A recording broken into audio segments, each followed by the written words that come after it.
Build your own race car trailer, toy hauler or RV with Australia's #1 composite panel manufacturer and fiberglass sheet supplier, Styromax. From 3D CAD to CNC cutting and even 3D printing, Styromax has all the services to get your dream build on the road. Styromax is also a major supplier of RV windows, hatch and entry doors, LED lighting and finishing trims. Styromax is an 100% Australian-owned and operated family business and proud sponsors of Team Fletcher Racing in Supercharged Outlaws and Brianna Barker Racing in Super Street and Willowbank Raceway.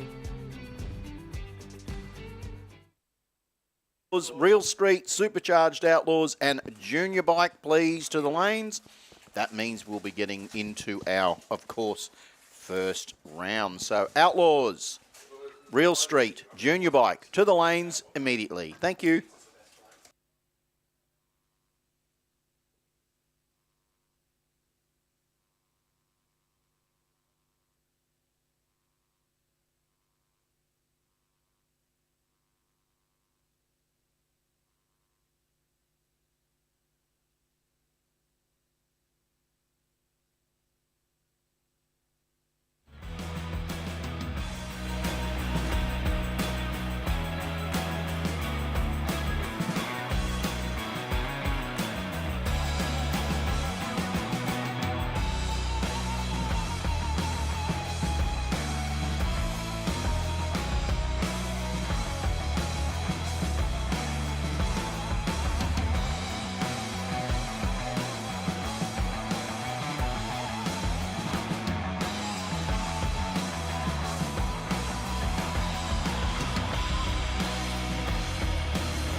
I'm thinking back on all those times when I felt closed off from all that I could become, eager but too scared to climb. Wanted to please my friends, but it felt like the end of myself. I was shut down and all drained out. I was lost, so I had to change. Yeah, I shook off all the bad vibes, cut me loose from the pettiness they turned on me. But now I am perfectly free to be me. This is who I am. This is who I am now. No matter what they say, this is who I am. This is who I am now.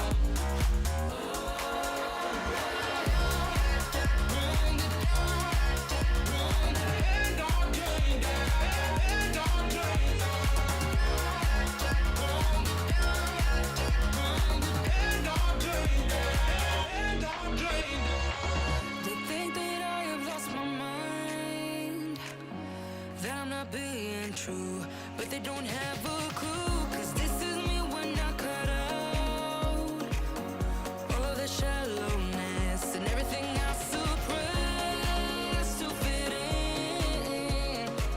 in a small frame. But I won't play your game anymore, so I had to change. Yeah, I shook off all the bad vibes, cut me loose from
There you go. We're just having a bit of a breather up here in the box, and all of a sudden, Disco Dean rocks up in the orange Escort.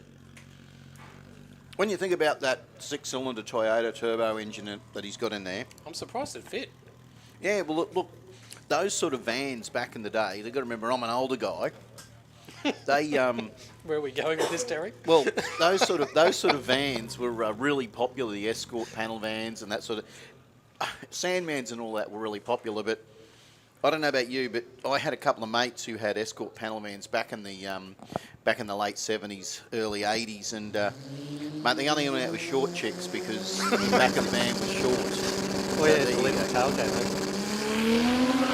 Have a look at this thing, Dean. It hooks up at 0.92 there, because we know Dean knows how to race, a good racer. Goes through nice and easy. Look, it was 129 mile an hour at half track, and he rattles, just tapers off to a 929 at 98. Washes off all that speed easily. Yeah, you don't want to go and get a roll cage in it. Well, he already has, hasn't he? I'm sure he's got a roll cage in it. That's what a lot of the guys do out of the street series or street meet. Oh yeah, we don't want to get a cage. Let's Well, we button know it off. that Dean loves to race radials, so he's always in the mix. Oh, you got the some motorbike action as well. Have you got the? We have two competitor 5194. Nathan Nielsen. Oh, Nathan Nielsen. Yeah, we talked about this before. About it was Nathan on the bike. Whether it was trying to recall Just how lost quick time. Nathan was on this bike when we last saw him. Oh, he's got some issues on the start line. Yeah, sadly. Just trying to engage that. It's not happy.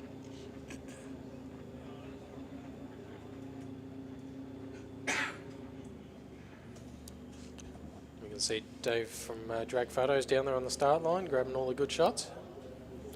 And that he does.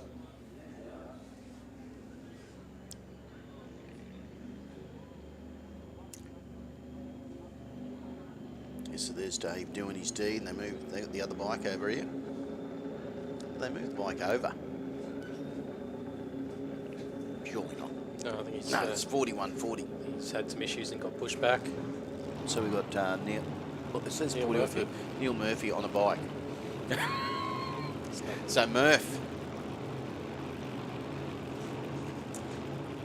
rattled off a 653 at 167 in this thing earlier. It's always exciting when Murph turns up. Always good to see this thing run. Had this thing for a few years now. Big Camaro.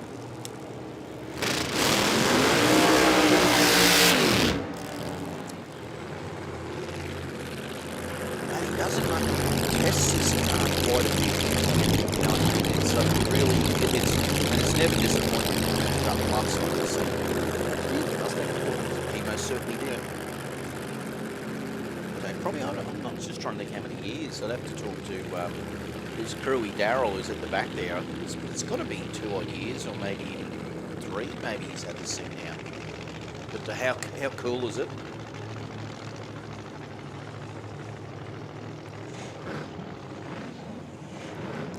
You got to think about how much with this sort of vehicle, obviously, how much heat is in that track, how much can the track take, how much can Neil take of the car? You know what I mean? There's so many variables with a car like this, as we know. It's all about getting that wheel speed up as quick as possible too. So. Look, it ran a pretty lazy 653 before. But he'll be well and truly in the mix when it comes to Winter Nationals time, starting on the 5th to the 8th. Yeah, 5th of June to the 8th. There'll be a few commentators throwing their hands up to be part of it. Well, I'm hoping to get a call up because the 5th of June is the first day and it's my birthday. Get out of here. Not even lifting off the pedal. Look at that, a 598 at 231 for Murphy. Nice work. Yeah, See the crew. Look at the crew. Still, it's not over. The run is not over. They're just still looking down the track. They're looking at what the tyre marks did. They're looking at everything. They're making sure they're on the intercom, making sure Murph's all good. Well done, Neil. That was good. I'm sure the crowd liked that. Yeah, nice clean run there for the Camaro. Got out and boogied that time, didn't it? Knew he was working up to it. The car just stayed nice and straight and just straight down the groove. Will we see the Phillips come back, will we?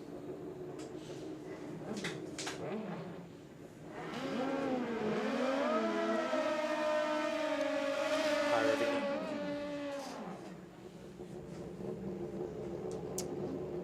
This will be 1297, which is I'm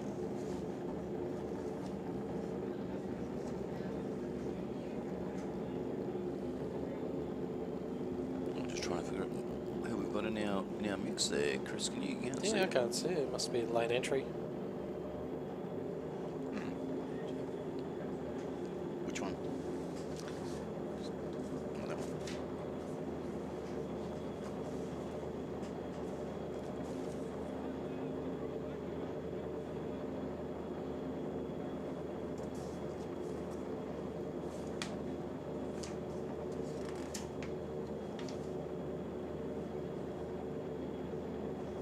Not No. on the list that we've got, unfortunately. No.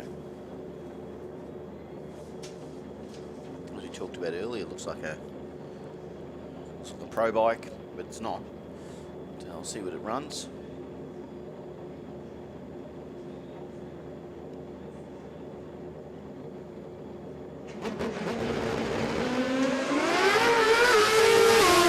Six reaction time 115 to the 60. Really close to the centre line there at half track. If you watch that on the big screen or at home, sitting from your telly or your device, whatever you're watching it on.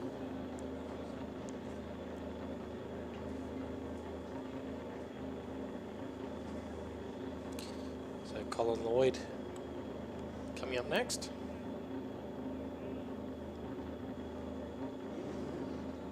So Real Street and Supercharged Outlaws and Junior Dragster to the lanes, please. And of course, Junior Bike, you should already be on your way round there. So you were saying, this is the Pontiac with the 4-cylinder twin turbo? I think it is, yeah. So we'll have to, someone's going to give us, Dave Reed will know.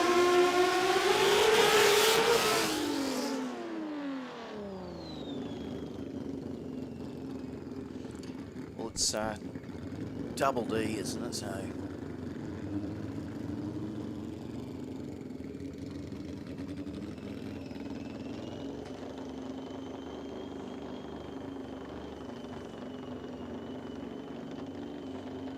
So the mighty Pontiac. Yeah, good work. Goes hard. Good platform to put anything in. You're not too sure what the weight on those would be, but I'm sure it wouldn't be too much. Wouldn't be too much Pontiac left. Definitely not. All the composite panels on it. But very slippery. They're very slippery design. Cut through the air nicely. There's a few of them made, so it'd be easy to get parts for.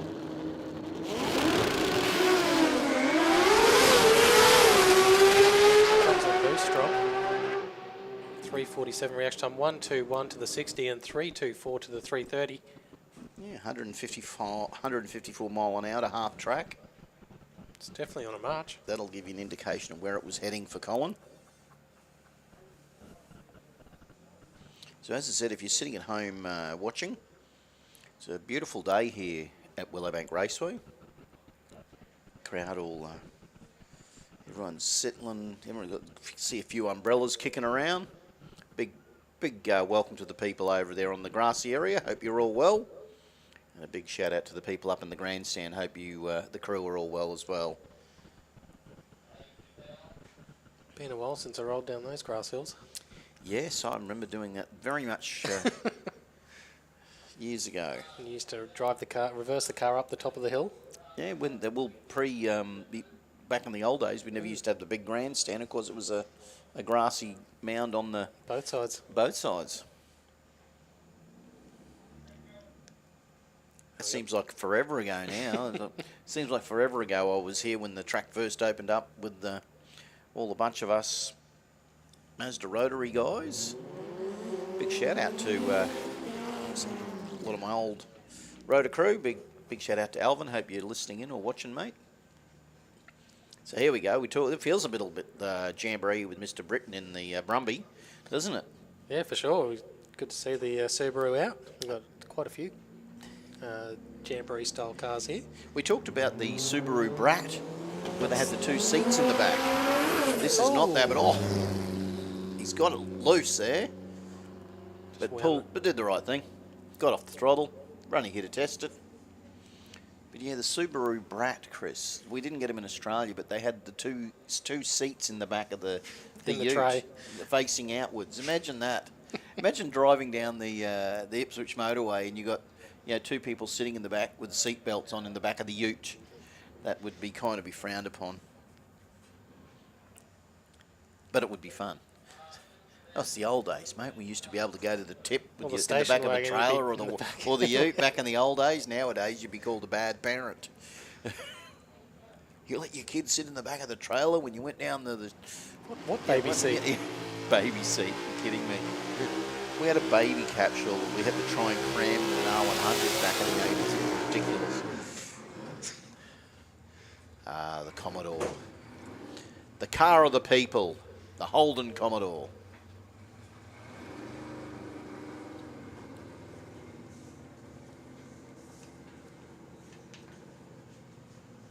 So look, we can see our got some quick testing cars coming through, and then we'll go into our round 1 of competition. We'll start with the Outlaws. So yeah, so Rob Maddox on track in the Gold Commodore. Oh no, it's Josh Sluter. He's got the 477 testing.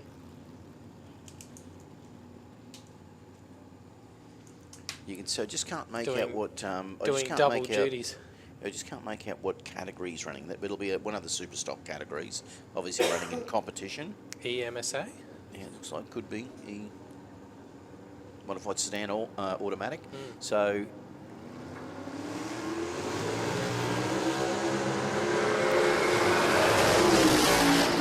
that doesn't sound happy. It did not at all, did it? But you know what? That's what testing's all about, Chris. You'd rather find it out now. Testing that automatic. But you'd rather find that now than the first day of the Winter Nationals for qualifying. Oh, and go, definitely. oh, dude, I really should have tested this thing.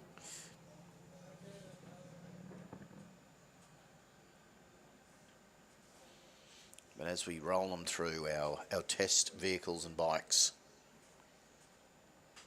and it is always interesting because we have heard the rumours that there is a top fuel car here today. Whether it will be, we will get to see it or not. Yeah, I haven't seen it come around yet. So supposed to be at after the round 1. Supposed to be at 4:45. So be interesting to see if we do get to see the. We didn't see it at the last time, did we? We didn't get to see it. no. So maybe it might be a little bit too hot.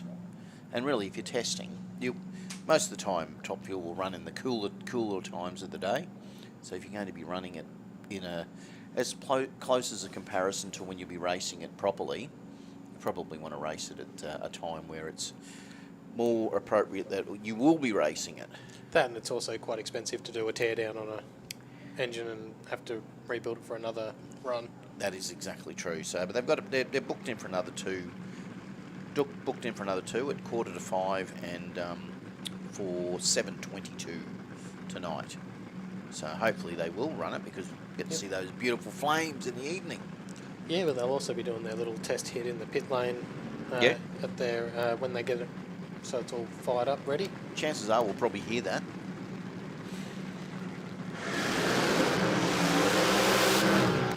Topolino. Yeah, the Topolino running. The pop. Yeah, the pop.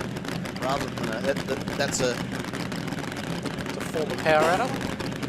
Is how good Topolino. We talked about it earlier, Chris. I don't think I've ever seen a Topolino that isn't at a drag strip. Yeah, I haven't seen one that's been complete as a car. And look, this has got a long front base, long wheelbase. You see some of the Topolinos, some of the guys like to run them nice and short. But really that nostalgic feel, of course, for the Fiat Topolino. Yeah, they were renowned in the gap when they were doing the gases. Yeah. So Anthony running today. What did he run earlier? So AJ Kamikaze. He got pushed back Ceres. earlier because he had an issue in the front. Well, let's hope that we get to see this thing run now. And it's fun. It does your head in hearing that crackle and pop and not seeing a supercharger belt there. Great sound. Oh, and she's gone. She's leaned over and gone, nope, that'll do. What I would love to see is a fire burnout, you know, the old style. I don't think No one is allowed to do them anymore. What's the go? I'd have to go overseas. Let me count the rules that they probably don't like running fire burnouts anymore. But I have seen them. I have seen them myself. Have you ever seen one? I've only seen it on YouTube. I've seen them back at Surfers Paradise. It's all a little bit wild. Saw a couple of wheel standers back in the day as well. The Little Red Wagon and all that sort of stuff. So we've had the jet cars here, probably not too many years ago. They were cool to watch. Yeah, just don't think they're as fast as what they could be. When you go back to some of the cars that we've had back in the days, like when you see like the overseas, super dangerous ones, like the hydrogen peroxide rocket things. Yeah, well, remember it was the little go kart that Roscoe McGlashan had. That was a little. He used to be able to. He was telling me, I did an interview with him years ago, and he said he used to be able to turn it down and you could actually still drive it around like the car park.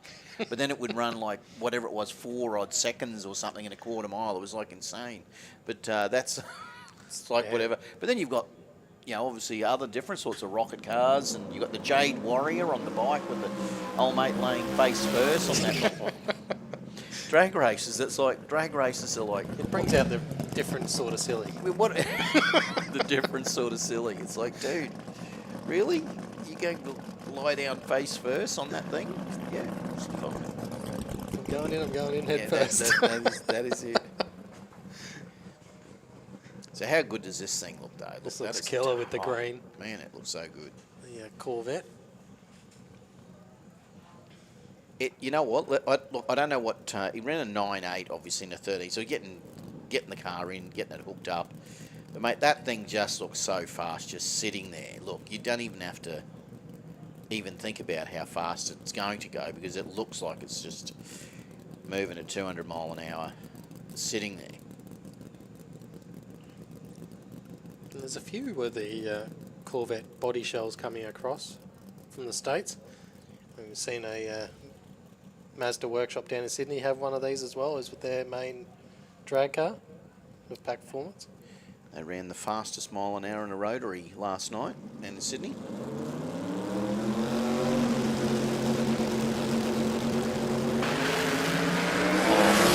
Oh, just carries that front wheel, has a little look at that timing block and says, yeah, I'll just get off of that. And that timing block was shivering, though. Look, it's still shaking. I think it's a little bit of puddle of water under it. It got that frightened with that big green Mustang heading towards it, but it's fine. But yeah, it just doesn't want to hold the car back on that start line. There's a lot of discussion down there on the start line about that run. But that car just launched, and but I'll tell you what, that was on a march. That thing sounded swift, sounded beautiful. Yeah, it gripped up well. It just headed left. Would have liked to have... well, as much as I would have liked to have seen it run through, I'm sure the crew and the driver would have much rather have seen it run through than me. But anyway, so it looks like we are going to go into our first round. So that'll be QDRC Outlaws, I think, unless we've got some more testing. So Real Street, Junior, Dragster and Super Street, you should be in the lanes. Real Street, Junior Dragster and Super Street, you should be in the lanes, because we are just about to hit the go on our first round, which will be QDRC Outlaws. They've had their 2 qualifiers. Is it 2 qualifiers usually for Outlaws? Yep. So we'll know. We'll have 4 pairings, so 8 vehicles in Outlaws. Outlaws always bringing an interesting blend, Chris, with everything from rear engine dragsters, funny cars, modified style. And there's some real, there's a real eye-opener one in there with the use of pop. Yes, yeah. Which is really cool. No, it's good. I like it. It's an interesting category, and I think it's kind of really the, what would you call it? It's the icing on the cake for the QDRC. The Outlaws, they're the top of the tree. They're tough. They're cool. Brings the noise. So I'm not too sure how far off we are. So whether the boys from Overtaking Lane want to just get a couple of quick ads in before we go in, but we might just give them a quick minute. They'll be also restarting coming up to the rounds of racing as well. So make sure you're on the proper live feed, and we'll be back with you very shortly.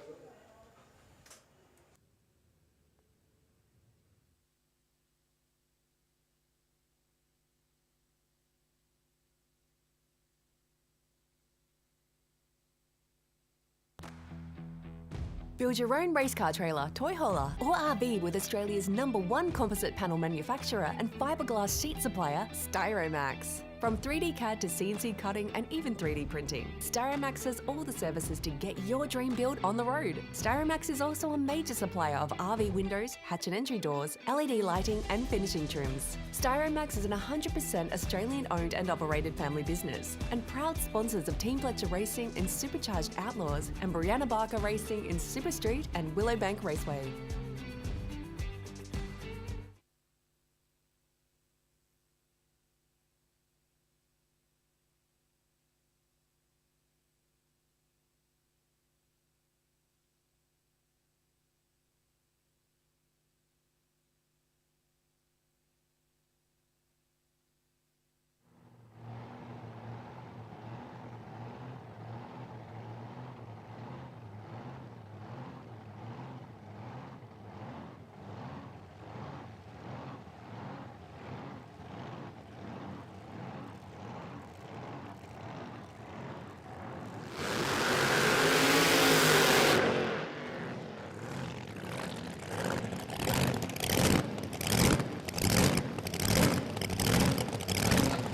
And ladies and gentlemen, we are into it. Shane Atkinson, Michael Vaughan.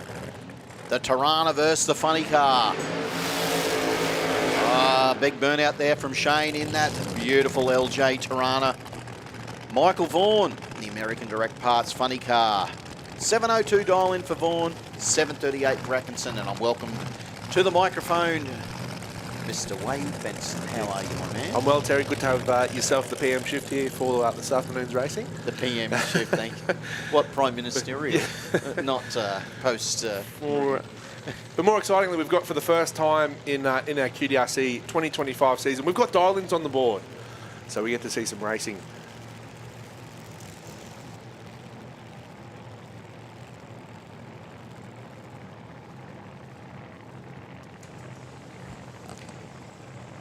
So we've seen the 2 qualifiers from these Outlaws. Now it's on. This is our first round. This is where you need to, if you've got it right, you're hoping just to continue that trend. If you haven't got your qualifiers right, you're hoping that you can just put it all behind you and get a win here. Yeah, for the Outlaws, their 2 qualifiers today, I think about 90% of them got down the track full power. Nice. So the track's there, the consistency's there. Almost identical reaction time. The 167 to a 165 advantage to Michael Vaughan in the funny car. Shoots out early, and he will get the win. A 727 on a 702 is better than Shane Atkinson's 783 on a 738 dial-in, but there was nothing in it off the start. No, there wasn't. Shane's car might have leaned out a little bit because it for about half a second off his usual time, but you know, that's the way it goes sometime in racing. But Michael Vaughan will not mind at all because he will get that first round win. And you know what, if you're towing back to the pits and you've got a win, and you've got a tick after first round, you're feeling pretty good about things. So Josh Fletcher and Gary Cameron, the altered, the Garbett Property Management altered, all the way from up north, from Carbrook rather. And Josh Fletcher, of course, in the Styrofan Australia Dragster. 737 dial in for Fletcher, 673 for Cameron. That's the battle of the east side, Carbrook and Cornubia. Yeah. Over half a second chase too, so Josh will get to leave and Gary will have to do the chasing. So the altered will have to try and chase down that rear engine dragster. That's no mean feat because we know what Josh is like. Very successful drag racer, him and his dad Bill. Yeah, it doesn't matter what Josh jumps in, he's turning on wind lights. Yes, he is. So I reckon even if it was a foot race, he'd probably still turn on a wind light. I'm going to ask him, mate, and see, mate, what was your 100-metre time when you're back at school? You go, Terry, I wasn't a runner. Why would I run when I can race? Yeah, actually, that's probably it. Well, he was a successful junior dragster driver. But it was pretty well when junior dragster started too. Oh. Angry burnout there from Gary Cameron. Sounded like he was angry in the car when he come through the line. He just like the altered bounced a bit. So Josh giving that all of that 361 cubic inches of supercharged V8 a bit of a how you going? See Brianna Barker there lining Josh back. Successful racer now in her own right. Has track championship street series up against her name. So well done. This will be on. Fletcher versus Cameron. Fletcher to lead first. Cameron to chase. That's a tough first round. Front engine, rear engine. Choose your flavour. Yeah, Gary's been consistent across the first two qualifiers today.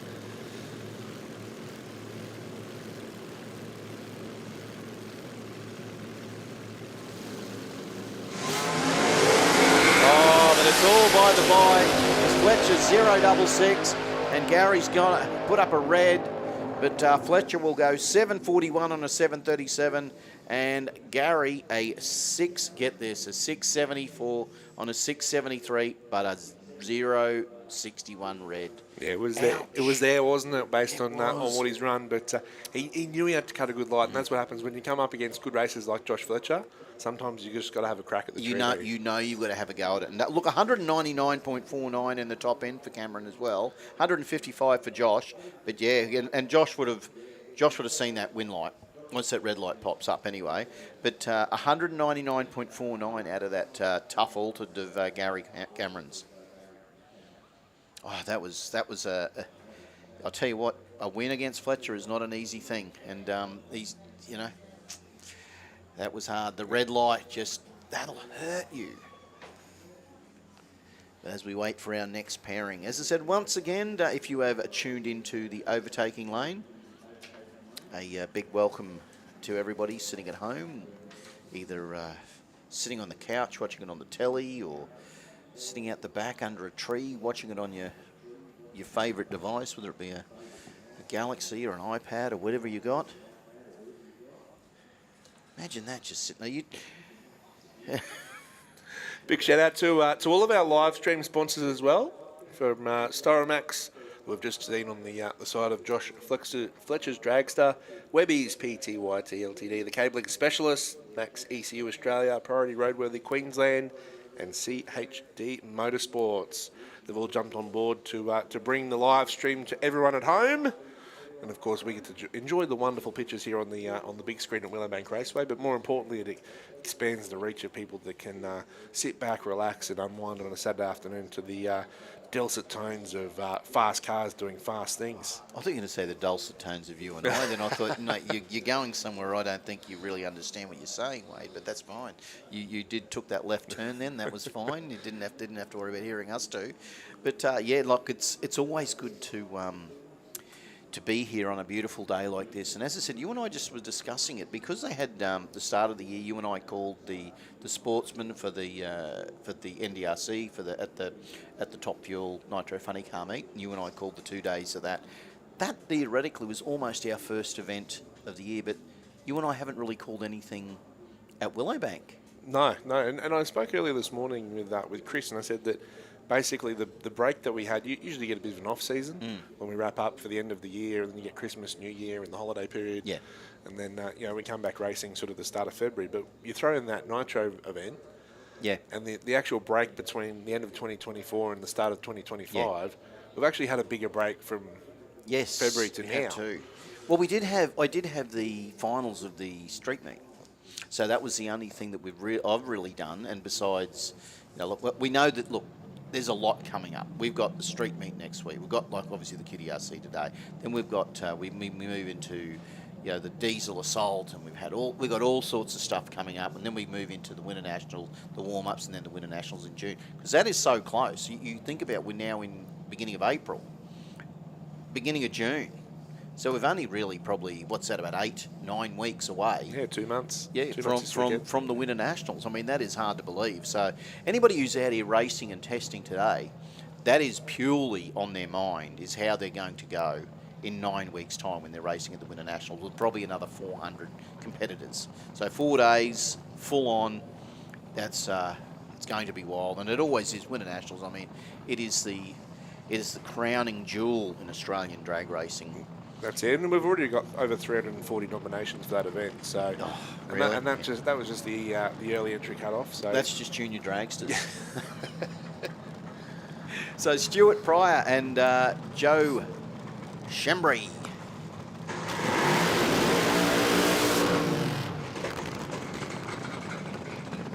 I'll tell you what. Once again, it does do your head in, does your head in a little bit with Stuart in the Royal Precision Lubricants Dragster. No supercharger, just running pop in it. Listen to that thing. I'm sure that you can hear that at home. Let's take a time, have a listen. See that beautiful FC of Joe's coming through. Yeah, had problems in the second qualifier. Car didn't want to get reversed, and you see there it actually did a really short burnout. Yeah. So whether they haven't been able to fix that problem. It didn't want to reverse, did it? So maybe they're thinking short burnout because I can't get the car. Yeah. Maybe might be able to push it back. For Stuart Pryor, they only did the one qualifier as well, and that was this morning. And how does ran a 580? Really? 580 something. It was quick. That is quick. It is quick. So they've dialed in a 570, so they reckon they can go quicker than they did this morning. How cool? No supercharger cool. Holy, well. And mind you, it's a long car, that thing of Stuart's, isn't it? That wing is just like set up like it's scaffolding for a music event. Look at it, it's big, it's tough. The downforce is a lot for that car. Oh, no. Oh, sadly. It looks like they've shut the rear engine drags down. But we will get to see... Joe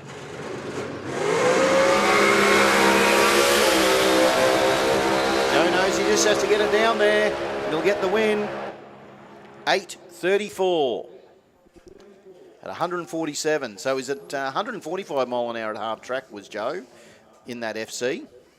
So the Joe Blow Speed Shop will get the first round win here at QDRC Outlaws. Yeah, it doesn't always have to be pretty, just has to be good, doesn't it? He was good enough to get the win like there. Unfortunately, we won't get to see the nitro-injected dragster of Stuart Pryor. Well, not this round. So you've got to remember, see, these guys, with this, it's not a knockout event. But when it comes to the Winter Nationals, that's a whole different kettle of fish. If you think you've got to bring your A game to a QDRC, you do. But you've got to bring an A-plus game. Yeah, that's right. Nationals. And good strong numbers in Supercharged Outlaw as well already for the winners. I think we've already got over 23 or 24 cars. Mate, that's a tough gig. But, we do know we're seeing numbers, well into the 50s. You think Junior Dragster, Super Sedan, Super Street. Just the thought of 11 pairings in Outlaws. It's like, how tough's that going to be? That's right. So, yeah, but and let alone, how many did you say for juniors we got currently? Oh, I don't know for juniors. It's got to be a but, lot. They usually get about 80. Last year we had 50 or 60. 50, yeah. And when you get to the pointy end at junior dragster and you're there and there's that many in there, mate, I tell you what, that's a long haul. You know it's a big field when you're doing a commentary changeover within the category.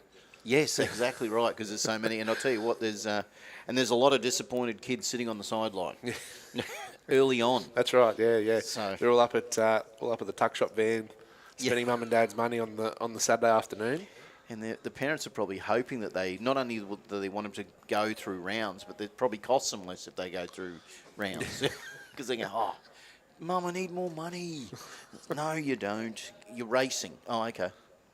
So there we go. Sadly, we don't get to see Stu's uncontrolled insanity run this time, but hopefully the second round we will. That means we'll be moving to our next pairing, which will be Michael Malloy and Bill Fletcher. And this will be a good drag race, Wade, because Michael in the Raptor Works front engine dragster is dialed in at a 680. Bill Fletcher, of course, in the Styromax composite panels rear engine dragster, dialing in at a 690. So this is they're pretty tight on the tree. You won't be able to see the difference in the light. Yeah, that's right. And this will be tough. It'll almost be like a heads-up drag race. And again, once you come up against a Fletcher and Supercharged Outlaws, first thing you know, you've got to cut a good light. So for Mick Malloy, he doesn't have much room to play with on that that ET. No. So first of all, he's got to get the car off the line in a quick succession too. And you wouldn't. And it's even to the point where you say, "Well, sneeze and you'll miss it." But it's not even that. It's like it's even less because Mr. William Fletcher, he's a good racer. Cool looking front end dragster. It really feels very nostalgic. They've set it up beautifully.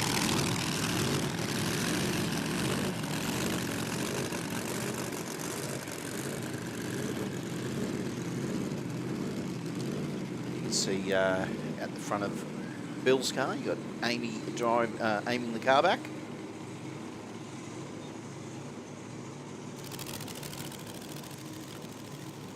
That is very true to form for the nostalgic. I wasn't back there watching drag racing in the 60s, mate. Even I was too young for that, but I wish I could have been, because I think the old days of when tyre technology hadn't caught up with the horsepower technology, and everything was just smoke and mirrors.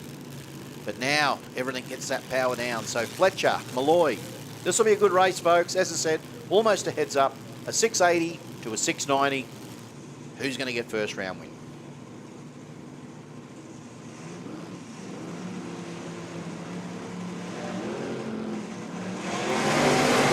He's had a snooze on the light at Mick Malloy, so that's not going to do him any good at all. It was a sharp from Bill Fletcher, a 070. He goes through as long as he doesn't break out, and he does on a 693 on a 690 for Mick Malloy. Unfortunately, the light was always going to hurt him. He goes through a 722 on a 680, but as the name of the car said, it was supercharged heaven, Terry. It most certainly was, but I'll tell you what, though, when you look at that, Wade, a 6.9 with a 3 and a 6.9 dial-in Bill. I mean, he's done it before. He's won this category before. He's been successful, obviously, a lot of times, and rightly so. Good races, and the consistency is there. But that was a good heads-up race. Enjoyed that very much. So it does look like it'll round out QDRC Outlaws. So first round winners there, Josh and Bill Fletcher, Joseph Chamberi and Michael Vaughan, all taking home first round wins. So that means we're going to be moving into round one of a junior drag bike. So Real Street Junior Dragster, of course, and Super Street, you should be in the lanes. Real Street Junior Dragster and Super Street, you should be in the lanes. So once again, as I said, we've got our first round of racing out of the road, and we got the big, quick, fast Outlaws out there. And now we're going to move into something a little bit quieter, but we've got some two-wheel juniors coming. So hope you are enjoying it at home. And Overtaking Lane, if you're watching it, we thank them for the live feed. We thank everybody who's sitting at home watching it, we hope you're having a good time. We thank everybody who's turned up today to come to the track and watch it in its purest form. You get the smells, you get the sounds, you get everything, Wade. You do. You get the canteen food. You can go get yourself a dag with dog. Yeah, You can feel like you're at the exhibition. I didn't see any Chico rolls down there, Terry. So you Don't tell me might be that. disappointed. They might have sold out already. I am a Chico Roll fan. Well, you know what? Disco Dean's in that panel van, in that escort panel. I bet you he'd be a Chico Roller because that goes back to the old days. But this is Junior Drag Bike. Nevaeh McDougall, Kai Badcock. We've got a 10.30 for Kai and Nevaeh a 9.50. So a little bit of a chase. So McDougall to do the chasing. Badcock to lead first. Gets out with a 180, a 158 for McDougall. Here comes the top end charge. Will it be enough? It looks like it might be. Not this time. Badcock will get the win with it. That was too quick, that's why. A 10.45 and a 10.30 is safe. And McDougall, a 9.40 is under. Well and truly under that 9.50. You could see McDougall, that bike was coming on strong and hard in the top end, but it was too quick. They even picked the front wheels up at the launch. They had a bit of everything going on. Mate, what do we talk about with junior drag bike? You get to wheel stand, you get to skid. I mean, come on, if I was a kid, I'd be passing on the junior cars. I'd be, look, as much as they're quick, and I love how quick they are, I'd be wanting to have something that wheel stands and skids. Cheaper to run as well. So here we go. This will be Jaden Badcock and Vans Pirano. 11.43 for Vans, 9.45 for Jaden. Jaden will do the chasing. Vans will head off first. Got a bit of a chase here. This will be a really good example. Oh, 0.64 for Pirano. That's a good light. 2.86 for Badcock. I don't know if Jaden's going to be able to reel that in. Unless Vans goes under the dial in.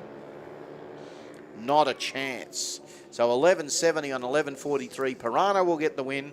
And a 10.04 and a 9.45. A little bit off the dial in for Badcock, but Pirano will get the win this round. It's all learning curves, isn't it? If you don't turn on a win light, as long as you learn something, then it wasn't a wasted run, was it, when you're in our junior categories? Mate, I'll tell you what, I'd rather be not winning on a junior drag bike on a Saturday afternoon at Willowbank than just being, I don't know, at home, just doing nothing on my device. Come on, at least, you get to have a skid. You get to have a wheel stand. And they love a skid, don't they? Remember They do. the New Year Nitro event, and even the Winter Nationals last year, they were ripping skids in front of a sold-out crowd. And everyone's going like, whoa, what bike category is this, man? And all of a sudden, they run 200 metres and they're kids, and they go, what is going on with that? Didn't know we were at Summer Nats. Yeah. Come on, the skid wasn't that bad, mate. Calm yourself. They weren't tipping them in. No. Oh, it's a big tip in there from Pirano in the junior drag bike. On the Yamaha. Yeah. Did he say Yamaha at Summer Nats? Yeah. So here we go. We are moving into Real Street. Super Sedan and Super Street, please. It's your second reminder. Super Sedan and Super Street to the lanes, please. So we get our first round for the lads and ladies of Real Street. We got Jordan McAllister in the WPH Ultra Street Cars BF, dialing in an 11.72. Craig Collis in the Tina's Candy Shop. We thank them for sending up some nice little treats. The Mighty Jeep dialing in at a 13.45, all the way from beautiful Bongaree up at Bribey Island. But let's have a look. We should, for Tina's Candy Shop, let's have our dissection. We've had the warning sour octopuses. I haven't. You have. I thought, no, I wasn't. I heeded the warning and didn't have any. The Coca-Cola bottles, the cola bottles, they're only half full, but they were still tasty. And, of course, the Snakes Alive. Well, they must be popular because there's only one left. You can't go wrong with the Snakes Alive, can you? No. You know what? I think it's a thing. Everybody loves snakes because if you don't like snakes, at least you get to eat them. You can go, well, that'll teach you. I think we've got one running around home at the moment, actually. I think the water pushed them out. So we yet to see if our dog will find it. But keep you on your toes at home. But anyway, thankfully we don't have the actual snakes up here. We got the lolly variety. And they were very delicious. They were keeping us charged up here. We most definitely rate them. Very good, and we appreciate We appreciate we appreciate the generosity from our racers. We do. Always look and after us. Of course, the sponsors as well that jump on board and support the races. You know what? If we didn't have sponsors, it makes everything a lot tougher. So we thank them very much. So here we go. Craig Collis, Jordan McAllister, Jordan to chase, Craig to lead first in the Jeep. Mate, that's a tough ask because Craig will cut a light. Oh, yeah. And he will run almost right on that dial in. But Jordan's going to have to really be on the money to... there you go. 164, Craig. A little bit. Oh, but Jordan, 011 says, Terry, he must have the radio on. I'm up for that challenge, mate. I'm going to get this Collis in this Jeep. Here it comes. And guess what? Jordan's gone too quick. Gone under the dial in. Whereas Craig, 13.52 and a 13.5 is safe. Jordan McAllister, 11.69 on an 11.72 is under the dial in. And Craig will get the win in the Jeep. Yeah, Craig is an experienced racer, isn't it? So, Jordan will learn from that. But we will see everyone out next round, of course, running the all-run format. So everyone will get 3 cracks at it. And to make the final, give yourself the best chance of making the final, you need to go three wins from 3 rounds of racing. And Craig started that well. So Ian Nielsen and Shane Grattan. Grattan with a 13.05 to an 11.68. Oh, Ian Nielsen. He's popped up a red light. That's a rare thing. Let's see how close to that 13.05 Shane Grattan can go. Kind of nice 0.30 did Shane. I'll tell you what, have a look at that. 13.05 on a 13.05 with a 0.30 light. Shane Grattan, let's pencil him in. That's the best first round win I've seen for quite some time. Right on the dial in, cracker light, well done. Nathan Minter, 12.80 in the Commodore with Stacey Goldie in the GTO with a 12.03. So Stacey to chase, Nathan to head off first. Nathan gets a 2.38, a 5.73 for Stacey. Stacey's had a little bit of a snooze on the tree. I don't know why. Well, let's have a look. Can she make the most of it, or will Nathan get the win? Oh, Stacey's tried to recuperate that light and gone under the dial-in, whereas Nathan Minter, look at that, a 12.86 on a 12.80 is good for the win. A couple of blokes that don't mind a good skid in Real Street. That's Matt Coates and Dale Samuelson. So it'll be the caprice of Samuelson to lead first. The 12.50 the dial-in. Matt Coates will be trying to chase him down in the wagon. Yeah, not much of a stretch between the two dial-ins. So Coates will chase. Oh, Matt Coates is a red light. Matt, I haven't seen you do that too much, my man. But Dale Samuelson says, mate, I'm used to this. The whole shebang. A 105 light, a 12.49. He knew he had the win because he could see the win light. So he's tested his dialing, and as we know what Dale's like, he's a good racer. He says, I'll test this dialing. 12.49 with a 2 on a 12.50.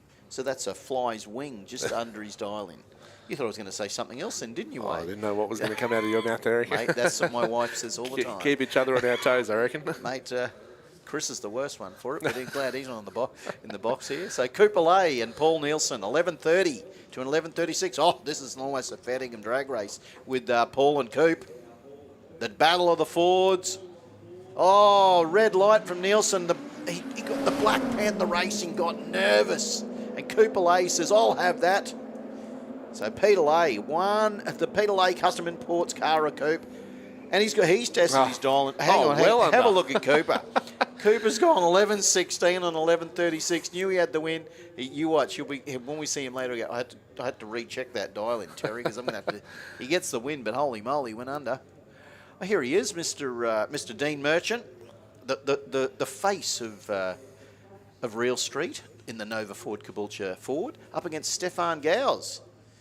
That car's a pretty slick-looking car, that thing, isn't it? It's pretty nice. Yeah, couldn't get the modified ready, so stole Granddad's keys. Finds himself racing in Real Street. He's just got a racing bug, hasn't he? Oh, Dean Merchant. That's a red light as well. That's the second Real Street racer that's red lit. That is a rarity for these boys because usually they are very, I wouldn't say cautious, but they're very right on the money. So, yeah, but Stefan's even tested his dial in and gone well and truly under. A 12.53 and a 12.75 is like a 11 billion miles under your dial in there, Stefan. You might want to calm down a bit there, mate. You know Stefan will have the radio on listening to us. and he's going to come back with some shade. We're going to get a text message on the return road going, you two boys need to calm yourselves and shut up. I'll tell him sometimes it's better to be lucky than good.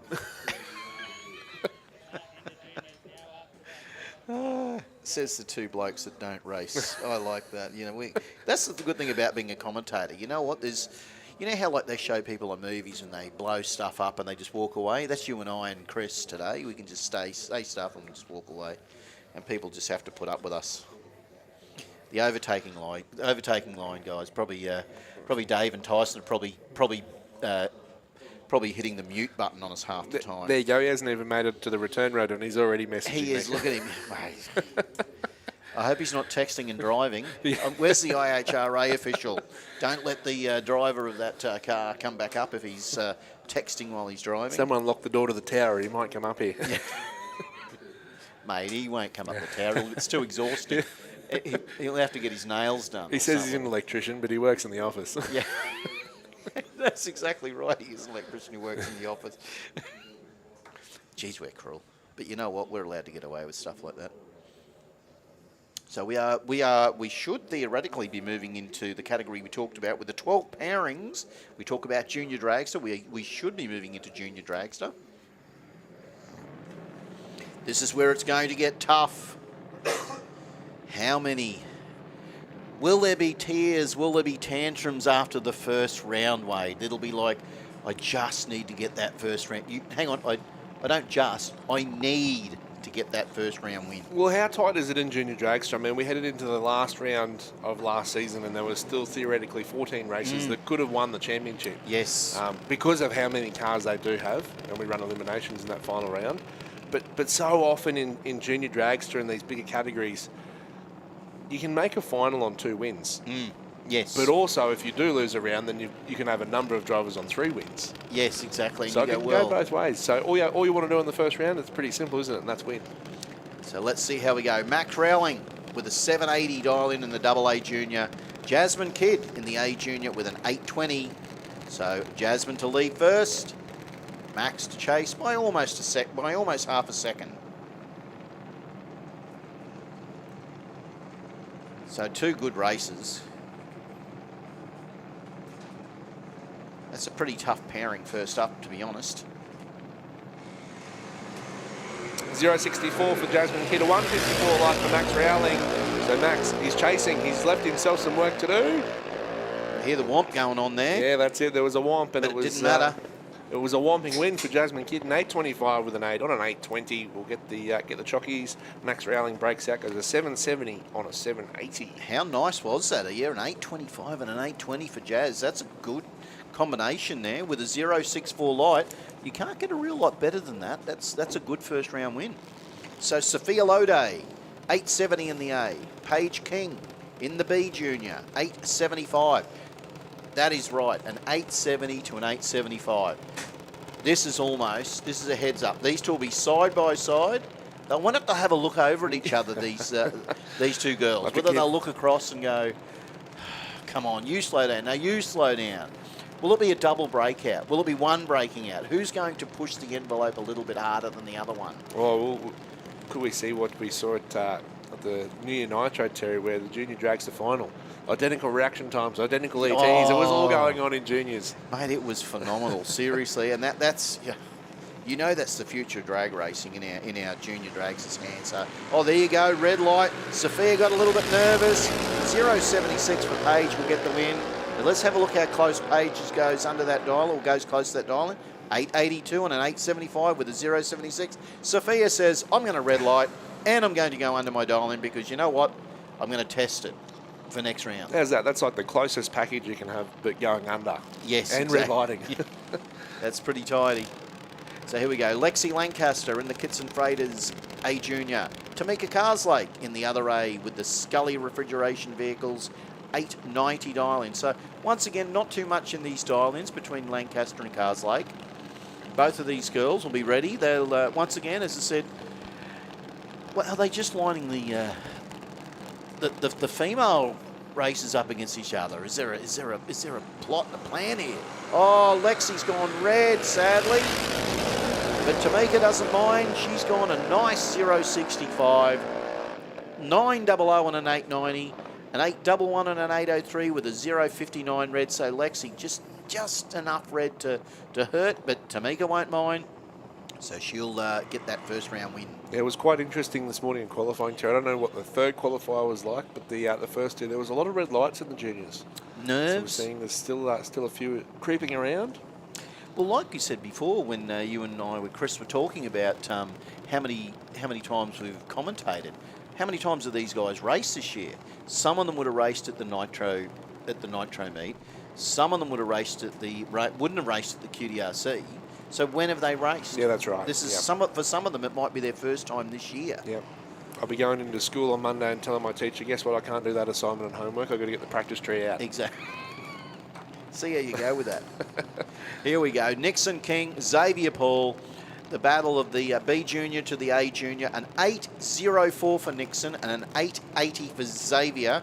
So Xavier will head off and probably close, getting up there close to almost a second will be Nixon to chase in the Mick King Transport A Junior.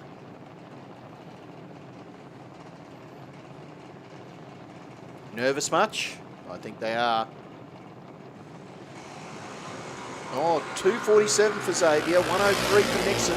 Nixon's got the better of the tree. Let's see if he can make the most of it and reel in Xavier. No, a 797 on an 804 is under the dial in for Nixon. Xavier Paul, get this, 885 on an 880. Nice work there, Xavier. Yeah, nice work to get the win in that first round of racing as next pairing coming forward. Yeah, that's right.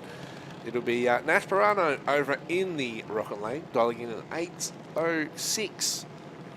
Coming up against the double AJD in the Plexicon. Outstanding looking junior, isn't it? Looks sharp. Looks how sleek. tough does it? You know what we see? The thing is with a junior dragster is that you've got all that space to do a design, and sometimes it'll be a busy design that looks really cool and pop. Sometimes it'll be an understated design, Wade. And you know, look, the Plexicon car looks pretty cool. It does. Yep. Doesn't matter how good your car looks. It'll be over to Donnelly Paul.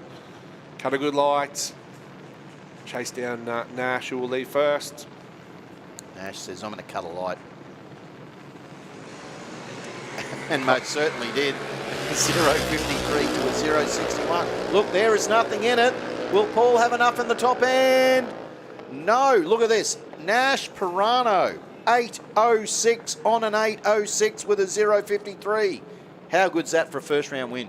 Yeah, that's good. That's going to be tough to beat, and that's going to win you more races than it won't. Vanilla Paul finishes off a 7.66 with a 4 on a 7.60 dial-in. You've got to feel hard done by if you're Neela.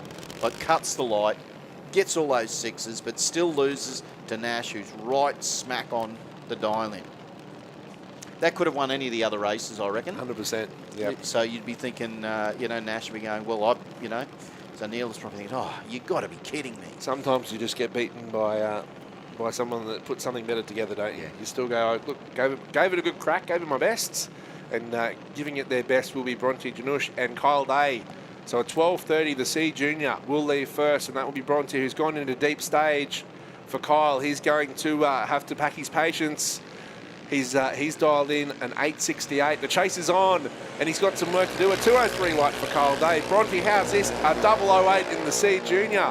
She's going to hear Kyle coming, and it won't be enough. Bronte will get the win at 12.54 on a 12.30. Kyle Day an 8.73 on an 8.68.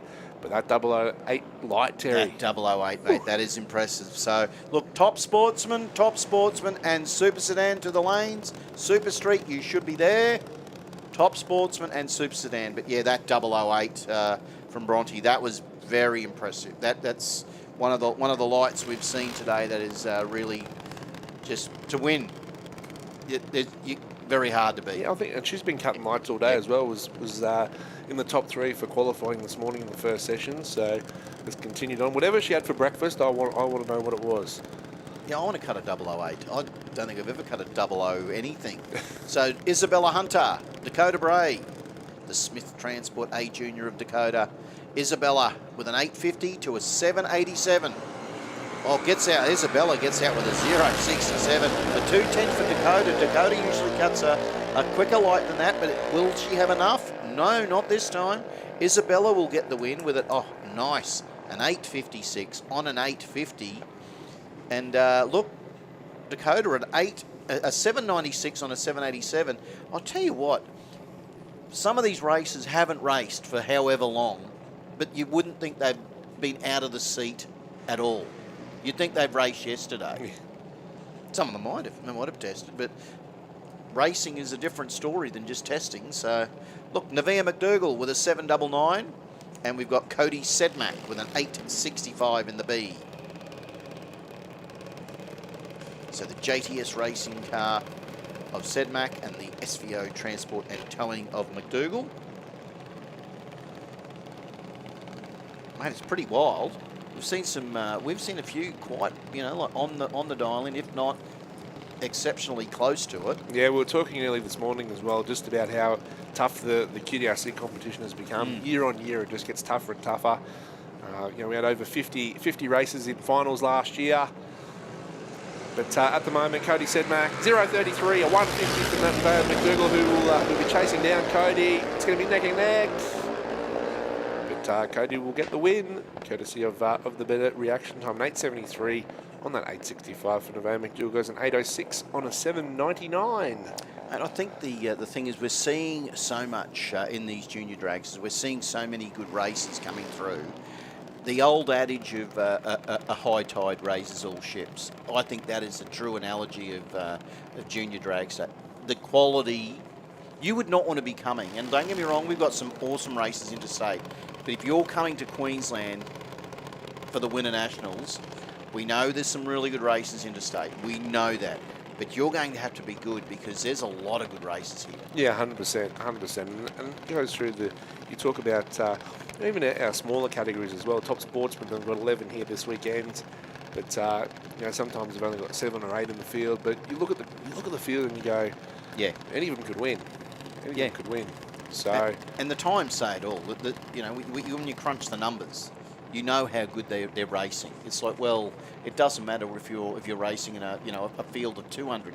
That time there is getting you a win. 100%. So anyway, 188 light there for Cody. Here comes Carl Schultz. Carl, here it comes. The big power, the AA Junior Dragster. Here it comes. Is it enough? It most certainly is. A 7.69 and a 7.63 for Carl will take the win. A 12.09 and 11.90 for Cody in the C Junior. But Carl Schultz, he really had to get some top end there. It was a 79.59 mile an hour top end that got him there.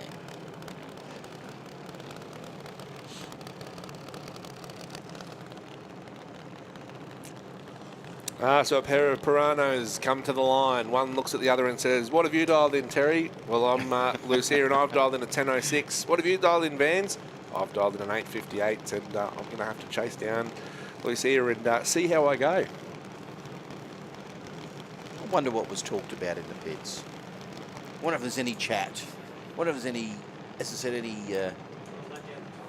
Yeah, that's Chris just said. I wonder if someone let down someone's tyre and said...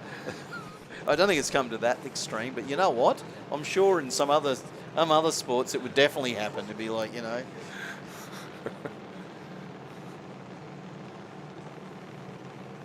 So here we go, a 10.06. So Lucia to lead first with a 0.75. That's a good light. And a 1.95 for Vans. Vans got some work to do. If Lucia goes close to that dial-in, she'll get the win. And does. A 10.11 on a 10.06 for Lucia Pirano. Well done. Just got that light and said, come and chase me, Vans. So Mia Grace Hopkins up against Jacob Schultz, an 8.53 for Jacob in the SCG Racing Parts B, and the DK Detailing A Junior of Mia Grace Hopkins with an 8.58. So there's not much in these dial-ins, Wade. So this will be once again, you won't be able to see much on the tree. It'll be tough. It'll be almost a heads up, but you'd think with these two being so close on their dial-ins, that it will really come down to who will cut the light here, could theoretically give themselves the best chance of winning. Yeah, that's right. And when you get pairings that are close like this, neither of them are going to lift, are they? They're just going to be foot flat to the floor to get across the finish line. But it won't matter because Jacob's run a red light, so you can throw all that out. Yeah, Grace Hopkins will go. I'm still going to run down the back door. Does she test the 858s? Jacob was thinking about our theory, going, I've just got to cut a light here and I'll win this. So so there you see with Mia an 864 and an 858 with a 242 light. You'd think, well, hang on, that light's a little bit, you know, but then a 021 red, that's a sin. So Chase Carslake, how did Chase get it by in the Scully refrigerated vehicles A Junior? I want to know what shenanigans are going on there. What happened there?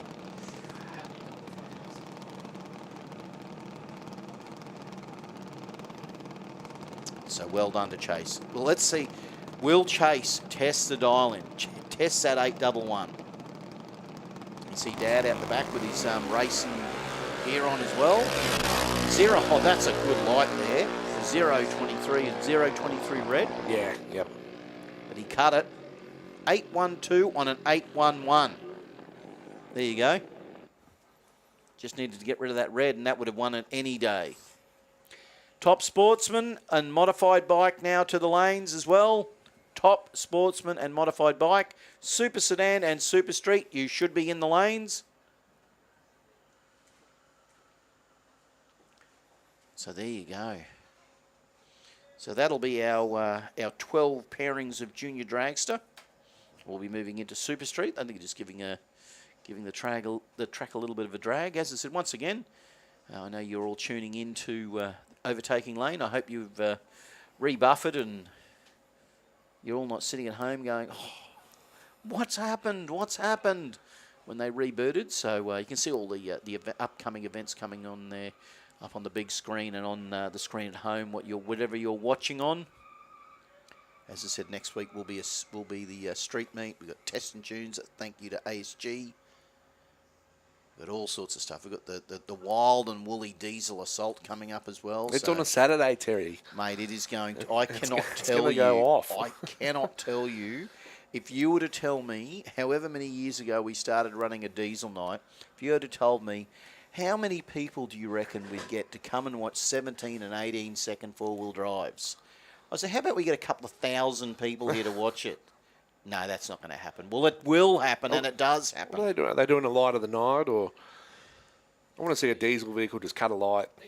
And the King of the Strip's coming too. Look at that on the 5th of July. King of the Strip's coming. That's going to be wild. Going to be exciting events. But yeah, that diesel assault, they'll be lined up from 6 a.m. in the morning, waiting to get in. Mate, well, I'm calling them, I think, so I They'll don't be know how I'm lined going up to back get in. They'll be lined up back to the Umanto BP. They do anyway. Yeah, that is true. They're all heading out. They'll be like, mate, there's more swags than at a camping area on an Easter weekend. There's more King's accessories here than at a King's store. Yeah, that's exactly. Mate, we had a bloke turn up the last event. He had a boat on top of the roof racks. Was it upside down? That makes it more aerodynamic. It was upside down. It's all about aero on the four drive. Mate, I am not kidding you. The amount of stuff. There's There we go. barbecues on the back. There it is. Diesel assault. April 26th with a big exclamation mark. Now, what I found is with the boys. Now, this is the thing. I don't know. Have you either of you boys been to a diesel assault? I've been to a diesel assault. You got to come. What they do is now the blokes in the diesels, if they got something that's got a bit of toe, got a bit of mojo about it, because they will get them tuned up, get a good map put in it. What they do is they'll go and put a set of little skinnies on the back, so they know when they come out of that water box. And go and have a look at Dave Reed's photos. Go and have a look at dragphotos.com.au. Have a look back at the diesel assault event. Either go to the Willowbank site or Drag Photos site. Have a look at some of the skids from these guys in these diesel utilities. It's pretty impressive. And look, they're just loving it. So there's guys and girls. They're all having a crack. I usually walk up and down the lanes, have a chat to them, let them know how they can get a bit quicker on the tree. And everybody comes back and they're all excited. But the crowd is just 3 deep on the fence. And it's like you go, how impressive is this? And it is impressive. So I think the bar's going to be open as well, so that'll be exciting. But you know what, we could create a side event. You could almost. I don't know where you're going with this, Wade. You could do a speed dating session in the bar. I wonder if overtaking lane would do that. And here we are at the speed dating at Diesel Assault, and it's There we go. Look at that. it's Shazza and Mick. Yes, they're going home together. Where did you meet? Diesel Assault. Yeah. it's a love. It's a true love story. It's a Wade, you're an ideas man. I love it. Let's just run with that. Now I think we're going to do a little bit of testing. I don't know how that come about. We dropped a test session in. Here we go. Now look, when we watched Gary run before, get this. If you were sitting at home and you missed this, he rattled off a 5.49 at 256.60 mile an hour. Wade? Yep. That is the quickest altered pass in the world. Unbelievable. Here at a QDRC. Yep. We're looking forward to Top Fuel. We didn't know Gary was going to come and be the star of the show. Yeah, he'll want to back it up. He'll say, look, you know what? You were just calling for a 5. Yeah, that's I was. So I'm going to go. He's going to go on the 5. Yes. Anyway, bang. He's going. He's got 88 FM in his helmet. He's going. Terry, hold on to your hat, mate. It's coming. A 5.4. And you said you didn't realise testing would happen. Well, see, that's the prestige of Gary Phillips, mate. We just move the schedule around to what he'd like. I do like so that. He lines up and we'll just slot you in, mate. It's the ultimate flex. Yeah. What category are you running in? Whatever one I want. I love that. That is awesome. But have a look at this, folks. If you're sitting at home, you're sitting up in the grandstand here or over in the grassy area, hold on. Let's let this mighty Alton do the talking.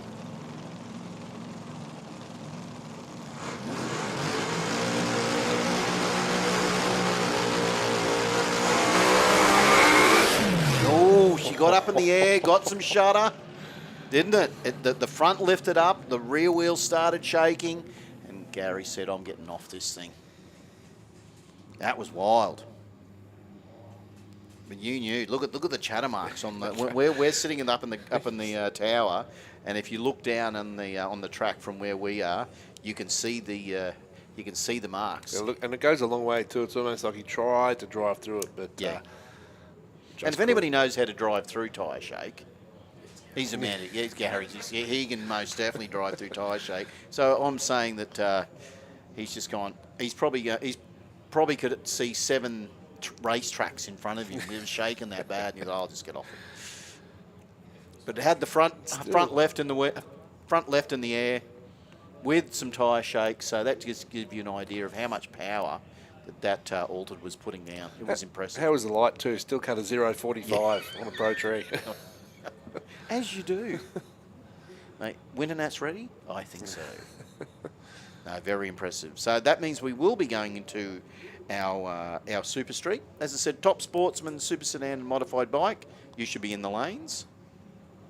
But thank you for that run. That was eventful. Hopefully we get to see him back again.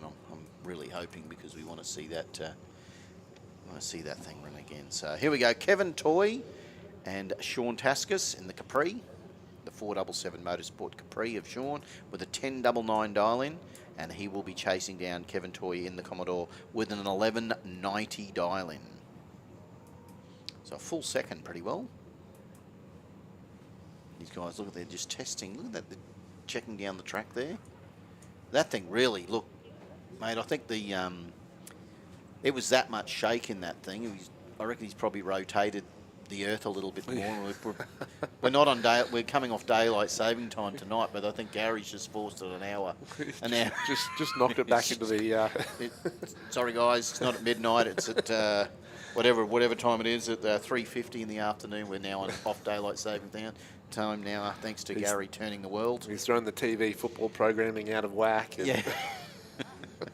No, that was impressive. What are the birds that migrate south? They've all been thrown off their axis and they're heading for another area. They've ended up in at Ibiza. It's chaos. So here we go. The battle of the orange and black cars. The Commodore and the Capri. Taskus and Toy. As I said, Taskus to chase. So the Capri to chase the Commodore down. Got the double tap racing. Gets out with a 168 at 0.83. Here comes the Capri. I think, is Kevin going a bit too quick? Will he go under his dialing? Nope. But 11.13 on a 10.99 is good for the win for Sean Taskus, and a 12.24 and 11.90. But Sean Taskus will take the win. So Barry Ashen in the Commodore, Troy Hutton in the Holden Ute, 10.85 for Troy, 11.20 for Barry. So Troy to chase, Barry to head off.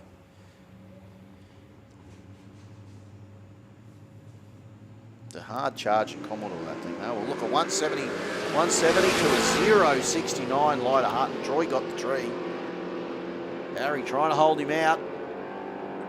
Will it be enough? Not this time. An 11.01 on a 10.85 is good for Troy. 11.31 on 11.20 is pretty good, but the 170 light is not enough over the 0.69 of Troy Hutton.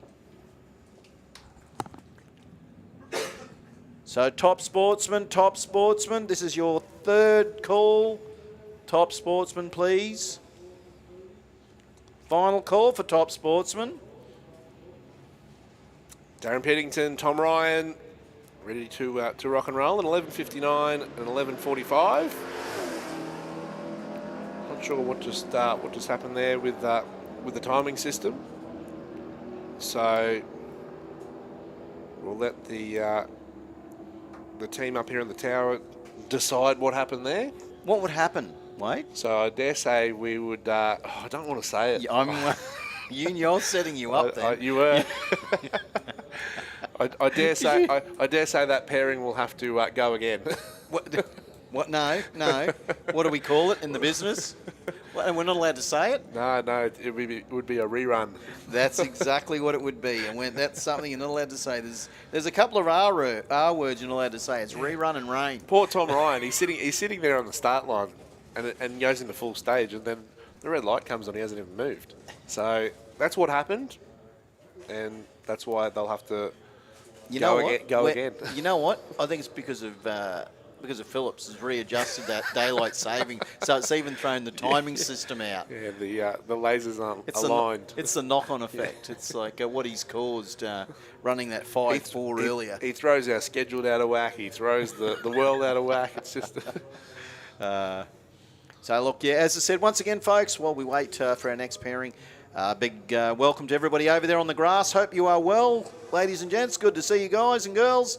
Everyone over in the grandstand with all your umbrellas. I love it. Good to see you all. Hope you're enjoying it. I mean, come on, if you got to see Gary's run, oh, that was wild, and that was excellent. And a big shout to everybody. As I said, Wade and Chris and I here commentating are enjoying it. And we do hope that everybody who's sitting at home is enjoying their feet up on this beautiful sunny day in Queensland. Yeah, that's it. They've probably got the stream from Willowbank on one side of the TV. They'll have the Formula One on the other. They'll have the NRL on another screen. And the Sun and the AFL on another. Yeah, that's it. And then they'll have the 5-year-old screaming in the background wanting Bluey. So. Yeah, exactly. It'd be like the ultimate sports bar this afternoon, and it's at home in your lounge room. How good is that? Darling, well, I don't want to be sexist here, but darling, can you get me a beer? Or maybe it's the wife going, oi, can you grab me another Corona or something, or a CC or whatever? I don't care, but just somebody get me something. Why do we do this to ourselves? Seriously, you, me and Chris here commentating, when we could just be sitting at home watching and listening somebody else do this. Well, that'll be my plan tomorrow. Of course, we'll get the NDRC from the Bend is on tomorrow. Oh, so I did not know that. Well, if you got nothing on tomorrow, tune into the 7+ feed. WA time too, so that's South Australia. Oh, it's south. So. Yeah. So the Bend. middle of the country. Do you know I've been to the Bend a couple of times to call a Rotary gig, Rotary Revival. That's a beautiful track down there. Absolutely stunning. But I'll tell you something, got to tell you this. When we went, it was, what can I say, it was like midday. I had my jeans and my hoodie on, and it was still like about 7 degrees, and a wind was blowing through, and I thought, and my nose is running, and my nose is like bright red, and I'm going, man, it's cold. And all the South Australians are there. They're going, Nah, Terry, it's not that cold. They It's got just pretty normal. Singlets and pluggers on. Pretty well. Pretty well. They were all like, yeah, mate, you're being a sook, you Queenslanders. Yeah, we'll come up here and put up with the heat. See, here you go. No, great track, beautifully presented, really good. So that's, mate, you are exactly right though, Wade. Why wouldn't you want to, and like here with the with Overtaking Lane, doing what they're doing with us here, how good is it that you can actually tune in, because you know what? This might not be the Winter Nationals, but it's got racing that is as good as the Winter Nationals. We have, the cars, the bikes that you want to watch here, and you just get to sit at home in your own little palace, just watching the racing. And I love it when we get the feeds. Sometimes will come in from overseas in the UK as well, from Santapod. I will sit and watch that. You'll go, mate, I'm watching Anglias and Escorts and whatever. And, Volkswagens. Yeah, and you go, look, and you got the Pommy commentators going, can't believe it, that's a good run from him. And it's like you're sitting there going, how good is this? And I'm going, I don't even know what half those cars are, but you know what? I'm enjoying it. So drag racing live feed, get on it. Mate, I love it. Yeah, so make sure you do hit the subscribe button on the Willowbank Raceway YouTube channel so you can keep up to date with all the events that are streamed here, because the exciting news is that the remainder of the QDRC events for this year will be live streamed through that page. So nice work. Lock them in the calendar. Well, here we go. This is like a nostalgia meet again. Look, the custom-built kitchens Camaro of Wayne Niparis up against the Chevelle of Daryl Angel with an 11.15 to a 10.79. So Wayne to chase down Daryl. Look at it. That's a great shot there on the on the start line. They were selling white stripes when they all come out. Cheap. Gets out with a red light, does Daryl. A 0.65 is a nice light there from Wayne.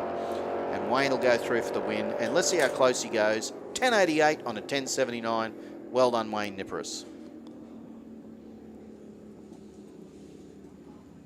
Murray Flay, John McKnight. We get to see the mighty KPM Performance Tirana of John McKnight, 11.92 dial-in. To the Commodore of Murray Flay with that 12.55. It's like a step through the ages of Holdens, isn't it? It is, isn't it? Look at this. It's like, feels like we're at a Holden convention.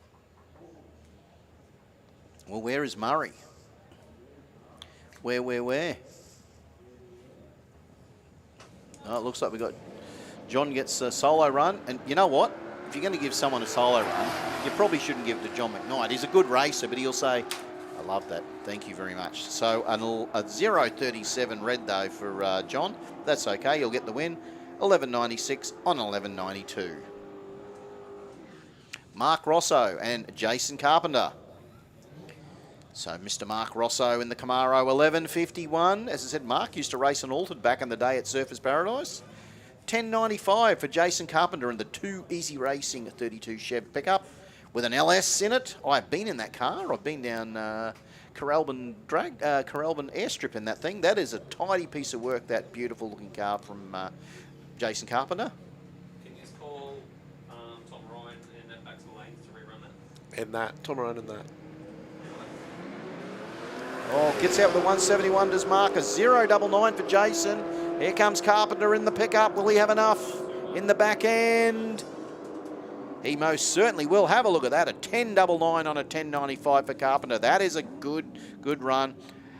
Mark Rosso, 11.52 and 11.51. He's nice and tidy on that, but the 171 hurt Mark. Wade, who needs to come up to the lanes? So just a quick call for, we just need Darren Piddington and Tom Ryan back around to the staging lanes for that pairing. Just needs to head to the staging lanes, and I guess they'll be given further information from there. So Darren Piddington, Tom Ryan, head round to the staging lanes, and we'll go from there. Because they're going to do a rerun. Samantha Yulton with an 11.57 to Carl Grading with a 10.75. Sam, as I said, Sam is a 2-time track champion in the Street Series. She's now moved to the QDRC to run in Super Street. So if you want to bring an A game, this lady knows how to bring it. Carl Grading, he's been racing this beautiful Fairmont for quite a number of years. So it's a good pairing, a good tough pairing. Sam will lead first. A 149 to a 153. Carl gets out loose. Sam's going to go, where is Carl? She's just going to have to watch it. She doesn't go under that dial-in. Oh, go under the dial in. 11.59 and 11.57 is more than safe. Sadly, Carl got out loose. The car just didn't want to play the game, but Sam doesn't mind. She will get the first round win. That's a sign, as you said, two-time track champion, experienced racer, would have known, Yeah. would have used the mirrors, had a bit of a look over. Look in your peripheral, and away you go. Andrew King in the prefect, 10.66 to an 11.82 with Craig Layton and the Aussie Diff Statesman.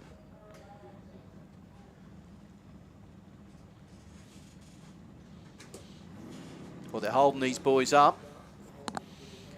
I think they're holding them up because they've realised there's too many years difference in both those cars. And they said, nope. Andrew and Craig, nope, we can't have a Statesman up against a prefect. I just thought they were letting us bask in the glory of the prefect. Willowbank staff are matching. What, they're wearing the same thing? One's younger and one's So look at that. You got Craig Layton. As it, Craig used to be a regular and still is to the Street Series here. Andrew King in that really tough little Autobahn prefect. Oh, 007 for Layton and a 0.37 for King. Will it be enough? Here comes the prefect. Craig's out in front. Craig's gone under the dial in with an 11.80 on 11.82. Too quick. But Andrew King in that prefect, 10.78 on a 10.66 with a 0.37. You would think Craig would have got it with a 007 light, but nope. He's gone under his dial in and undone his good work. And Andrew King will get the win in that tidy little prefect. Yeah, 0.37 is still pretty tidy as well. But That's a Santa pod car, isn't it? It is, yeah. Andrew King in the prefect. And this is about as Australian as it gets. A Cortina up against a Falcon. So the Ford versus the Holden. Barry Lode, red lights. So the win will go to William Keogh in that Falcon. Oh, So, those red lights will hurt you, won't they? Yeah, that's right. So There's no going back. Dotted at 12.84, finished off at 13.04 for Will and Barry, an 11.52 on an 11.28. So they were both, a bit off their dial-in. So a bit of thinking to do before the next round. When you go back, if you've gone a bit off your dial-in and you've gone a little bit off the light, you go, okay, look, I could have cut a better light there and I could have got closer to my dial-in. But when you're red light, you're going, oh, does it all matter?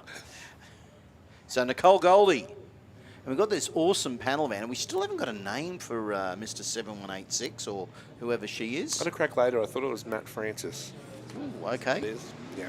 Oh, look at Nicole, though. Gets out with a 0.93, a 0.95 for the van. I'll tell you what, you're going to have to be good to beat Nicole. Let's see if it's enough. It most certainly is. A 10.90 on a 10.87, and we get to see the mighty red panel van get the win. Nicole, 11.84 and 11.78, a little bit off the dial-in. I mean, don't get me wrong, that's not much off. Nah. But you know what? This is how tough the competition is. Oh, John Riley, come on. Look, John races in the street, mate, and he's here in the QDRC. Why has John got a free run? You want to know why he's got a free run, Terry? Do you want to have a guess at what his Q1 reaction time was? I've got no idea. 002. Put himself to the top of the tree. So he gets the bye in the first round of racing. Mate, that's a flex. That's so much of a flex you get the first round bye. Well done, John. John will go, I'll listen back to you, Terry, babbling on. Next meeting. 11.95 on 11.91 with a 0.75. Well done, John Riley.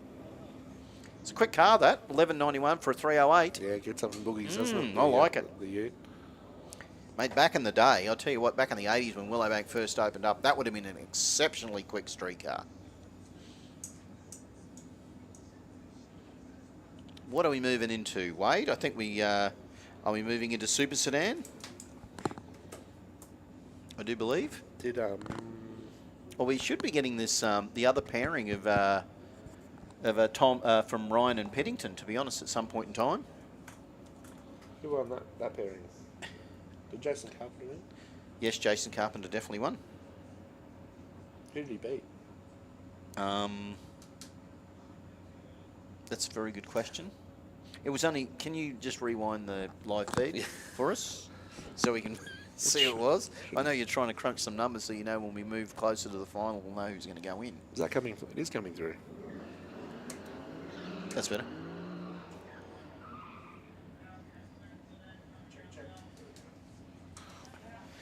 So top sportsman, modified bike, you should be in the lanes. Here it is. Is this the pairing? Here it is. Piddington and Ryan, 11.59. It all went askew before. Couple of troublemakers. No, they're not. This is an official rerun here at Willowbank, just to let you all know that. Everyone's sitting at home, I'm just letting you know that. I don't care. Oh, Tommy's got out with a 0.75, a 1.97 for Darren. You're going to need to work hard to catch Tom, whether Tom goes under his dial in or whether he's safe. And he is safe. Look at that, 11.70 and 11.59 for Tom, and 11.62 and 11.45. But a 1.97 light is not as good as the 0.75 from Tom. Well done. There you go. That's the rerun of the day. One and only. Oh, once you say that, Wade Benson. You watch, we'll have 30. I don't even want to say anything now. This is like, mate. Oh, mate. I thought commentating with Chris Osley was like walking with a time bomb. Now I've got you. Bad. You boys are just like naughty. Have a look at young Connor Webb. You know what? Dad said, have a skid, mate. Have a skid, and he has. The slick plumbing VL Commodore of young Webby. 9.30 in the AA Commodore. Damien Morris, he's the man. 9.95 in the Morris Painting Solutions Monaro. As I said, Damien having the privilege of being the first car down on the new surface. I'm not too sure what's going on there. We've got our official looking at So Damien. the dial in on the board is different to what he's dialed in at. Oh, and we know that if you accept the dial in that's on the board, you just have to put up with it. Yep, so he's But done if well you- to spot that. If he Yep. spotted, well, that's a seasoned racer. I'm not too sure how, but Chris just mentioned that from where we're sitting up high, there is quite a bit of a reflection from the sun off the track. I'm not too sure if it's that bad when you look at it from the ground level on the OTL live stream. I think if we look at it back down the track, I think it's pretty good. I think the racers are probably not having a trouble. It's only us poor commentators in the up in the box. Yeah, the interesting thing is that we've got on our screen here that it's a 992, which matches the car, but on the dial-in board at the end of the track, it still says a 995. So he's had to put trust and faith in the officials, telling him that the computer's got the right details. But guess what? How does a double O 3 lights out, Terry? Oof. Damien Morris, but mind you, Connor Webb, 006 red, mate, he was almost on the money. But a 10.02 on a 9.92 with a 003 for Damien Morris will get the win. But let's have a look at Connor Webb. He's new to the game, 9.41 with a 9.30 with a 006 red. Mate, that kid's coming. That kid's coming. 100%. He's got some skill. He'll be one to watch this year. Obviously dabbled in a little bit of radial action as well. Oh, here's another couple of Holdens in the field. Look at this. We've got the Gemini, we've got the Tirana. Brendan Shaw in the Penrite Oils Tirana with a 9.39. Parry Georges with the Jackson Transport Gemini with a 10.50. Of course, 13B turbo powered. What are we looking at? So everybody's got to run off a 9.95? It's index racing. Mate, I'm going to tell you something right. That's super gas. Yeah. We're going back. We're going back. I'm going to say something to you now, mate. So everything in our computer is showing the right information, but the timing board's not. The timing board is not, so you know what that means? We're going to have 28 reruns thanks to you, Wade Benson, putting the mocker on it. I'm taking no responsibility for this, ladies and gentlemen. Wade Benson has caused this problem. He's caused the kerfuffle. Look, and let's see. Look, who's down there on the camera? On the overtaking lane camera. I just want you to guys to go over there and have a look at that beautiful red Gemini with the rotary in it, because that'll just make all my rotor mates happy. But here they come. They're pulling up. George's first Shaw. The Gemini to lead first. The Tirana to chase. So the Penrite Oils to the Jackson Transport car. You can hear just Parry load that turbo up. Get this thing. Might have been pop a wheel stand if we're lucky. Oh, a little one. 0.80 for Georges, 0.82 for Brendan. Here it comes. The Tirana, the big V8's coming strong. 400 cubes, charging down. And he got him. A 9.46 on a 9.39 for Brendan Shaw will get the win. A 10.88 on a 10.50. A little bit off the dial in. The 0.80 light was good, but it just a little bit off the dial in for a parry on that run. Win or lose, Terry, how good does that sound of a 13B? Mate, it makes my little rotary heart sing. So Joe Nicholson, Jojo in the mighty A-grade anodizing Corona. We do love this 308 powered Corona. How cool is it? Needs louvers. It needs real louvers. That's what it's missing. Maybe it's got some and we can't see them. It needs real louvers, or it needs a like a crocheted knit or something on the back. But up against Mitchell Bauer. So testing to the lanes, please. Testing. So Mitchell Bauer with a 9.36 for the Fernwood Landscaping and Garden Supplies car. The fair lane to do the chasing. Got to try and catch that Corona. Oh, 0.45 light for Joe, but a 0.26 for Bauer. For Mitchell is better. Mitchell sailed on past. I reckon Mitchell will be thinking about getting off the pedal. And he most certainly does. A 9.42 and a 9.36 for Mitch will take the win. 9.98 on a 9.85 with a 0.45. That was pretty tidy from both those races. Well done, but Mitchell Bauer will get the win. Oh, the battle of the blue cars. The Salika and the Ford. Sean Doblin, Wayne Hyatt. 9.20 for Wayne, 10.37 for Sean. So Sean will lead first. I'll tell you what, if you've got to give Sean Doblin a head start, that's going to be a tough gig because, look, Wayne's a seasoned campaigner in the Boss Hoses Toyota, but he's got to chase down that Total Cover Earthworks XY, and that is no mean feat. If Sean cuts a light, it'll be on here.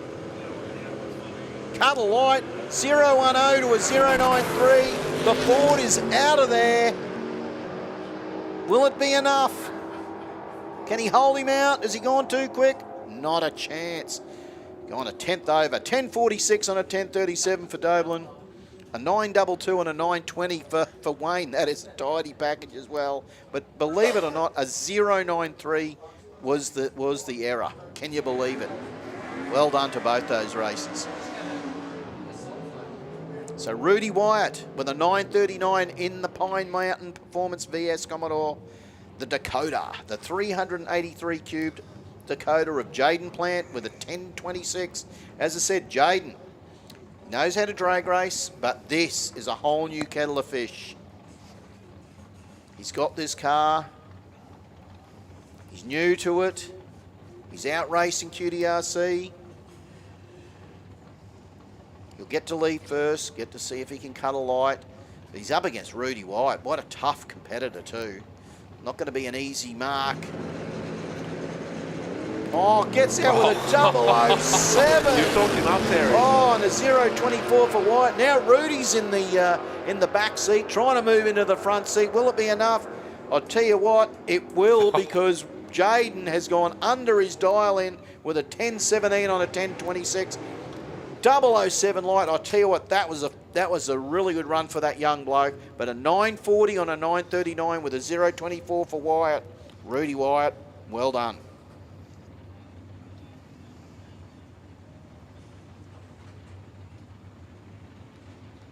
That was a tough race, I'll tell you what. Yeah, Super Sedan was one of our toughest brackets contested here last season, and it's showing us why in the first round here.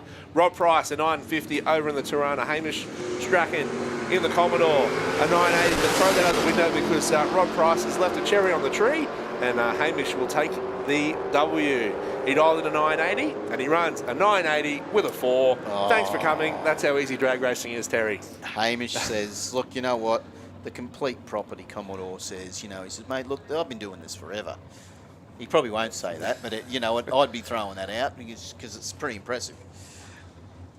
So Adam White, Kirsten Colston, the Lockyer Car Wash Falcon up against the J.R. Stevens & Co. VL of Adam White. I do like that style of that VL, the way Adam's got that car sitting. Both the Ford and the Holden both sit nice, don't they? Here comes the Commodore. I don't think you can give Adam that much on the tree. So a 9.56 on a 9.45 for Adam White will take the win. So the Commodore will get the win over the Ford.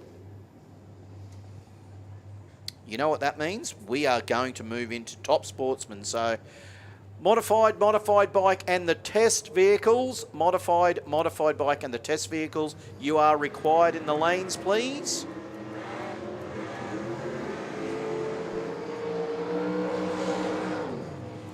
Ah, big skid there from Dale O'Dwyer.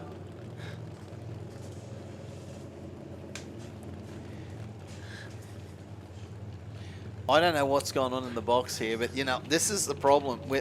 There's a couple of things. You never work with children and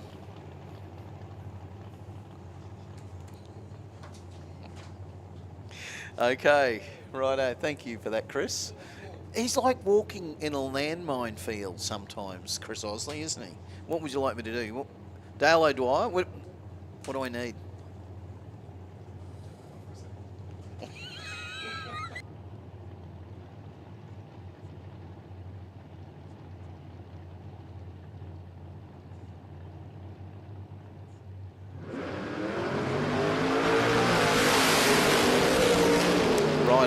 Max Carpenter gets out with a 0.94, Dale with a 0.20.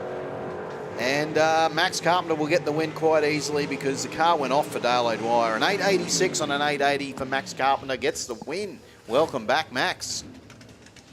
That was a big skid there from Simon Isherwood in the Evolution Water Cutlass. Got massive cubes. Look about big cube engine in that thing. Runs, as I said, we'll run into the high sixes at 200. Yeah, we saw it. It's got about 725,000 cubic inches.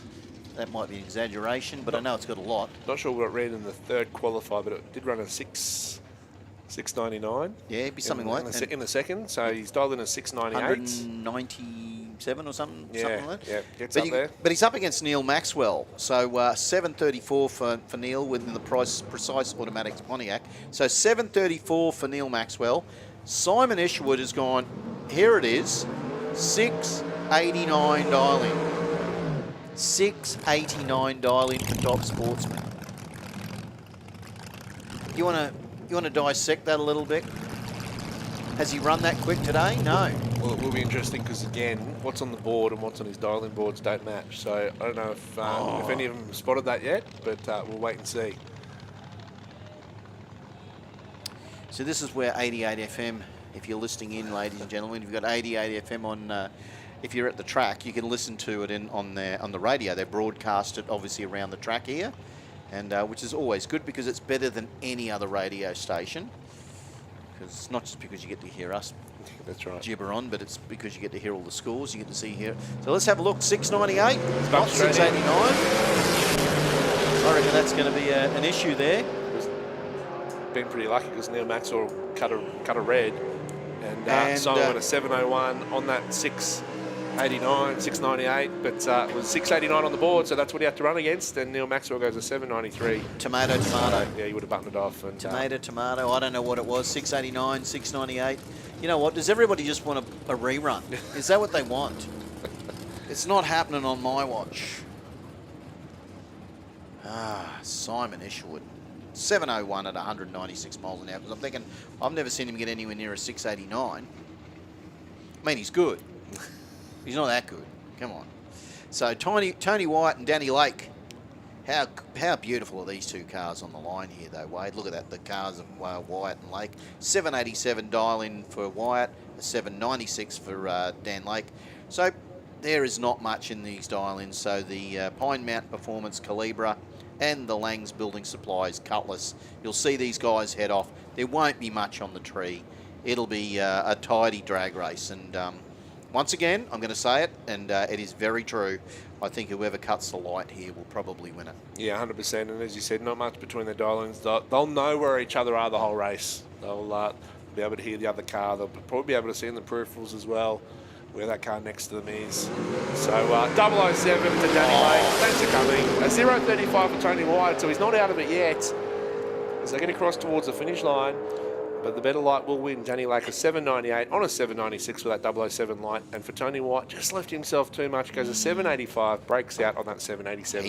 He knew he had to push it just that little bit to try and reel in Danny, but it wasn't enough. And Lake will get the first round win. Here we go. When you think about a couple of... What an odd pairing this is. Dennis Ryan in the Tirana, Varun Sharma in the Honda Civic.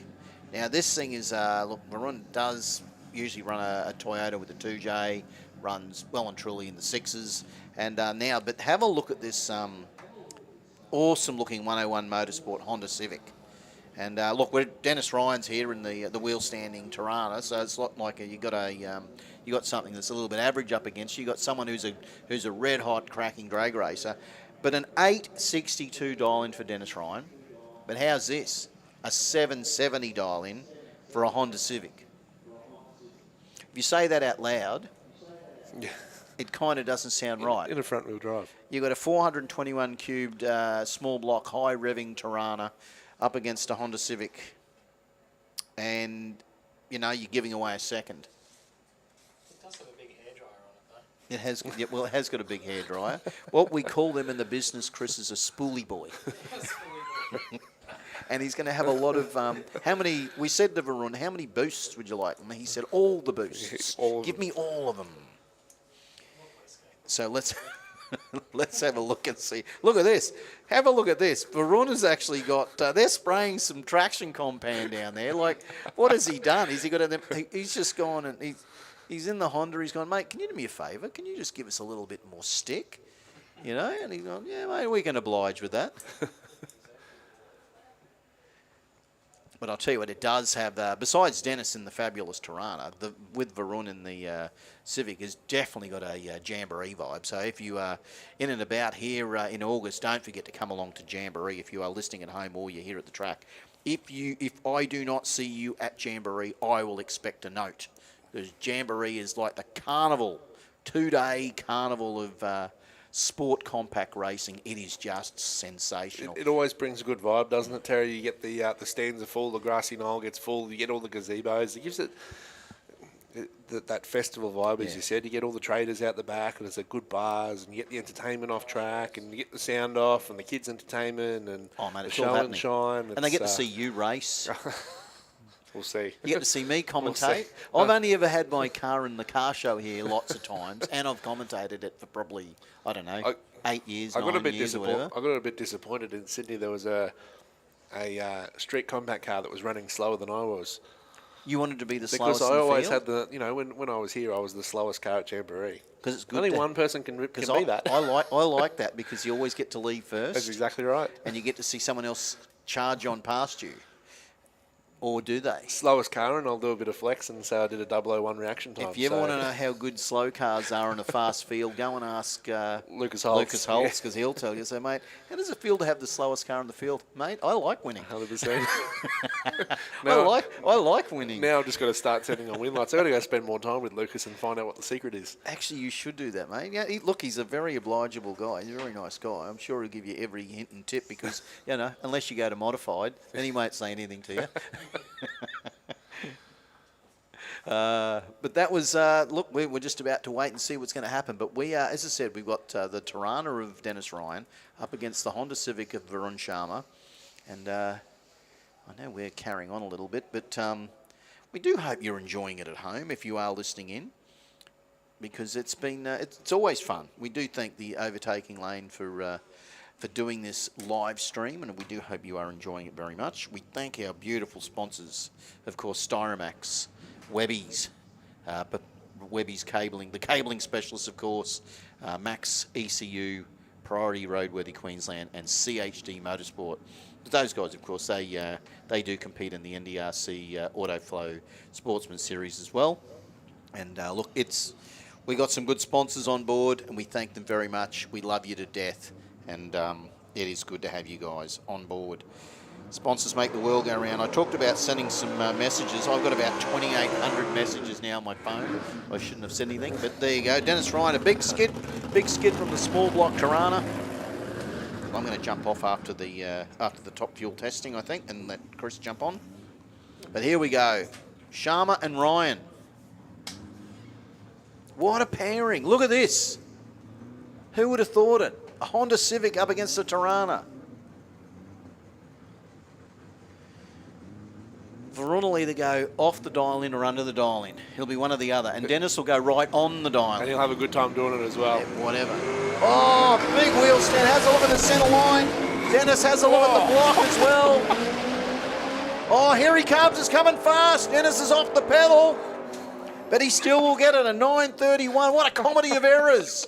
Varun, an 8.09. I'll tell you what, that was a comedy of errors. Dennis Ryan wheel stood, nearly hit the center block, got it back in, got off the pedal, and then here comes Varun, got it out late with a 1.3 light, but he comes on hard in the top end.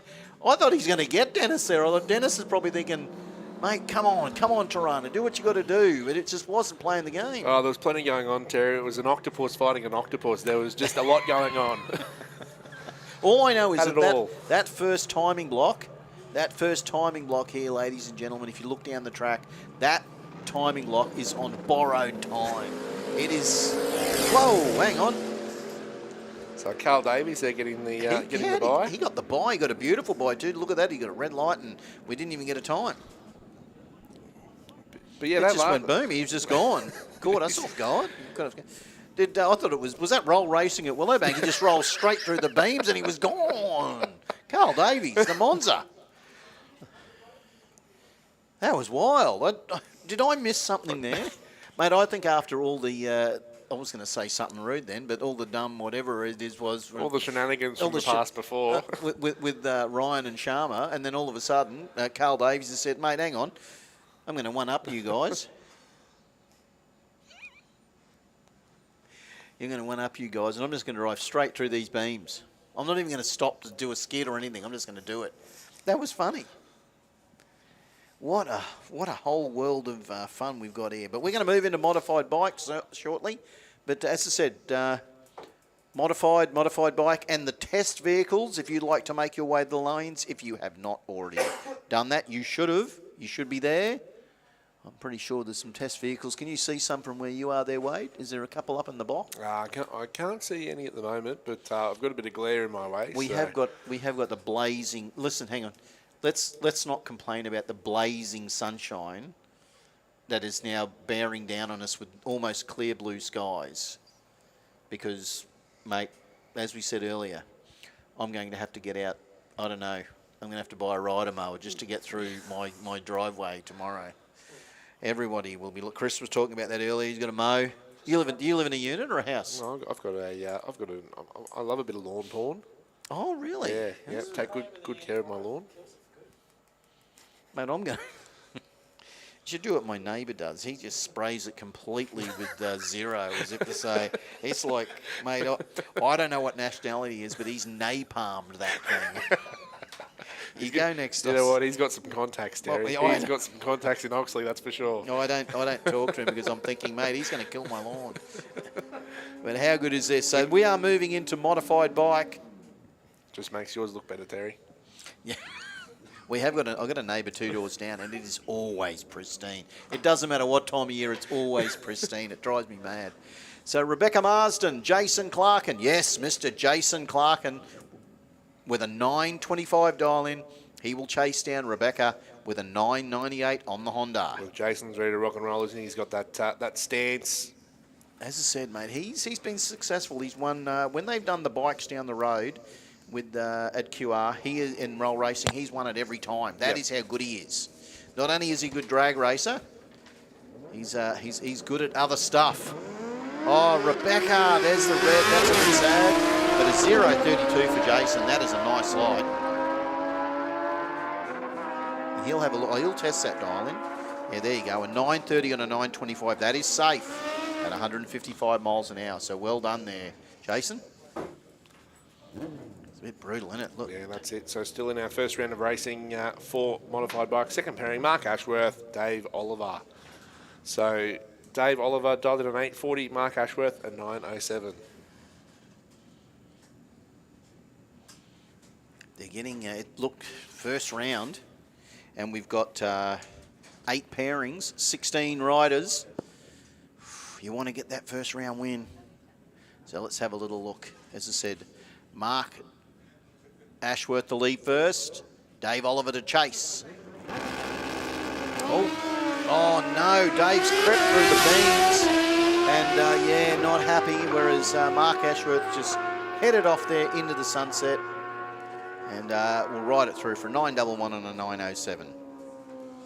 But yeah, just Dave, just the bike rolled forward, and it was all over bar the shouting.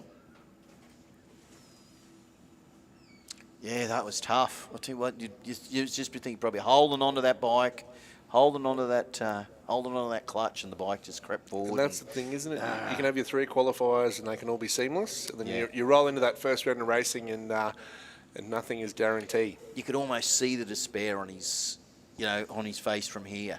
And he was facing the other way, and he had a helmet on. And that's the but thing. You could feel the despair from here. That's one thing with the bike riders, isn't it? That you get that body language. Yeah. Don't you? Some of them are really animated.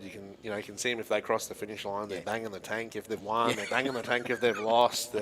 Some of them are giving each other thumbs up and having the time of their life, win, lose or draw. So it's something different for the riders of the bike categories that we don't get to see that in the sedans. So Jason White with a 1070 and with Rochelle Strike with a 1010 dial in. So about just over half a second chase.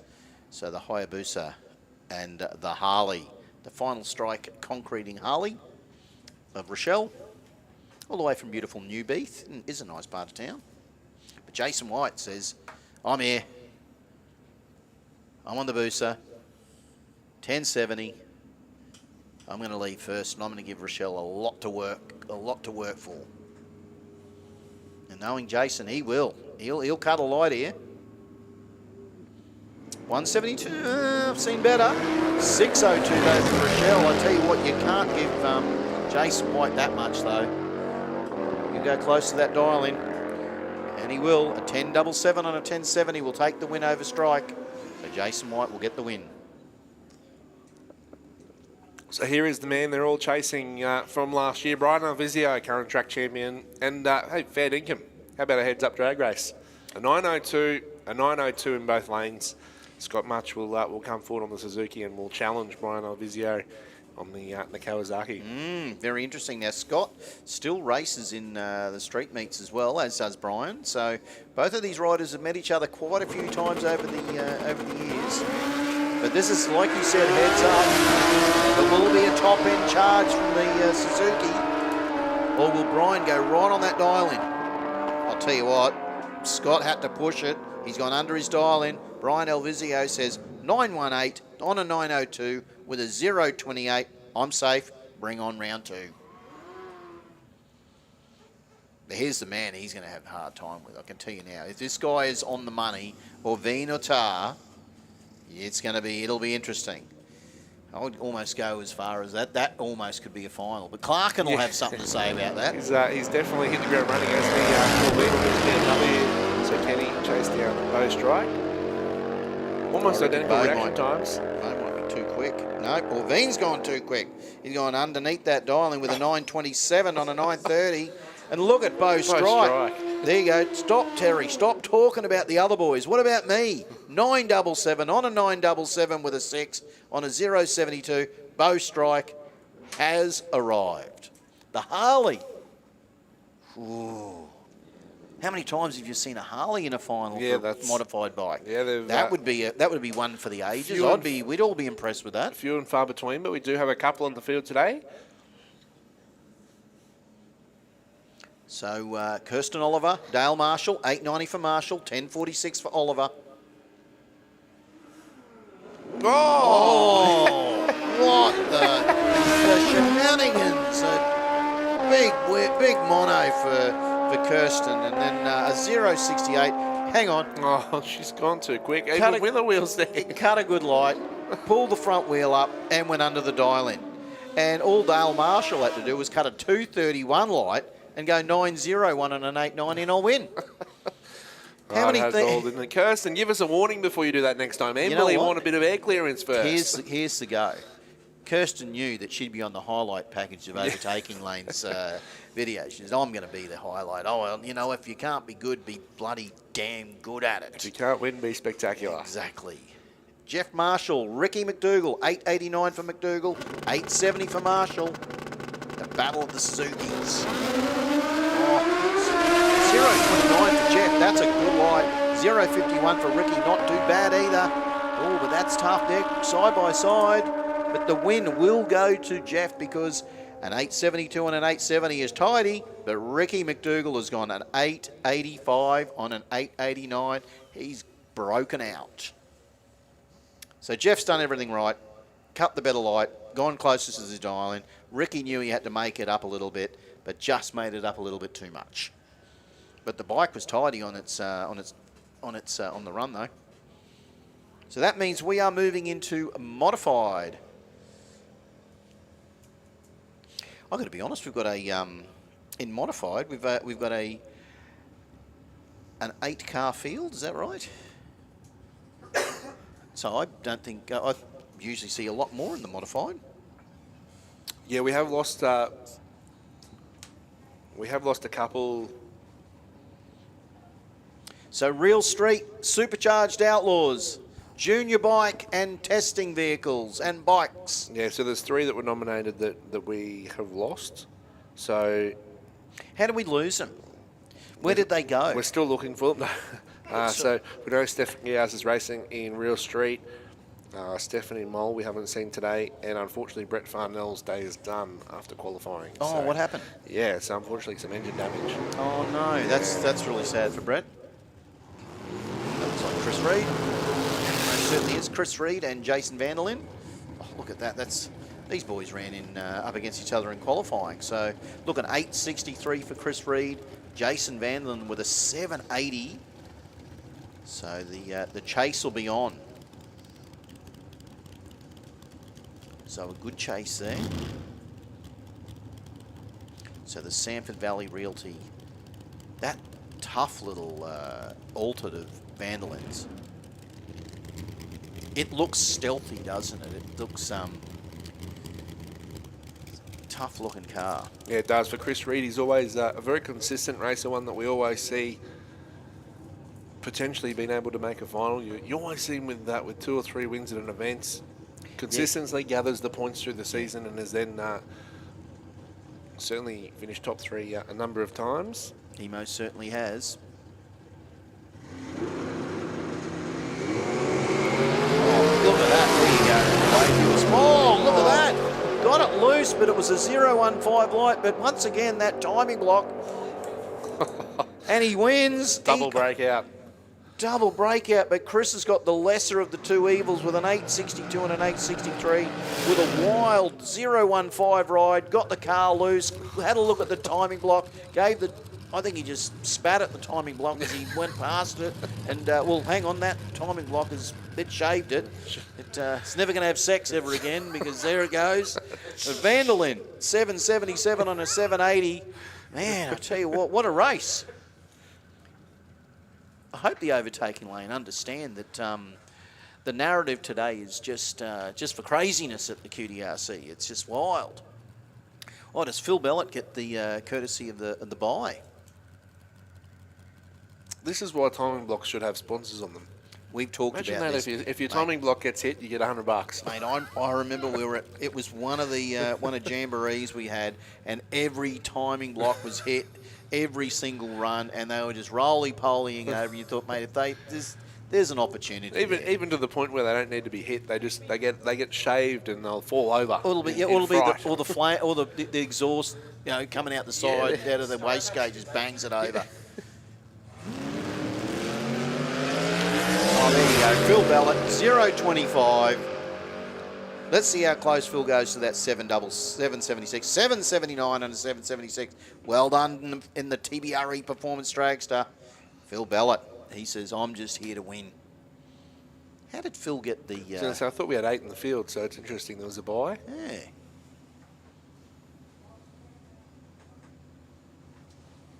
I can make some cheeky comments about why people get a buy, but I'm not because it's on overtaking lane. We'll go on. Means And you're already in the zone, Terry. So have a crack. I've already. You know what? If you're not offending people, are you even trying? Courtney Allen, Lucas Holtz. Here it is, the little engine that can and could. Lucas Holtz, 927 in the Mad Dog Motorsports altered. The little yellow altered.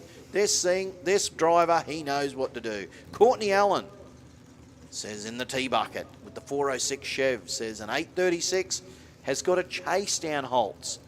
And Holtz is probably going to cut a light. Do I say probably? or will? No, I think it's more of a will.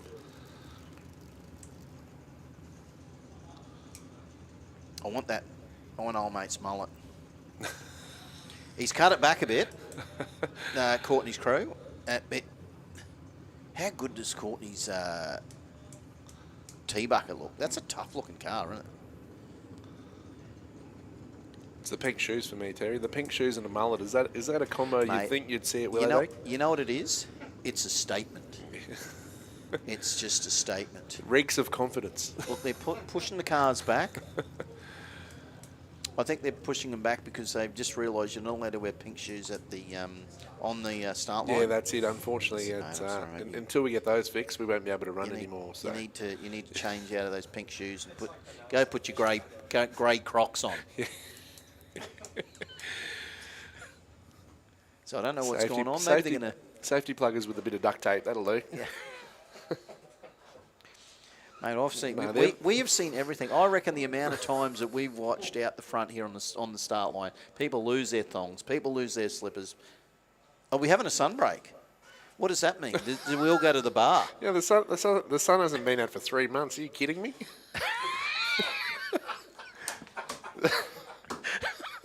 Wade, you are absolutely spot on. We got a sunbreak. What? We want everyone to appreciate it. We already know what it looks like. We can see it.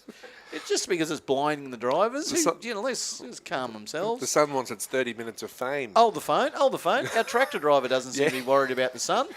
Yeah.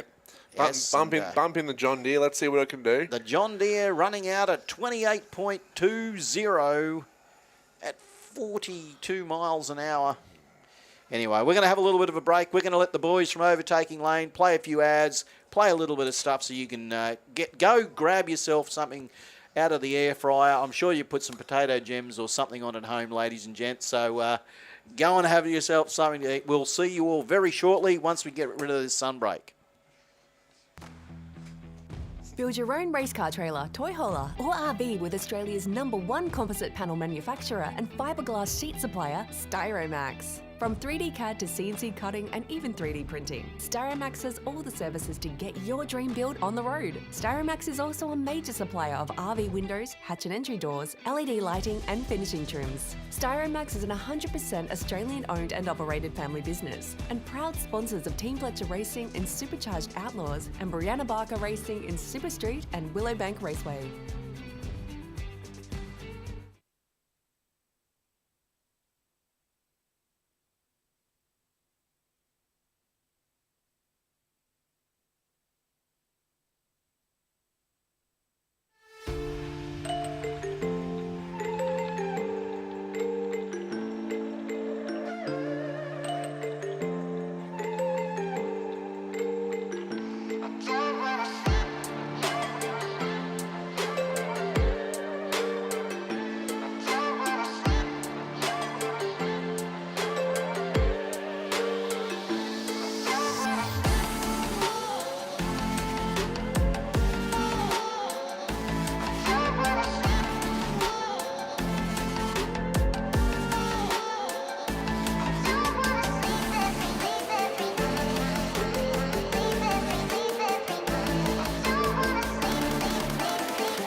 can see, but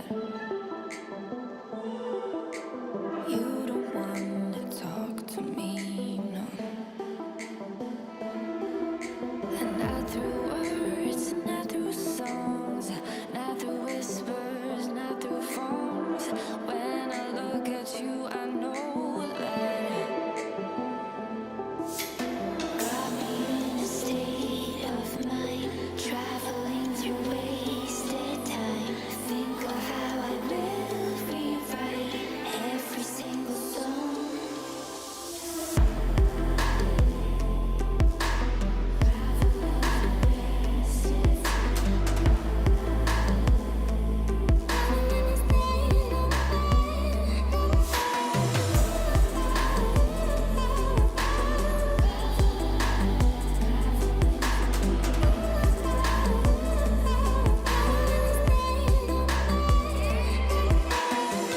As far as I can go now,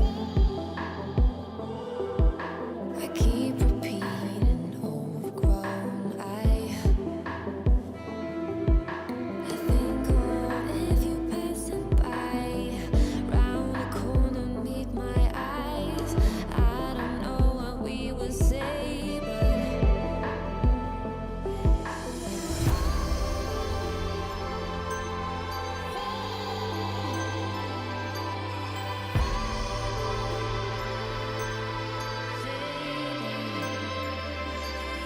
got me in a state of mind, traveling through wasted time.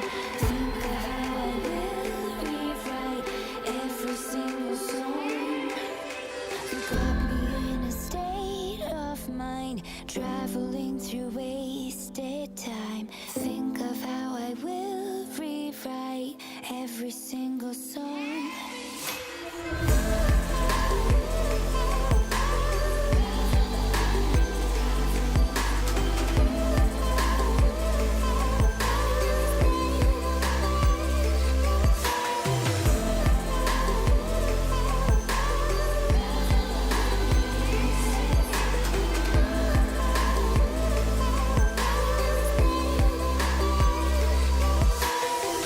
As far as I can go now, I keep repeating overgrown. I think of you passing by, round the corner meet my eyes. I don't know what we would say, but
Dean Disco down the quarter in the Ford Escort wagon.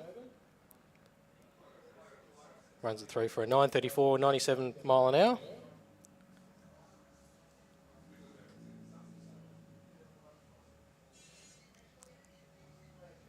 So we are into some testing. We've got the Subaru Brumby lining up.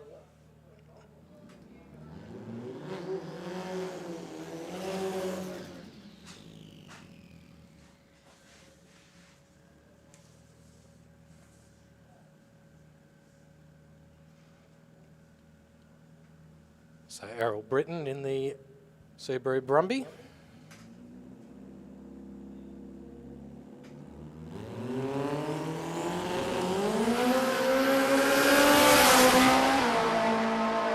This is looking like a better run. 125 to the 60 foot. Runs it through for a 780, 177 mile an hour.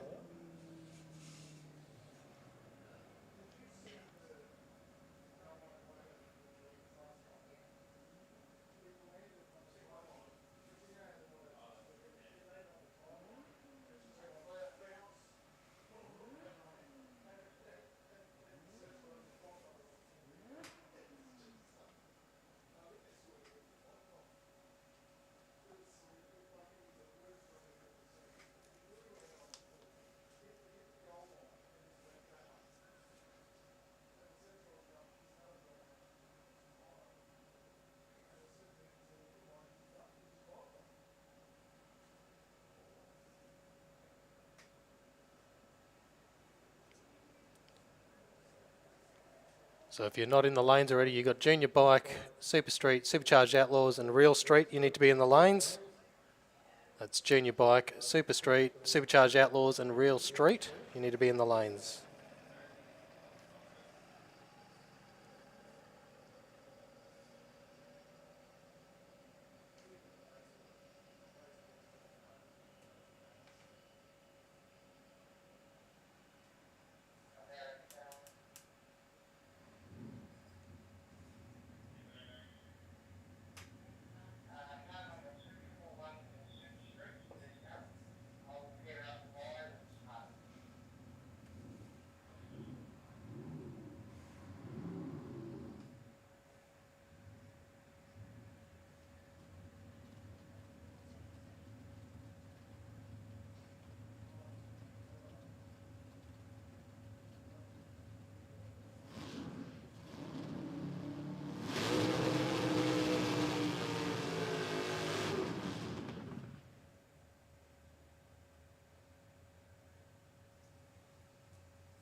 So we got Rob Maddox back out testing the Commodore.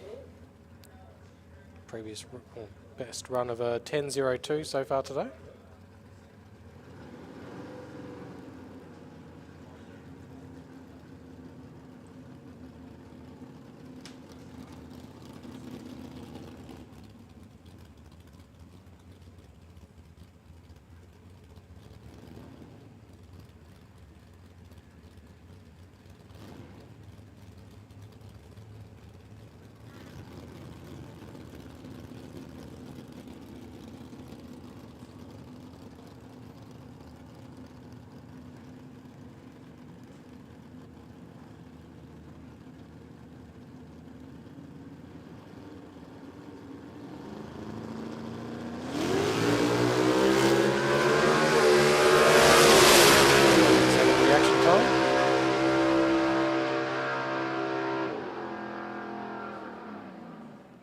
Gets off it just before the full track, 11:33, 96 mile an hour.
So we've got Steve Smith out on track in the green Corvette.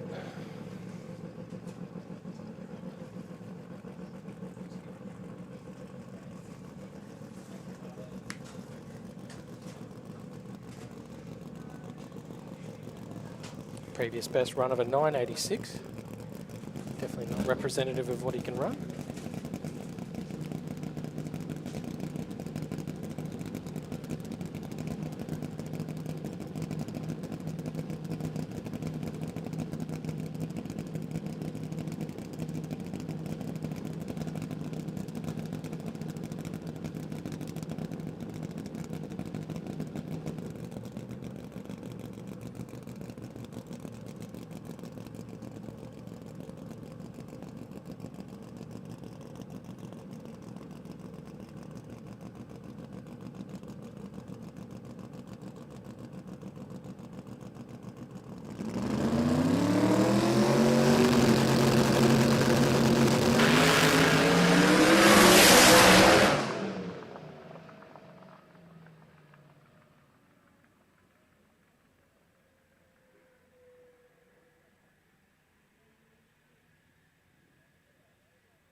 Build your own race car trailer, toy hauler, or RV with Australia's #1 composite panel manufacturer and fiberglass sheet supplier, Styromax. From 3D CAD to CNC cutting and even 3D printing, Styromax has all the services to get your dream build on the road. Styromax is also a major supplier of RV windows, hatch and entry doors, LED lighting and finishing trims. Styromax is an 100% Australian owned and operated family business and proud sponsors of Team Fletcher Racing in Supercharged Outlaws and Brianna Barker Racing in Super Street and Willowbank Raceway.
and I, we never show emotions, we just keep it down, down inside.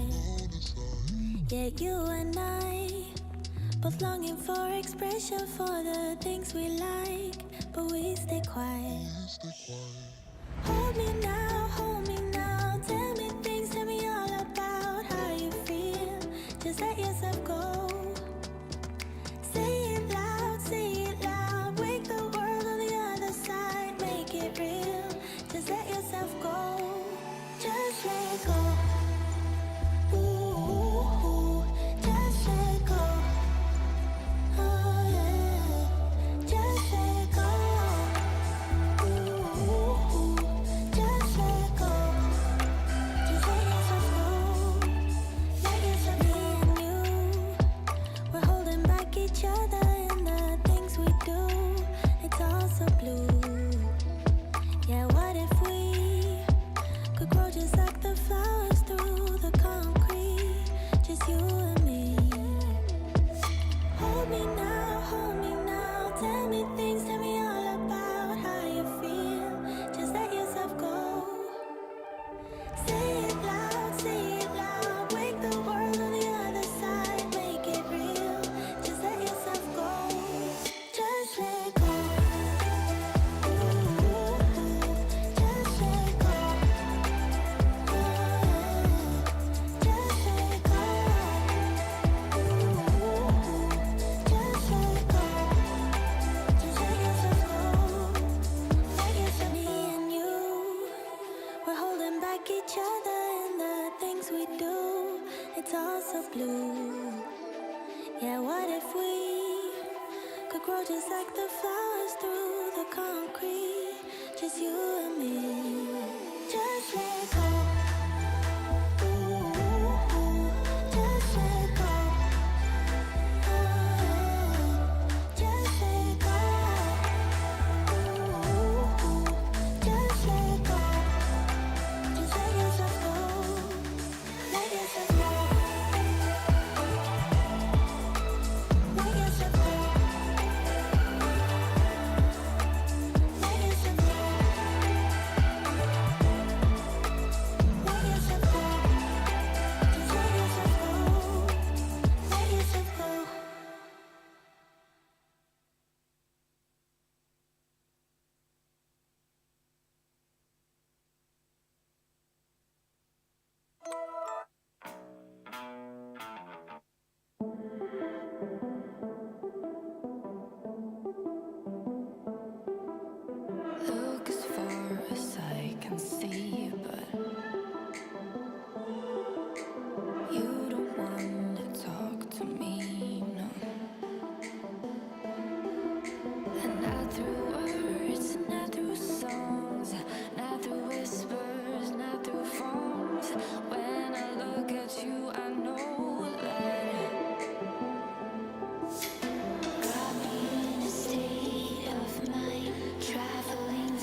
save. I wanna tell you something new. You drove us both into a wall.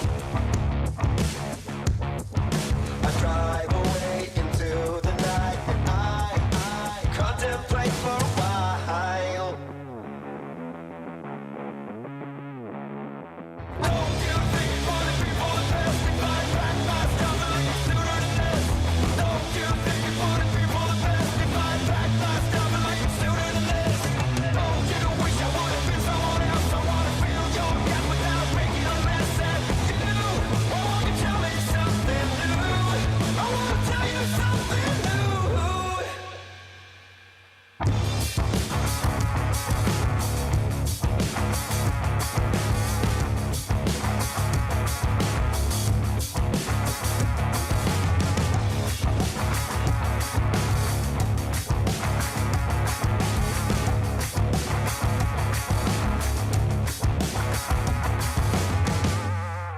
I wish you all the best I can, but I stop myself for a while. I'm saying things I don't believe. The panic's rising up in there. You, oh, won't you tell me something new? Don't you think it would be for the best if I pack my stuff and leave sooner than this? Don't you think it would be for the best if I pack my stuff and leave sooner than this? Don't you wish I would have been someone else? I wanna feel your gap without making a mess at you. Oh, won't you tell me something new? I wanna tell you something new.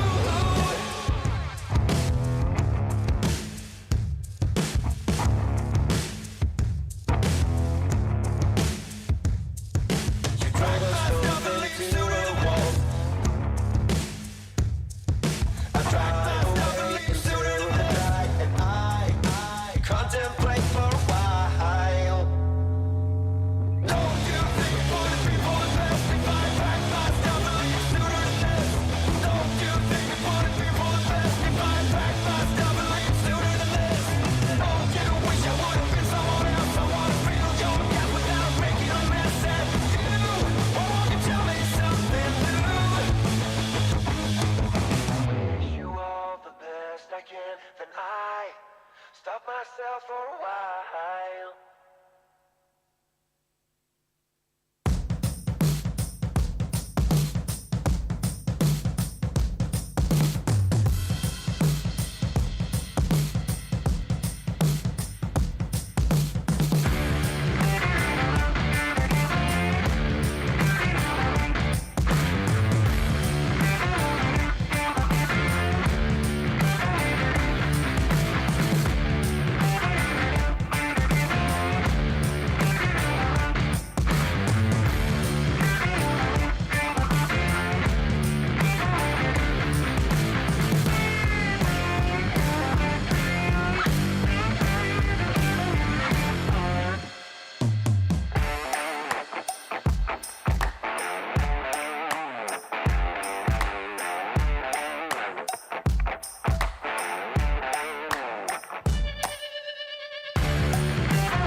And we are back. Chris Osley. Yeah, welcome back, Terry. We've got Lucas Holtz on track up against Courtney Allen.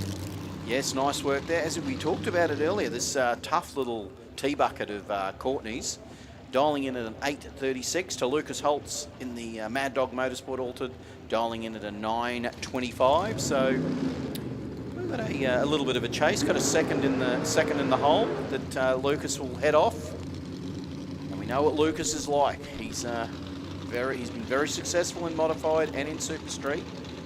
He's usually in the slower car too.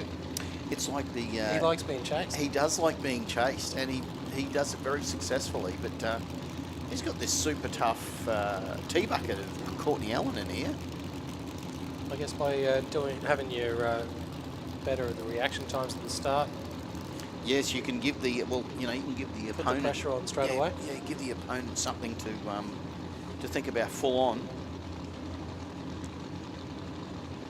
So let's see how we go.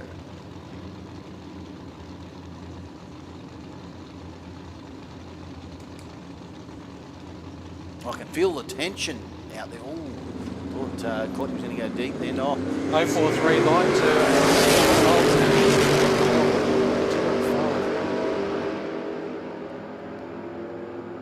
Holtz gets there first with the win. A 9.27 on that 9.25 at 141 mile an hour, and Courtney Allen an 8.31 breakout at 157 mile an hour. So there you go. The little engine that did. So that means we've probably only got a couple more in this category, haven't we? I do believe. Got a few more.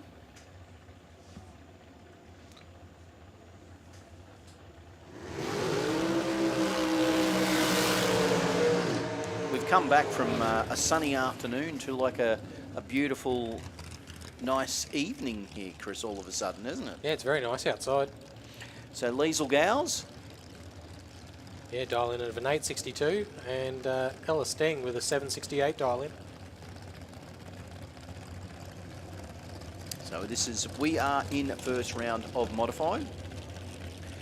That vision looking down the track there on the overtaking lane, how good is that? That beautiful sun just setting down in the distance. Looks pretty. Look at that. How good is that shot? Everyone who's sitting at home with a Corona, I'm jealous.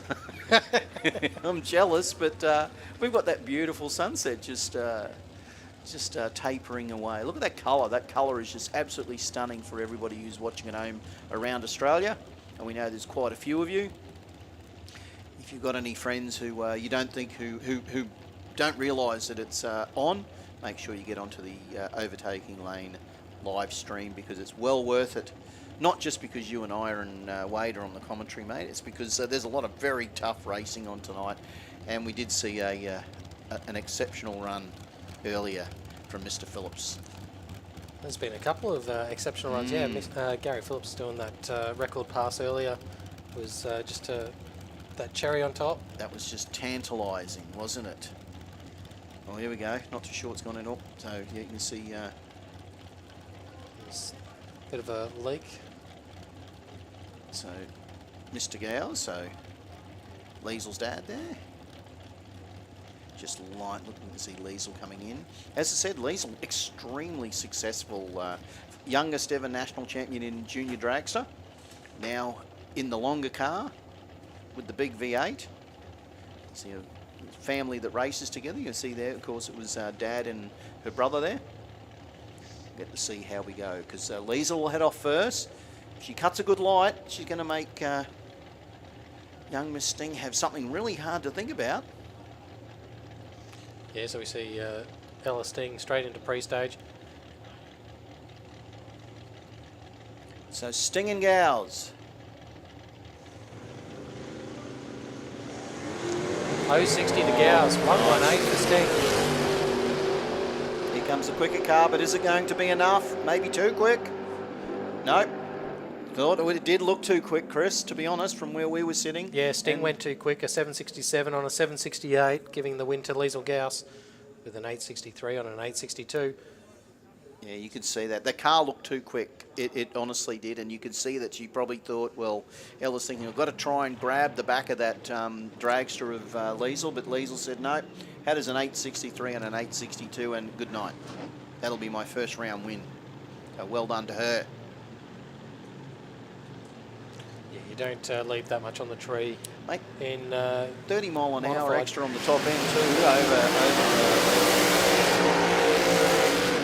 Here we go. We are now in Supercharged Outlaws. Gary Cameron, Shane Atkinson in the LJ.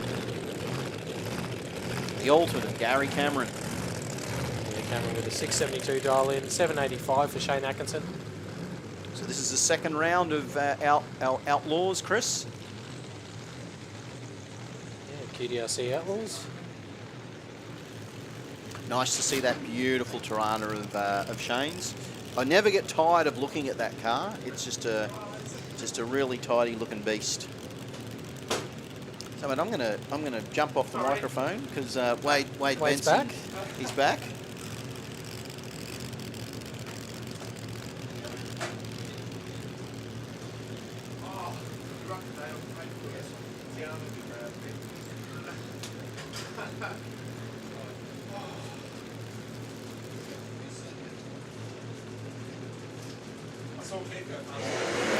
Six to 8 reaction time for Shane Atkinson, 175 for Cameron. It'll be a bit of an easy run here for Gary Cameron. Gets a win, a 682 on a 672 with a 175 reaction. And Shane Atkinson breaks out with a 757 on a 785.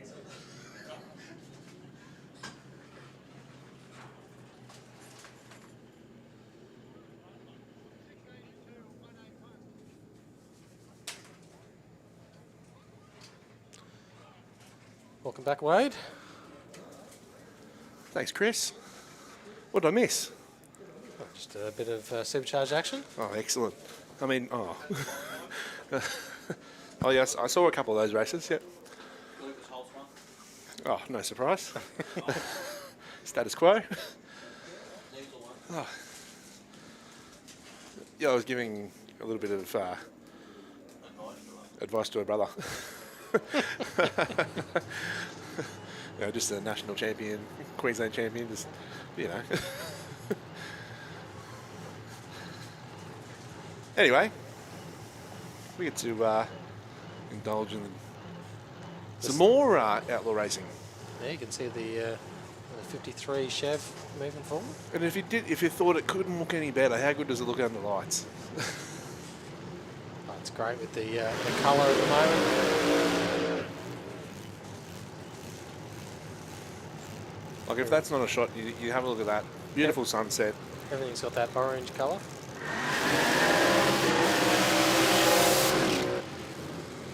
Big cranky rear engine dragsters doing burnouts. Yeah, so FC Holden of Joseph Shembry up against Josh Fletcher in the Styromax Australia Dragster.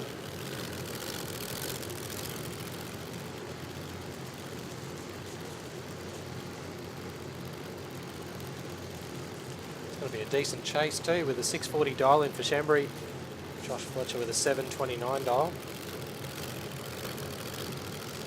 Yeah, we know Josh, ultra consistent, can win in anything that he jumps into. Expect the unpredictable with Joseph Shembry.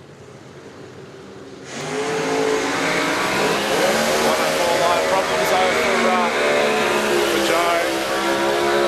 The FC, the Holden, it's not happy. It's revving its little guts out. And unfortunately, that'll be all she wrote. But for Josh Fletcher, no such problems. How does a 730 with an 8 on a 729 sound? Yeah, it's a cracking run there for Josh Fletcher. Couldn't expect anything more. So it's almost like he's done that before. Yeah. So he will go 2 wins from 2 rounds of racing. We'll have to wait till he comes up against Bill. Yeah.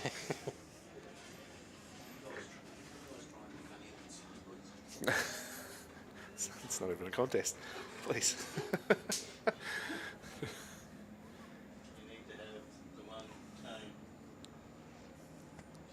Well, we're very modest in this commentary box, aren't we? We're very modest. I think if you lived in Western Sydney, you'd be feeling the pressure anyway. Yeah. I mean, they got a good rugby league team. They can't have everything good.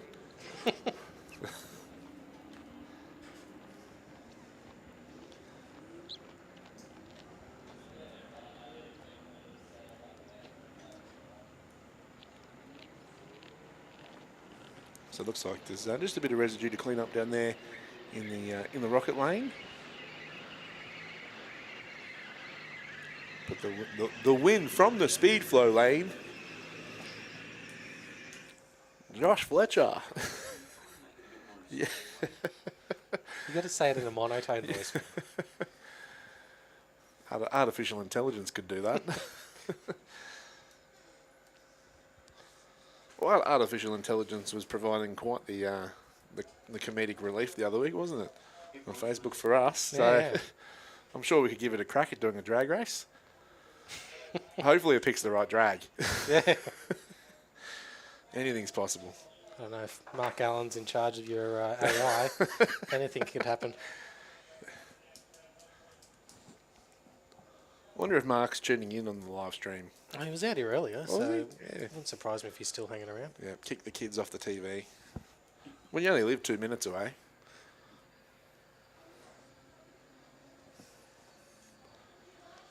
Maybe he's working on the dragster to get it ready for the Winter Nationals.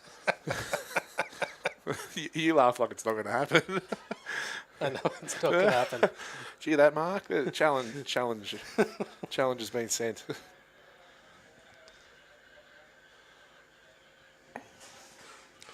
So what do we? We're in our second round of Outlaws. We haven't seen any of our other categories for their second rounds yet. So still plenty of racing to come. Yeah, so we've got junior drag bike coming up soon. We've got Real Street, junior dragster, Super Street, Super Sedan coming up. So all action aplenty once the cleanup is done.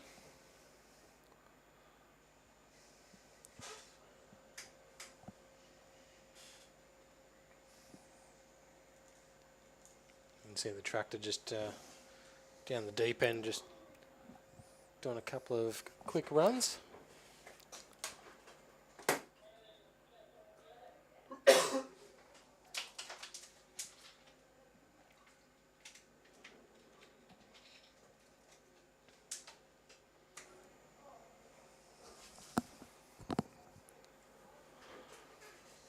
So we've still got the information from that last pass up on the screen, so it's a good opportunity that we can go back through it. But look, Josh, dial in a 729, cut a 104 light. We know he can cut better lights than that, but he was good enough to run that 730 with an 8 on a 729, which is going to see you win more races than it would not.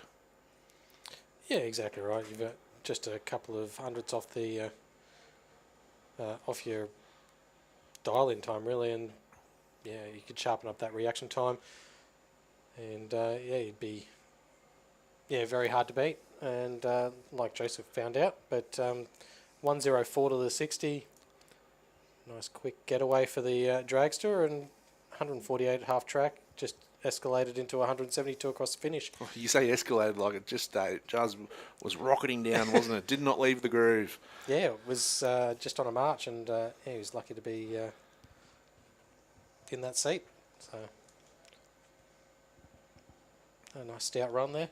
You need junior drags to the lanes if you're not already in there. Real Street and junior bike as well if you're not already there. You need to be there.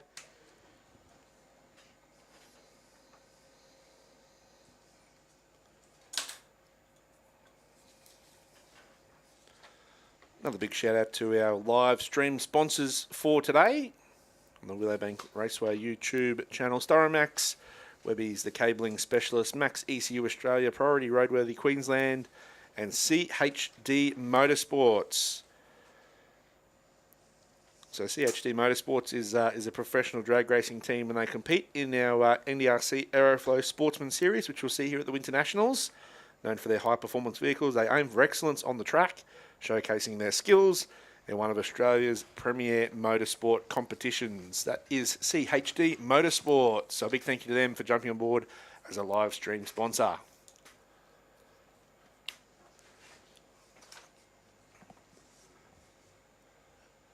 while we wait for the cars to start firing up, it'll be there's a couple of big events coming up soon. Obviously, we've got Test and Tunes. We've got Street Series Round 2 coming up. We've got Road Trip Drag Challenge, Diesel Assault Night as well, which a bit of fun for the for everyone. Yeah, the Soot Patrol will be out here, that's for sure. You got Nostalgia Fest, Mopar or No Car session, and Winter Warm Up and Winter Nationals. And that'll just get us to half the year done. Yeah, that's right. Yeah, you look at the back end of the year, and it's even bigger, isn't it? When we got a lot of our specialty events, Mopar Sunday, you got Bike days, Bike Day, Nostalgia, All Forward Day, Jamboree. Continue with our QDRCs. I think there's it is the 40th year of Willowbank. I think there's a 40th year special somewhere in September. Kenda's back for a couple of events. You got Radio Ride in October. Yeah, it just does not stop. You got Nostalgia Drags mixed in. You got Road Trip Drag Challenge, Gasoline Alley Ride Night. So yeah, plenty of events coming up. So if you're keen on rocking back out to Willowbank Raceway for any of the events, check their calendar out. And yeah, come along. It's always a great day out. That's it. And I mean, I suppose there's an event there for everyone. You don't have to have a QDRC Outlaw vehicle to come out and participate. We've got our street series. All you need is a car with registration. Yep. Come on out. As long as you've got an approved helmet, you got your long sleeve top, your long pants, you can come out and have a crack. And that's all it's about. Come out with a couple of mates, see how you go. You don't have to turn on wind lights. It's just a bit of fun at the end of the day. There's a few people that probably take it a bit more seriously than a bit of fun. But look, Terry's out here on the mic, always providing plenty of insight to the races, plenty of laughs along the way. It's just a good environment, a good atmosphere to come and have a crack. Yeah, there's plenty of themed test and tune nights too, which are always a big hit as well. So it's always good to see the different cars and that making their way out on track.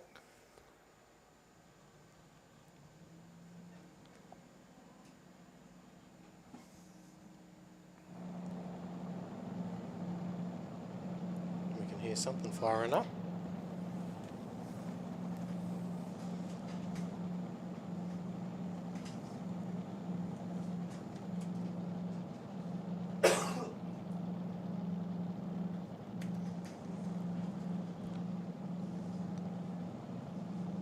So can see our next pairing coming forward with a couple of rear-engine dragsters, Bill Fletcher and Stuart Pryor.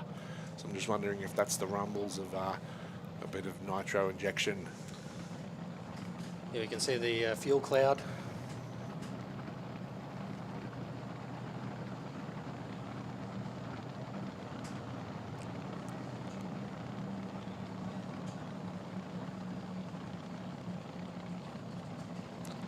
We can see the header flames from Stuart Pryor's dragster earlier.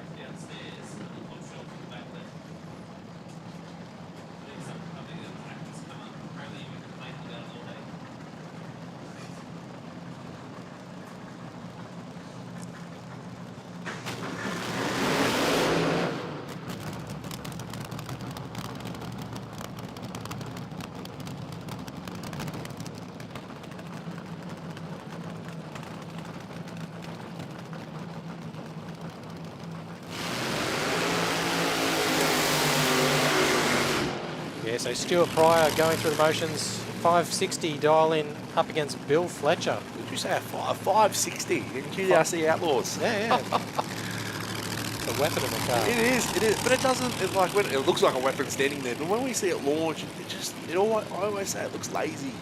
But then you see the numbers pop up and you go, whew.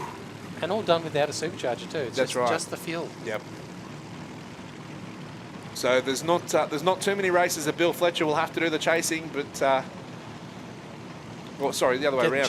There's not too many races that Bill Fletcher's going to be chased, but this is going to be one of them. Yeah, so Bill Fletcher in the rocket lane in that Styromax composite panels dragster, 478 cube Chev on board. That's 687 dial in. Stuart Pryor dialing in a 560 in the Royal Prussian Lubricants dragster. You can hear that that popping sound of the nitro. They've already run they're in the 580s today, so they reckon they can run even quicker. Let's see what they've got.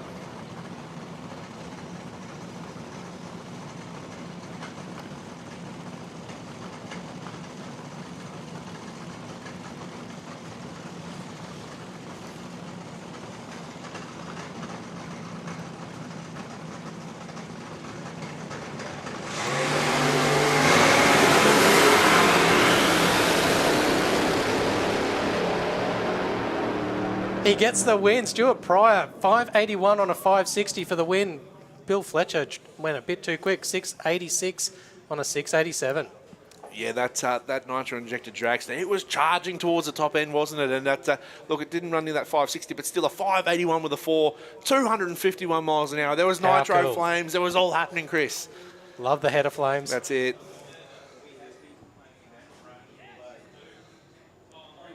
But, absolutely amazing run there for Stuart Pryor.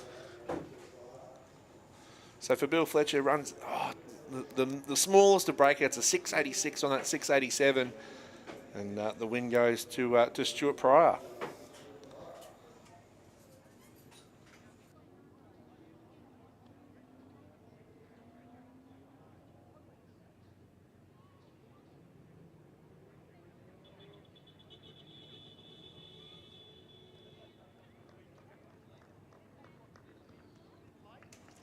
Can I get Junior Drags to the lanes, please? Junior Dragster, if you're not already there, you need to be there. And Junior Bike.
Let's turn our attention from a couple of rear-engine dragsters to the bright red funny car of Michael Vaughan. Yeah, the American Direct Parts funny car, dialing in a 702. Going up against Michael Malloy in the Raptor Works front-engine dragster.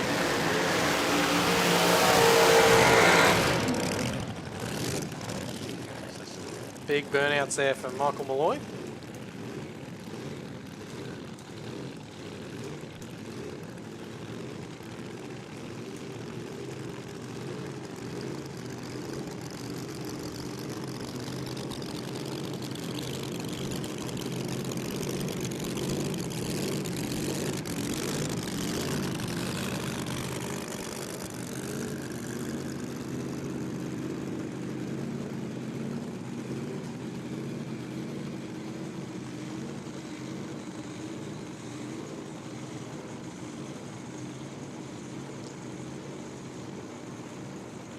Slightly smoother idle for the front engine drags.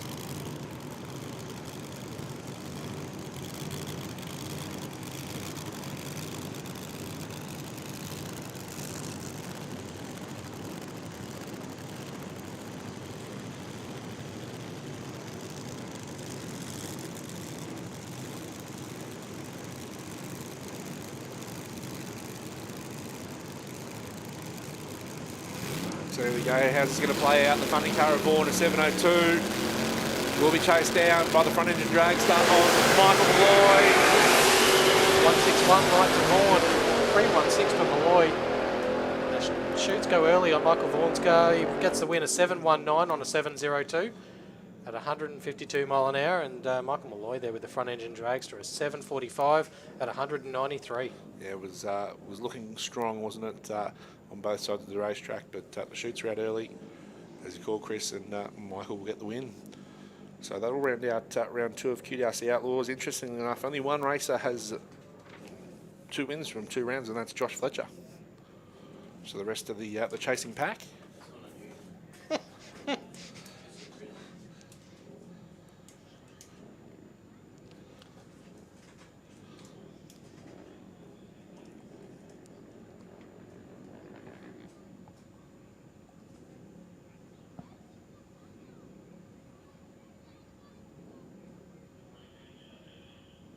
Looks like we're going to go and see a couple of runs from junior drag bike. Bit of a change of pace, would you say, Chris? Yeah. Bit of half-track action. That's it. I'll tell you what, though, the junior drag bike competitors, they're having just as much fun as probably those in the Supercharged Outlaws. Oh, They yeah. get to rep skids, they get to change gears. At a smaller budget, I reckon. Get to feel the wind in their visor.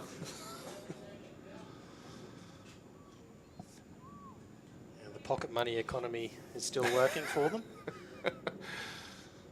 Well, I don't know what kids get these days, but I reckon with the way inflation's gone, they'd want to be getting some good money for washing dishes. I'm not doing it for anything less than this. This is my asking price.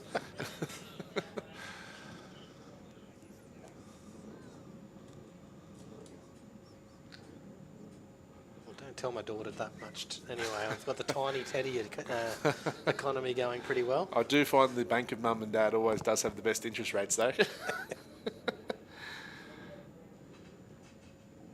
All right, let's have a look at the racing. Pairing coming forward in junior drag bike. Vance Pirano doing double duties here tonight. Nevaeh McDougall as well, both competing in junior drag bike and junior dragster. So Vance Pirano will lead first, dialing in an 11:42. Over in the rocket lane, in the speed flow lane, you can't miss Nevaeh in the pink leathers. Dialed in a 9:39. Yeah, Vance Pirano there, an 11:42 on the Beck's Hair Lounge junior drag bike.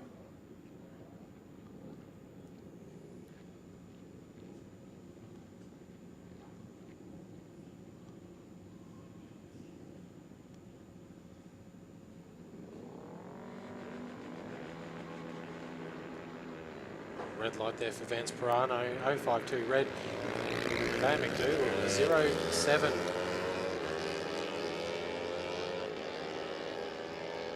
She rides through for a 9:51 on that 9:39 at 74 mile an hour. Vance Pirano with an 11:77 on 11:42. Yeah, nice work there. So that could be the advantage of being the quicker of the two, isn't it? If your competitor next to your red lights, then you get the win automatically.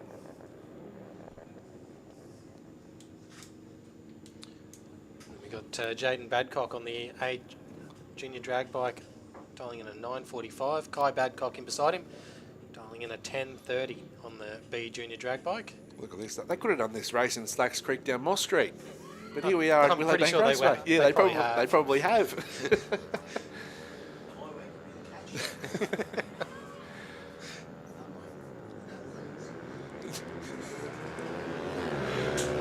Double 1-3 for Kai Badcock, 0.89 for Jaden. Will be chasing hard. Is he going too quick? He's not. He's gone a 9.53 with a 2 on a 9.45. Gets the win.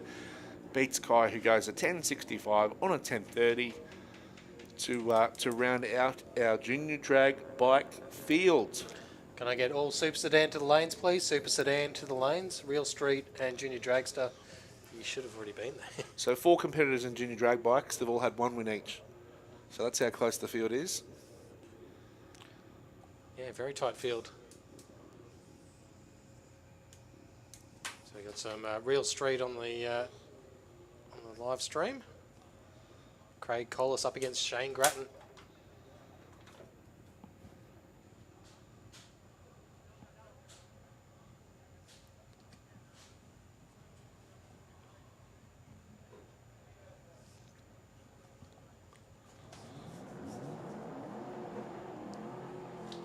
So it looks like Shane Grattan going through the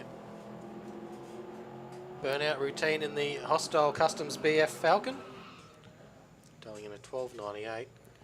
And Craig Collis kind enough to drop off some of Tina's candy shop goods earlier on today. In the Jeep. Yeah, never underestimate the Jeep. It may be big, but they get up and boogie, that's for sure. So Craig has dialed in a 13.39, so we'll leave first.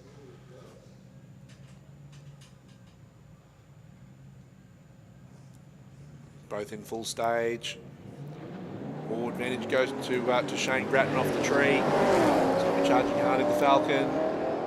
Doesn't look like he's making much of an inroad on that Jeep. No, but the barrow will kick in the second half of the track. Or will it be Craig? Oh, not enough breakout for Craig and the Jeep. 0.02 of a second he missed out by. Yeah, 13.38 on an 8 on a 13.39. Not sweet enough and won't take the win. Shane Grattan a 13.08 on a 12.98. Will take the win. Yeah, you almost jagged that one, which is... So up next, Dale Samuelson dialing in at 12.42 with the Better Call Kel Maintenance Holden Caprice up against Cooper Lay in the Peter Lay Customs Import Ford Ute with an 11.11 dial in.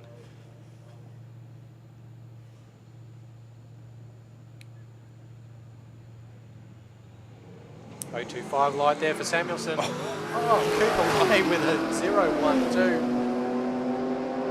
Not much in this race.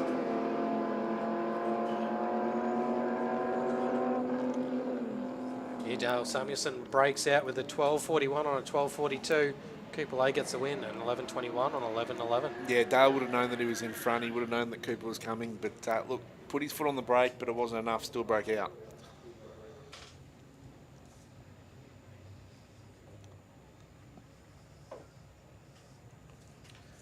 Nathan Minto in the Orange Commodore, dialing in a 12.75 up against Paul Nielsen in the Black Panther Racing Ford. The 11.21 dial in. 0.53 light there for Paul Nielsen. Half the work's done for it. The chase. Is that the easy or the hard part? That's the easy part. Gets the win 11.42 on 11.21 at 117 mile an hour. Nathan Minter and a 12.97 on a 12.75. Dean Marchant, Nova Ford Caboolture FG Falcon, dialing in 11.22 up against Matt Coates in the Bridgestone Albany Creek Commodore station wagon. Yeah, two of the early stalwarts of the Real Street division here, locally at Willowbank.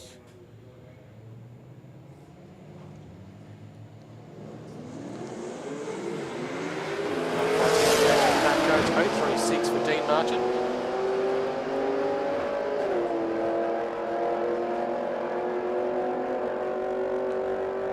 Matt Coates with a 12.07 on a 12.06. Still doesn't get the win from Dean Marchant with that reaction time, and 11.26 on 11.22. Yeah, that's where it can be handy to win the race in the start line, isn't it? When you can cut a better reaction time. And that's exactly what Dean did. Ian Nielsen in the blue VZ Commodore on the start line, dialing in 11.66. Going up against Stefan Gauss in the yellow Camaro, dialing in a 12.50.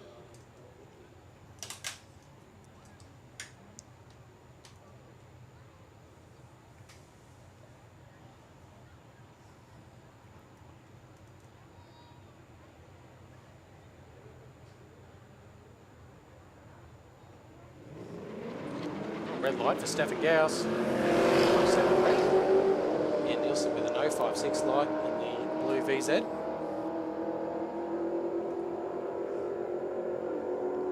And he tests that dial in with an 11.63 on an 11.66 with the win.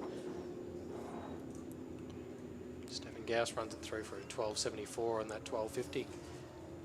Can I get Super Sedan to the lanes, please? And Junior Dragster, you need to be in the lanes.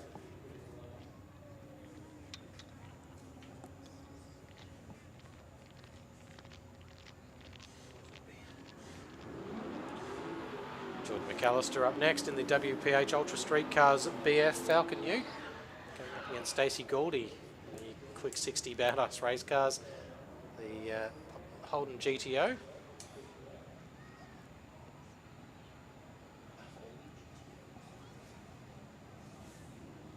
It's not a Pontiac if it's in Australia. What's the badge on it? That'll give us the answer. Doesn't matter what it is. It's 11 seconds fast. So red light for Stacey Goldie. Hands the win to Jordan McAllister. Cut a pretty sharp light, a 0.37 there for Jordan. And heads through runs. Oh, look at that, an 11.63 with a 9 on 11.62. Nice work there for Jordan McAllister. For Stacey Goldie, got the red light and then ran a 12.05 with a 5 on 11.98. Yeah, nice close run there. 0.009 across the finish line between the two.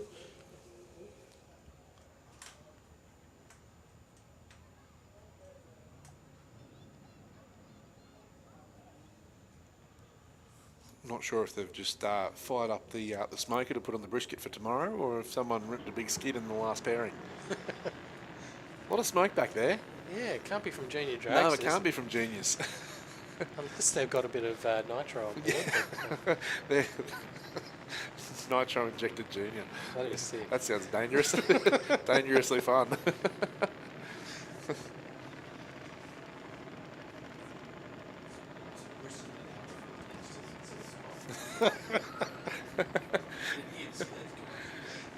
Would be seared anyway. Oh, anyway, first pairing coming forward. Big field of juniors to get through. Round number 2 of racing. Jasmine Kidd, an 8.22, has dialed in and will chase down Xavier Paul for Rowling Repairs. Has dialed in an 8.83.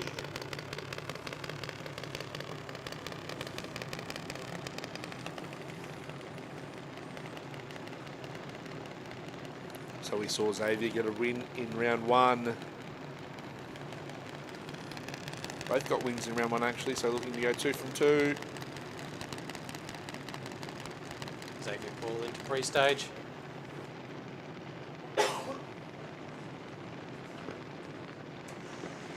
.204 light for Xavier Paul, 092 for Jasmine Kidd. A junior driver with an advantage, but gives the win to Xavier Paul with a breakout 8.17 on an 8.22, giving the win to Xavier Paul with that 8.84 on an 8.83.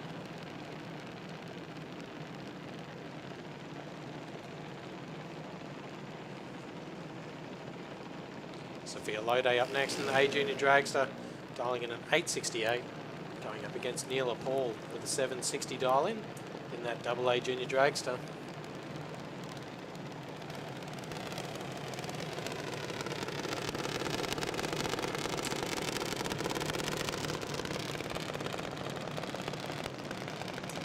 See on the side of the Sophia Lode Dragster that is for sale. Yeah, so if you've got a kid that's looking on the live stream and going, why can't we have one of these? Why can't I have one of these, Dad? There you go. Grab that phone number and give them a call. That's it.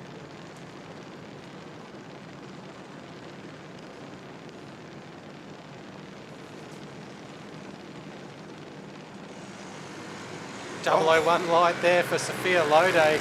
089 for Neela Paul.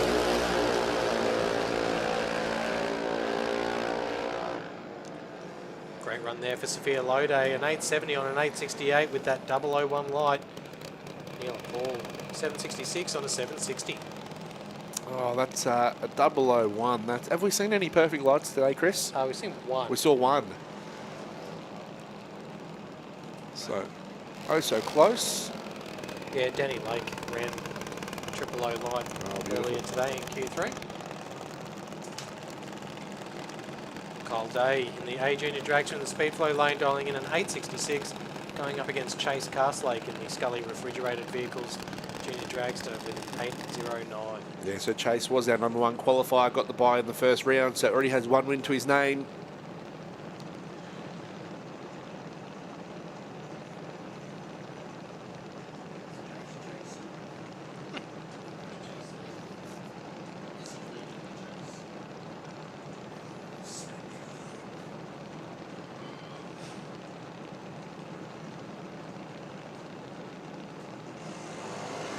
Oh, 3-4 light for Kyle Day, red light there for Chase Castlake.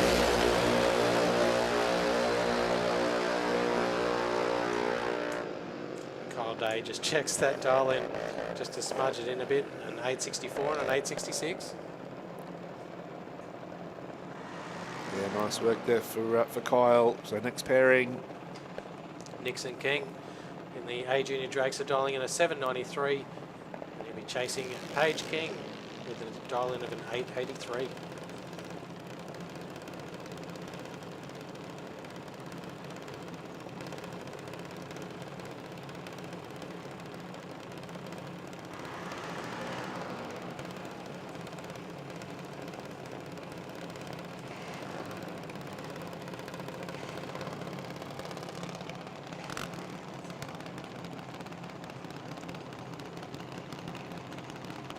So you were saying early on, Wade, 23 competitors in Junior Dragster today? Or something like that? 23.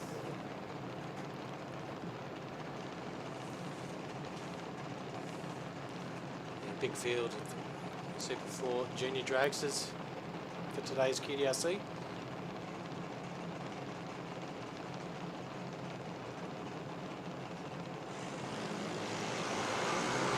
.029 light for Paige King, 093 for Nixon. And Nixon gets the win, a 798 on the 793. Paige King there with an 898 on an 883. Yeah, so nice work there for Nixon getting his first win of the day. And next pairing coming forward. So Tamika Castlake over in the Rocket Lane Scully refrigeration vehicles on board. And someone that has just been coming light after light after light today in Bronchi Janush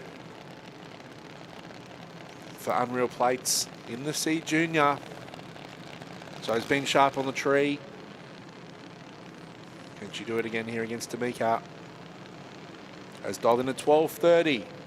Tamika has dialed in an 896. So 3.5 seconds.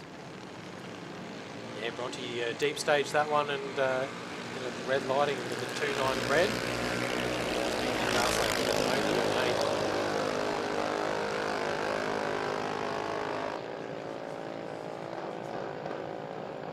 Checks that dial in with an 894 and an 896.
Mia Grace Hopkins going up against Max Rolling. She's just red limb. Max Rolling is 054 light. 158 on that 765 just to check the dial in.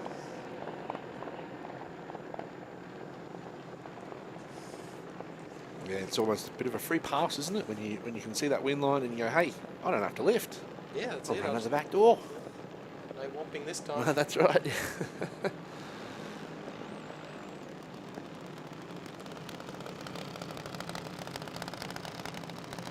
Another of the Piranos. Lucia Pirano in the B Junior Drags from the Rocket Lane going up against Cody Robertson in the Speedflow lane.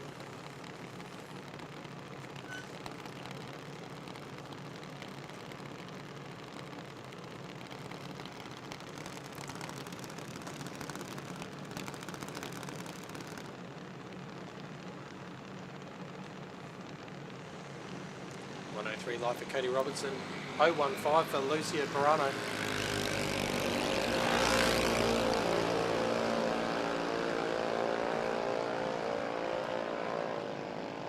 And a double breakout win there for Lucia Pirano, a 10.03 on a 10.06. And Cody Robertson running at a 12.13 on a 12.18. Yeah, so the lesser of the two evils there will get the win.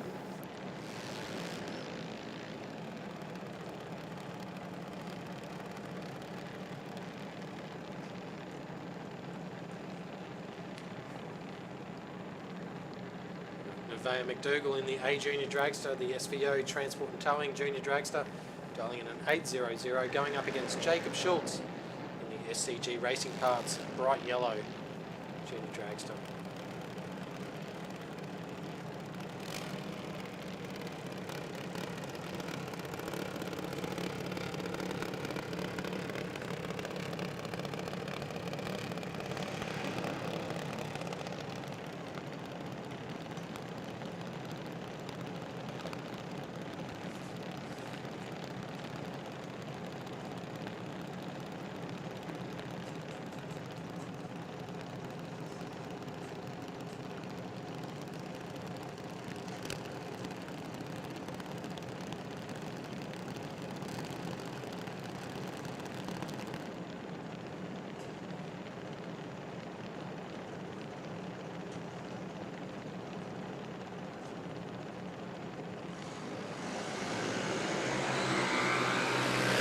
Well, Jacob was a bit eager to go, so he's left the red light on. Van McDougall gets the win light, runs through an 800, the dial in, an 802 with a 4. Is the finish time at 80 miles per hour for Van McDougall. Jacob Schultz runs through an 866 on an 854, but it was all over on the start line. You can see him get off the throttle. As soon as he'd done it, he knew he'd stuffed up. Bugger.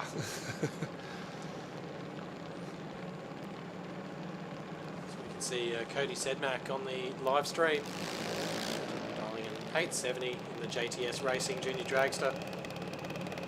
He's up against Lexi Lancaster in the A Junior, dialing in an 807.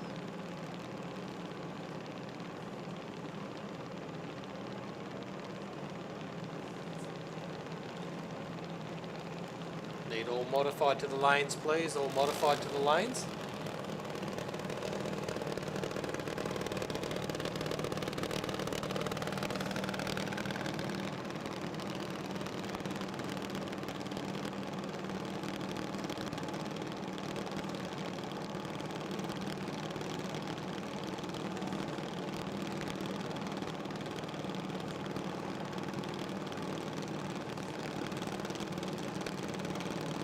Just going to hold him up here for a minute.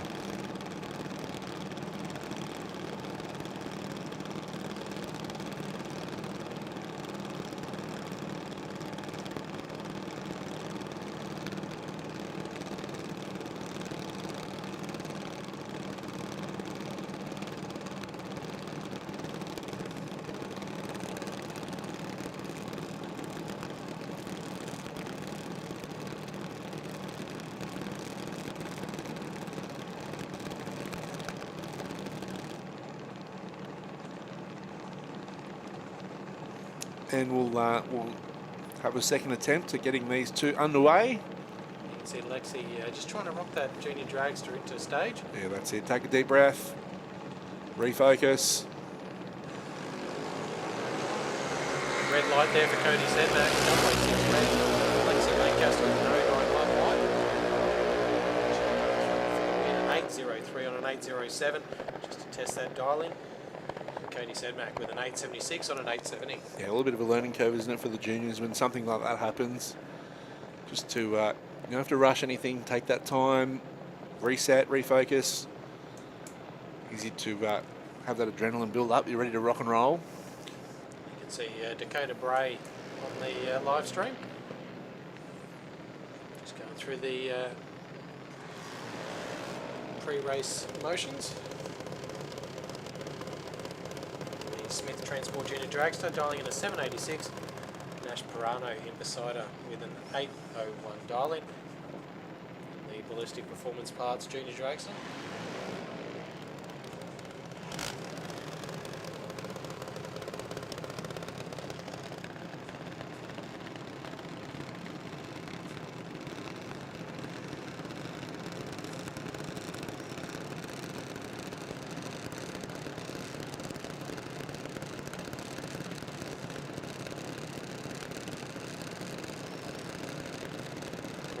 Just looking over at each of the juniors.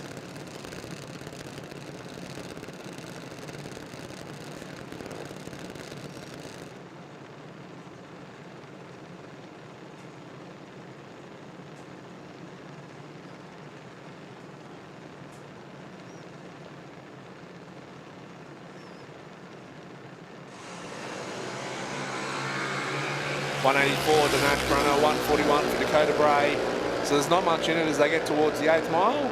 Dakota Bray will take the win. A 787 with a 2 on a 786. Nice work. Is good enough for the win later. Nash Pirano goes through an 819 on an 801. So it's a little bit off the dial in. Dakota Bray will get the win. Up next, Vance Pirano. 863 dial in up against Isabella Hunter with an 850.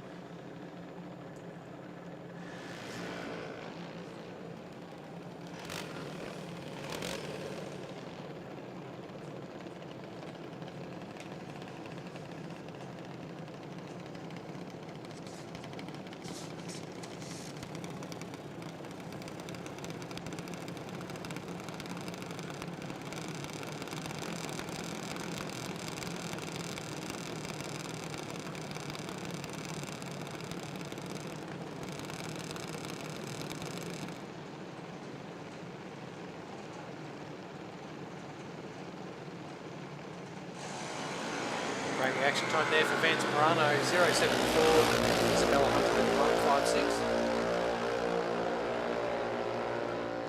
That breaks out an 860 on an 863 for Vance Pirano, gifting Isabella Hunter the win, an 850 on an 850. Oh, how good's that?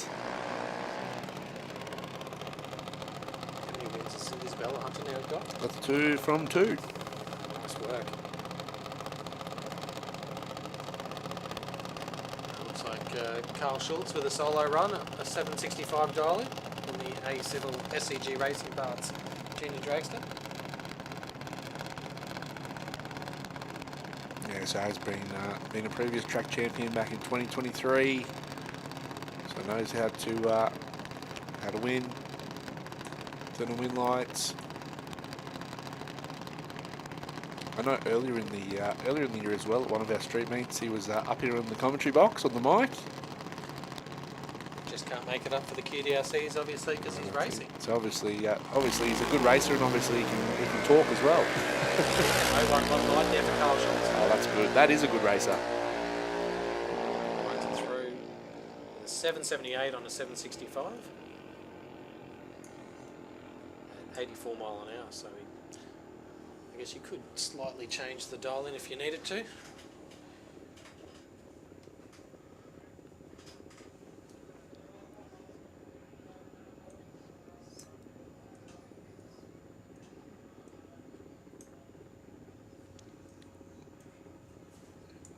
So after the second round there of juniors, we've got a number or a handful of races on 2 wins from 2 rounds of racing. Carl Schultz, Isabella Hunter, Tamika Castlake, Xavier Paul, and Lucia Pirano from our records up here. So we'll see how that goes in the third round. Yeah, that's right. And as we've said, in those bigger brackets, like a junior dragster, you can have more than 2 races on 3 wins from 3 rounds of racing, and then it just becomes a matter of How close you are to your to your dial in. to your dial, Yeah, yeah. crunching the numbers, which we can leave to the team next door. But it does make it exciting come that third round, especially if they pair up against each other, because then you know, well, someone's going to get three wins. Yeah. I mean, those 5 races could come up against other competitors, and none of them end up with 3 wins. And then you're really crunching numbers. Yeah. So you've got to win in the final round, and then you've got to be close to that dial in.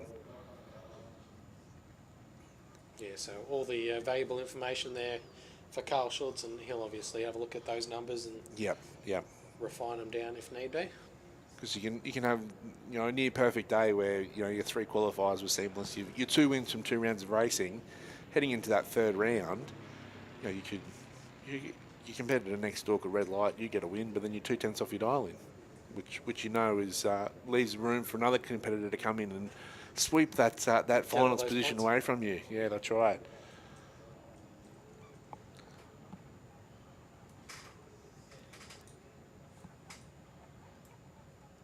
And it is about points, isn't it? I mean, it's only the first round obviously was affected by weather, so everyone got 5 qualifying points for those that were here. Now, obviously, we're some rounds of racing in, so 5 points for a win. Is it? I think it's 3 or 2 points for a loss. Mm-hmm. But if you can make that final, you still get points for making the final, so it can effectively So it's an extra 5 get you an points. extra win ahead, an extra round of racing ahead. Yeah. So prime signs Super Street. And your competitors can't do anything about it because they're sitting there in the grandstand having to watch the finals. So we've got Andrew King in the Autobahn Hyperdome Prefect going up against Wayne Nippris up first. Andrew King with a 1075 dial in, a 1071 there for Wayne Nippris, so almost heads up racing.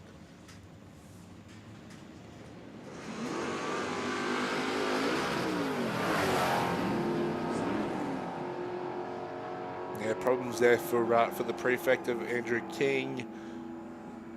The only problem for Wayne Nippris is if he breaks out, but Something's going on.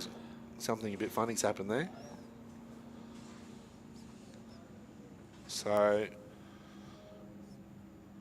Andrew King's rolled through for a 20-second pass, and it has turned on the win light, but there's no ET for Wayne Nippris crossing the finish line. So not sure what's happened there.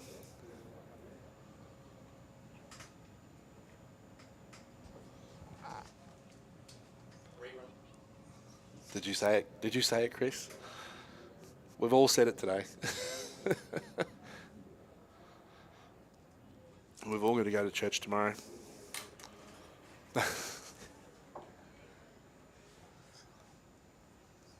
Hopefully the prefect hasn't hurt itself. Yeah, that's right. Well, that would be a real shame, wouldn't it? Yeah. Particularly with that that instance happening where it's sort of a non-event, a non-race.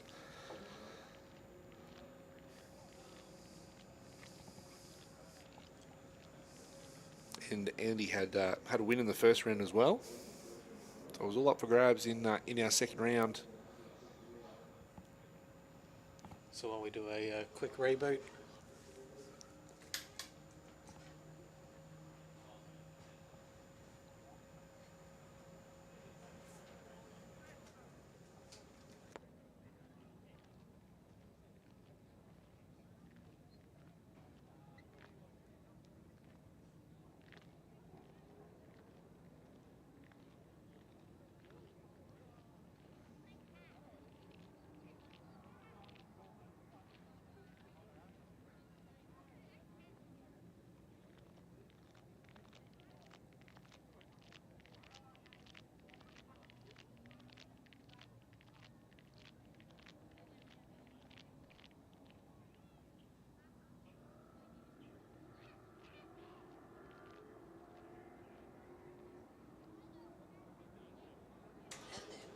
So just the final call for modified, final call for Super Sedan. If you're not there, we'll run this round of racing without you. So modified Super Sedan. And first call, Top Sportsman. Top Sportsman, need you guys head around to the staging lanes, please.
All right, let's get Super Street round number 2 back underway. Samantha Yulton 11.53 over in the Rocket Lane.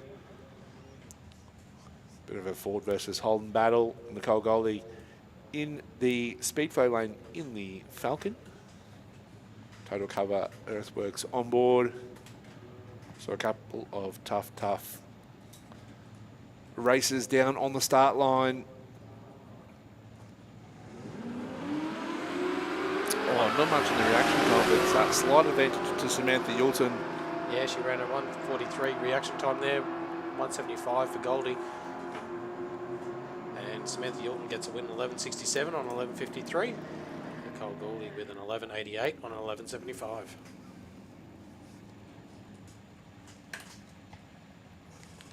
Darren Peddington in the Ford Falcon up against Kevin Toy in the Commodore Ute. Peddington doing the chasing with an 11.45. Kevin Toy with an 11.90 dial in.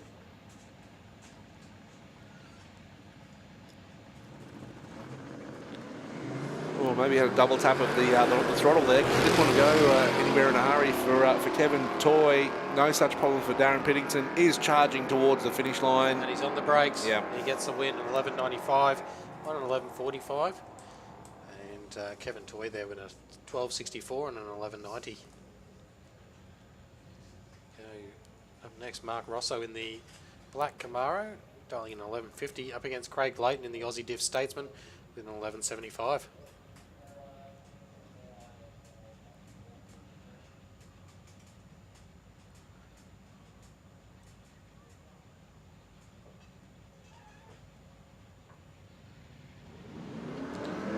One light there for Craig Layton in the Statesman. 1.4 for Mark Rosso. And, the Camaro quicker to the 60 foot. And double breakout win to Craig Layton at 11.73 on 11.75. Yeah, neither of them wanted to give up the win there, so was close across the finish line. Yeah, 006 cross. I need top sportsman. You need to be in the lanes now. Top sportsman to the lanes. So John Riley and the one-tonner going up against Murray Flay. And Murray Flay, red lights, getting the win to John Riley. A great reaction time too for Riley, a no 46 line. And he runs it through for a win, 11.89 on 11.91.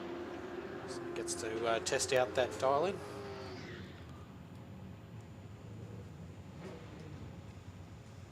Up next, Jason Carpenter in the 32 Chev pickup, dialing in a 10.90, going up against Barry Ashen in the Commodore with an 11.20.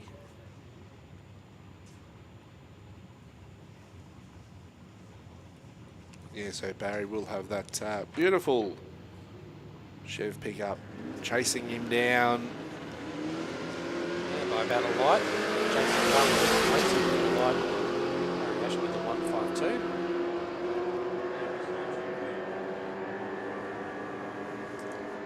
Yeah, Barry goes a little too quick with an 11.11, breaking out with that 11.20 dial-in. And yeah, didn't want to give that win away, but Jason Carpenter on a 10.94 and a 10.90.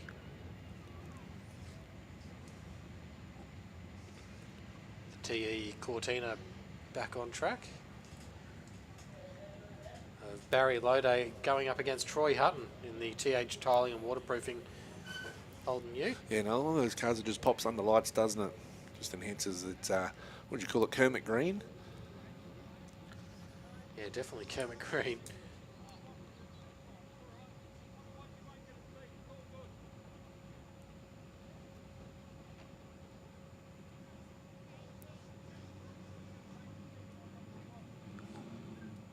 Almost stole that colour from Dave's Mazda 323.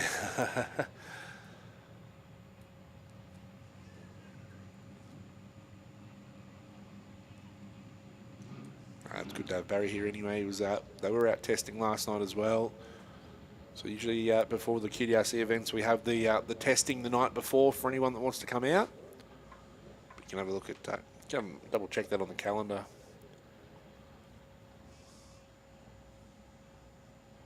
For Troy Hutton over in the Rocket Lane. So we just got some inspections going on in the deep end. Got the must be one of the timing boxes just getting a little change.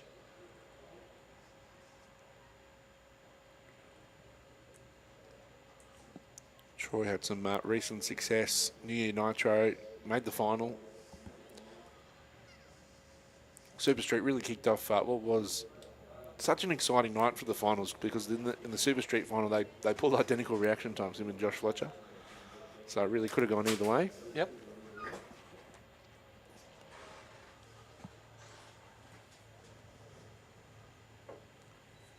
And then obviously the subsequent event for the first round of the QDRC got a bit of a washout. It was one of those events, wasn't it? It was bizarre sitting here because there was a chance of wet stuff on the day, but if you looked at the radar, it was one blob of rain that just comes straight over the track. Yeah, sometimes it's unlucky out here, Yeah. but most of the time it's pretty good. It's just the unpredictable nature of Mother Nature, isn't it? Because I mean, we've all been here where we sit here and it's raining down the road at Queensland Raceway, which is a couple of kilometres just down the road, the end of the braking area, and then you come here and it's bone dry, or vice versa. Yep.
Right, so back underway with Barry Lode and the TE Cortina going up against Troy Hutton in the HTU.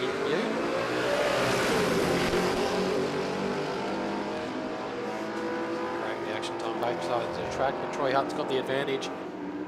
Gets the win at 10.87 on a 10.85. Nice. Barry Lode with the slightly quicker run, 11.25 on 11.28.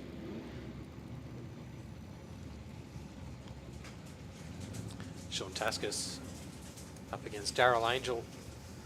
They both put on a show with the burnout. Angel dialing in at 11.15 in the big Chevelle. Sean Taskus in a 10.98 in the 477 Motorsport Ford Capri.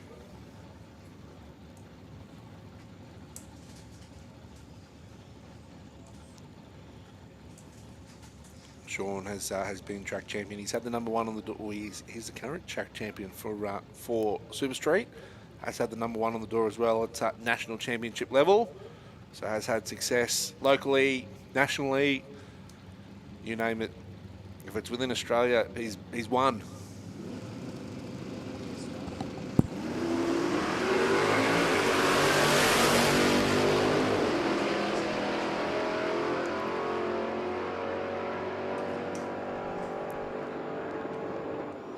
We see Sean Taskus get the win at 11.04 on a 10.98.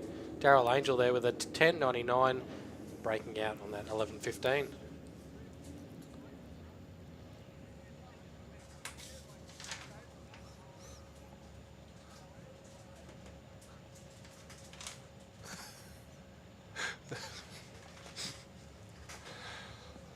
Next parent coming forward, it'll be John McKnight, 11.92 the dial in. Tom Ryan, he was involved in one of the reruns earlier, got the win. He's dialed in 11.58.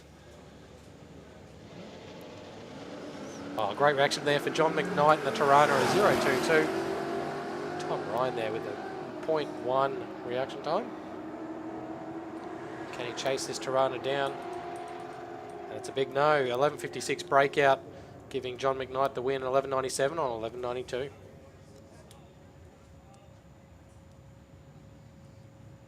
Nice work there for John in the Tirana. Gets 2 wins from 2 rounds. Not too shabby. Matt Francis. He's got a name. He's got a name in the system. In the bright red Holden panel van, dialing in a 10.86, going up against William Keogh with that awesome reaction time, 0.04 in the XE Falcon. Matt Francis there with an 0.77 light. Matt Francis gets the win, a 10.88 on a 10.86. Will was a bit off the dial in. Yeah, he ran a 13.07 on a 12.84.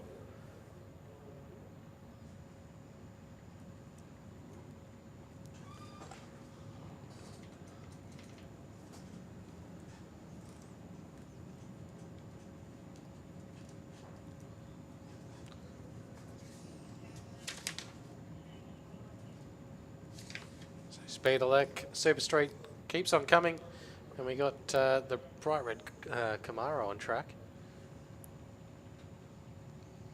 Yeah, it should be Wayne Nippers coming forward. It's that rerun from earlier. Up against the Ford the Prefect.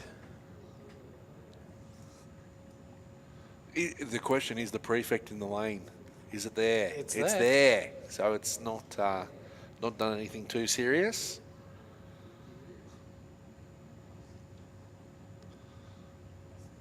Maybe it just missed a gear or something. I don't know. Whatever happened, it's still here with us.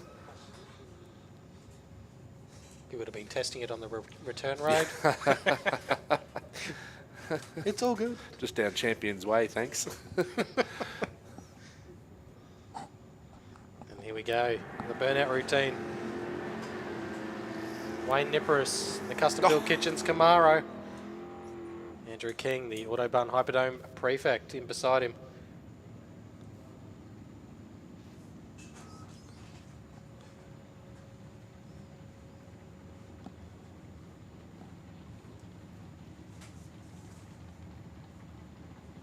Almost identical dial-ins, 1070 to a 1071.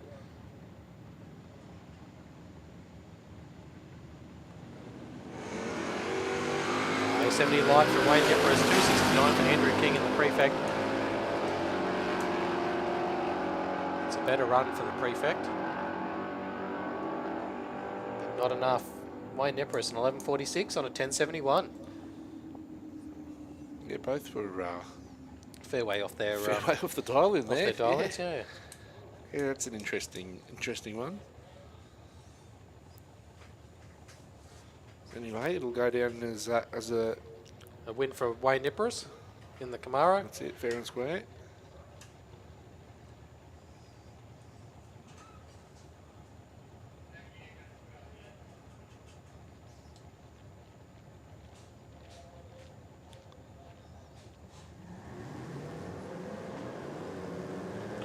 Sean Doblin in the total cover Earthworks XY Falcon. Putting on a show for the crowd. Coming up against Jaden Plant in the Dakota.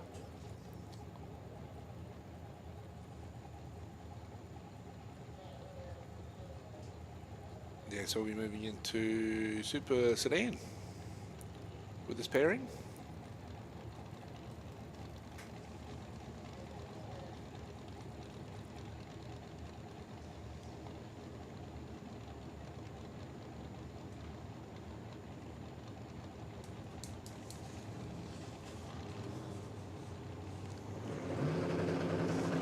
So Jaden ran in the low 10 seconds before, has dialed in that 9.95. Gee, Sean's cut a good light, a 0.24. So it's going to be tough for Jaden to chase that down. And it will be too tough. So Sean Doblin goes a 10.41 on a 10.35 dial in. Will collect the win for Jaden. Ran a 10.35 on that 9.95. But Sean, always tough to chase down. And will collect the win. Mitchell Bauer up next, dialing in a 9.33 in the Fernwood Landscape Fairlane. Up against Kirsten Coulston in the Lockyer Car Wash Falcon, dialing in a 10.17. Yeah, Super Sedan is one of the toughest brackets here locally. They're all tough, but Super Sedan in particular. We had 4 or 5 different finalists that won last season, and the whole championship come down to the final of the 2024 season. The last race, it was decided, and the winner of that race was Mitch Bauer, who comes forward in the fair lane, in the far lane. Can I get Top Sportsman, Modified and Modified Bike to the lanes? Top Sportsman, Modified and Modified Bike, you need to be in the lanes now. So just a quick public service announcement. The food van will be closing at 7:20. Oh, no, that's the time now. They'll be closing now. They'll be closing at 8 o'clock. So if you're wanting to get your last Dagwood dog, a Chico roll, a wrap, hot chips, nuggets, it'll be closing and wrapping up at 8 o'clock. So you've got about 40 minutes to make your way over. And the deliciousness that is the Willowbank food there. But on track, Mitch Bauer, 0.44, 0.49 for Kirsten Coulston. Anyone's race, Chris? Yeah, I think it's in the bag for Kirsten Coulston at 10.18 on a 10.17. Mitchell Bauer there with a 9.36 on a 9.33. So, like you said, anyone's race. Yeah, didn't see that coming, but it came. Here we go, Wayne Height in the Boss Hoses Toyota Celica going up against Rob Price in that LH Tirana. And, Wayne Height dialing in a 9.18. Rob Price with a 9.51.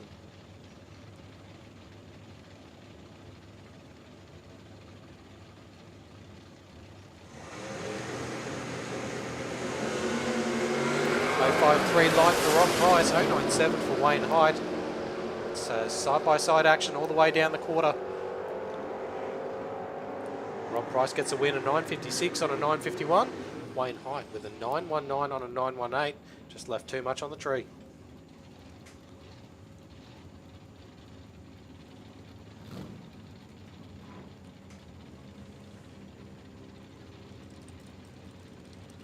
Hamish Strachan in the Complete Property Holden Commodore on the start line, dialing in a 9.80. In beside Damien Morris in the white Monaro, dialing in a 9.95. Both had wins in the first round today. Damien, of course, second last year.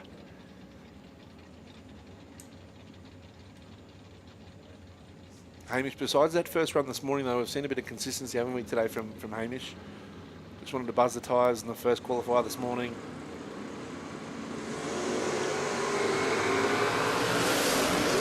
Seven light for Strachan and 004 for Morris.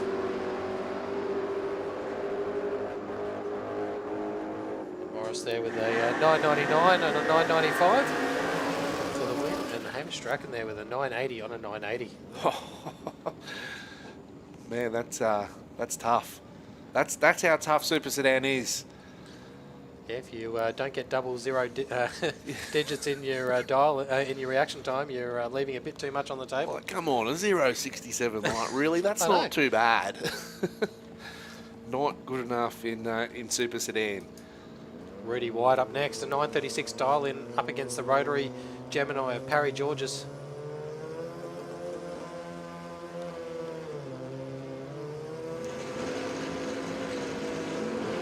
069 light for Georges, 007 for Rudy White. There's no catching the VS Commodore of Wyatt. He gets the win at 948 on a 936. Yeah, the little rotary just wasn't too happy there, was it? No, it's just 1075 on a 980. So a bit too far off that dial in.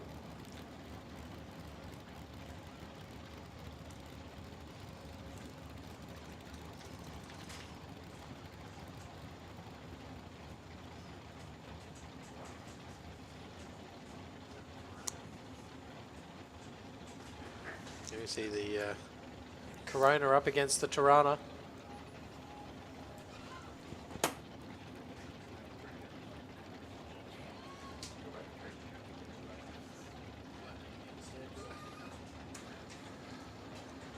So Brendan Shaw, Penrite Oils, Tirana on the start line, dialing in a 936.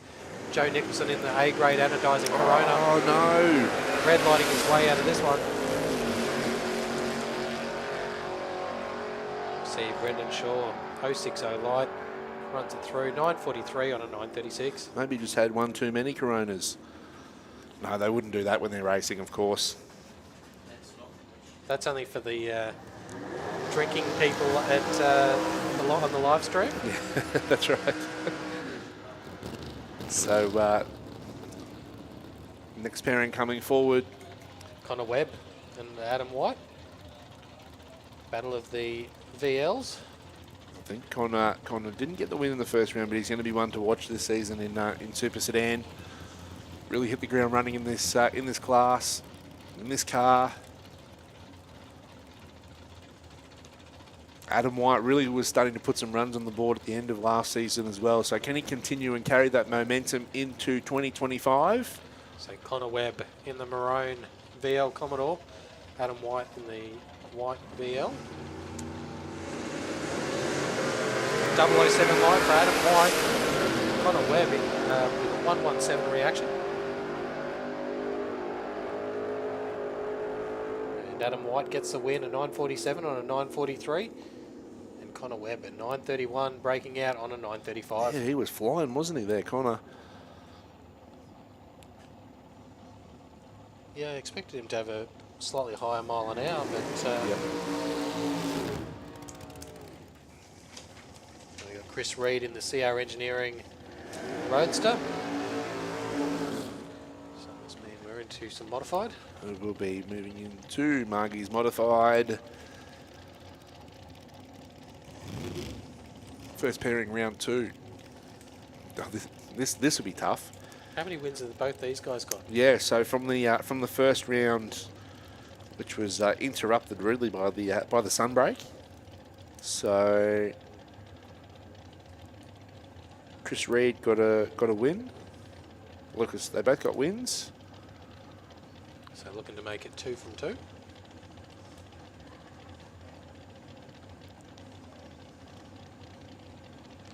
Holtz with that 923 dial in. Chris Reed with the 860 dial in. Can he chase down Lucas Holtz? No, he can't with a 072 red line. Lucas Holtz with an 016 off the tree. He runs it through for a 924 and a 923. Exactly. That's the pressure of when you come up against someone like Lucas Holtz, isn't it? You know against him He's I've sharp. got to have a crack. Yeah, you can't leave anything on that tree. Otherwise, he's got it in the bag.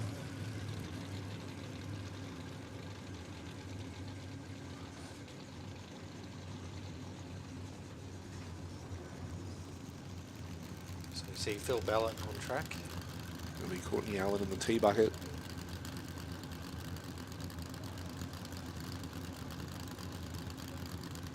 Phil Ballett dialing in a 775 in the TBRE Performance Dragster. Courtney Allen there in the tee bucket, 828 dialing.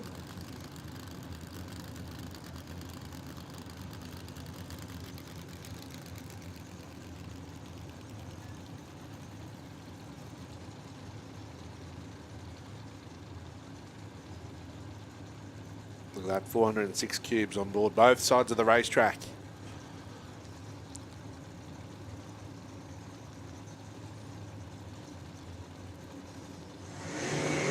185 reaction time for Allen, 066 for Phil Ballett. Phil Ballett gets a win, a 789 at 150 mile an hour on that 775. And Courtney Allen with an 838 on an 828.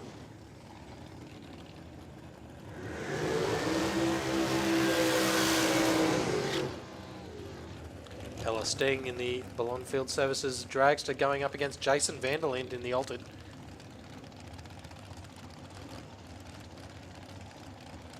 Just a few more cubes for this race. Yeah, definitely. 565 on board the Ella Sting Dragster, 540 manages to fit into Jason's Altered.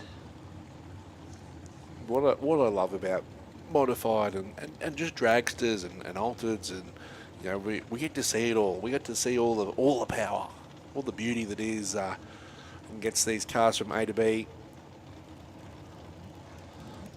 So Ella Sting, newly licensed in this modified, that was campaigned by John Sting. Ticked off the all the boxes, finished that in qualifying today. So now making really competitive debut in this class.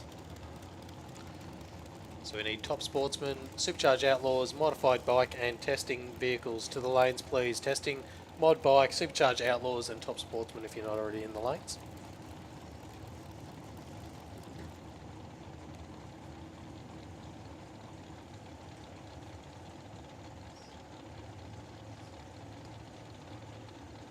So both drivers sitting in pre-stage. 024 light for Ella Sting, 016 for Vanderlyn. Not too shabby. Vanderlyn gets a win, a 778 on a 776. Ella Sting there with a 768 on a 765.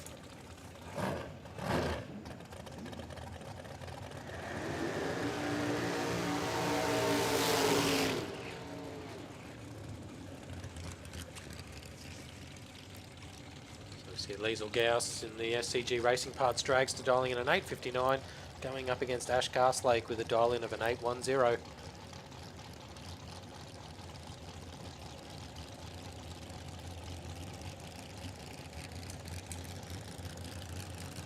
See Stefan down there just saving his legs.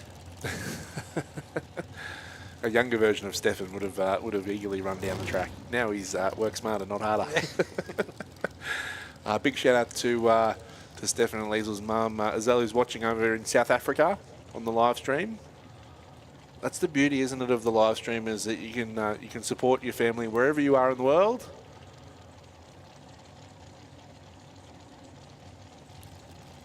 Be early morning over there. It would be, yeah. I think they were getting up nice and early to catch qualifying as well. So the things you do for your kids, hey Chris. It's a sacrifice.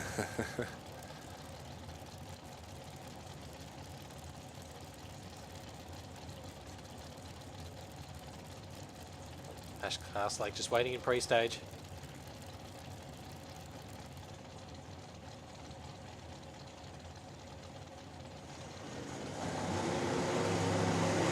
Oh, great reaction time for Liesl Gauss, 010 light. Ash Castlake a bit earlier, 043 red. And Liesl Gauss goes through with an 863 on an 859. Ash Castlake with an 813 on an 810. It just come down to the driver, that one, didn't it? From the start line. Just that reaction time, yeah. So we've it's been a bit of a war of attrition in Margie's Modified today. We've lost a few soldiers along the way, but it's going to be tough to make the final. Phil Bellett, Liesl Gowers, Lucas Holtz, all on 2 wins from 2 rounds of racing. It puts us back into round 2 of Top Sportsman.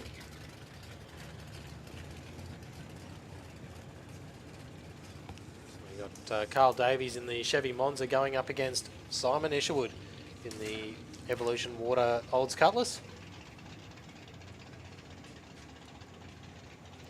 So it's a bit of a chase for Simon Isherwood. It will be, won't it? The old Cutlass, it'll be charging to catch the Monza, and the Monza won't see it coming. It'll just be a flash.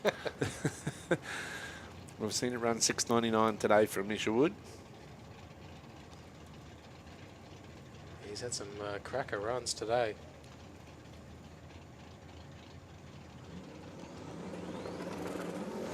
Great reaction there for Carl Davies, 0.49. Simon Isherwood not far behind with an 0.64. But look at the deep end. Isherwood gets the win, 7.04 at 180 mile an hour on that 6.98 dial-in. Carl Davies an 8.48 on an 8.18. Wow. That's impressive, isn't it? Good to see Simon back out racing in Top Sportsman. Just needs an RX2 again. Just needs another RX2. Would that make him cool, would it? Yeah. So you can have a 6-second Cutlass, but you're not cool unless you've got an RX2. Has to be purple as well. We know where the car is. Next pairing coming forward in Top Sportsman. Tony Wyatt and the Pine Mountain Performance Opel Calibra.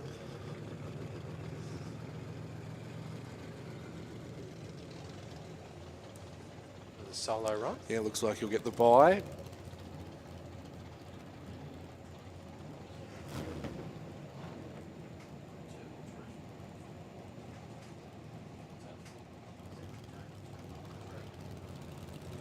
It's only round 2.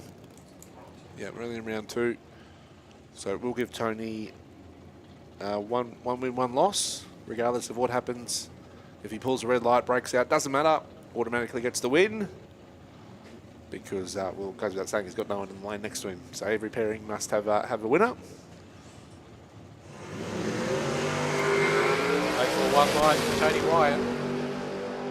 How close can he get to this 780? Bang on, 780 with a 6 on a 780. How close? That's how close, Chris. Epic run there for Tony Wyatt.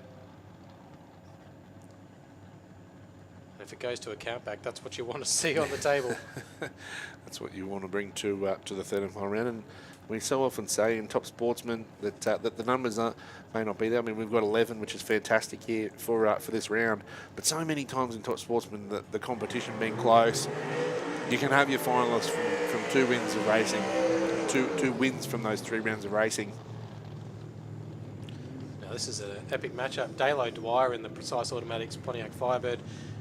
A 787 going up against Varun Sharma in the 101 Motorsport Honda Civic with a 770 dial-in. It's interesting, isn't it? Doesn't go through a burnout procedure, just comes straight in. Yeah, these fronties, they got everything back to front. Look at the flame licking out the bonnet. Could fry an egg on top of that. It's almost like we're at a Korean barbecue. Get your Wagyu out. But we're not, we're at Willowbank. Top Sportsman, a 0.35 for Dalo Dwyer. Here comes the Civic. Jeez, that thing moves around in the deep end. 799, 187 mile an hour out of the Honda Civic. Dalo Dwyer goes an 8.03 on that 787. But all eyes were on the Varun Sharma in the Civic. That thing is quick.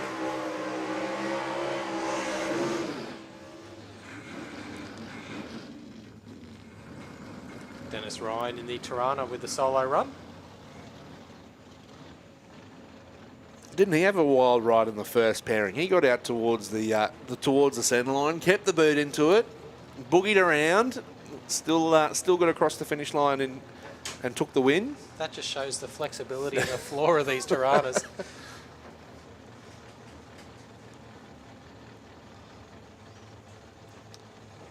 Have you ever seen the way he rides a bike? He hangs that foot off the side. I'm sure if he could in the Tirana, he'd probably do the same. Big wheel stand. He probably does on the brake pedal.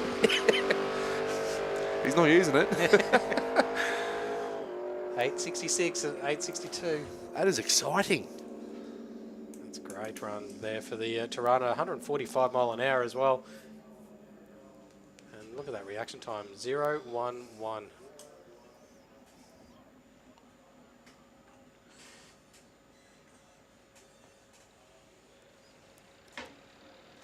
So just another public service announcement for everyone here at the venue. The food van will be closing at 8 o'clock, so you've got about 20 minutes.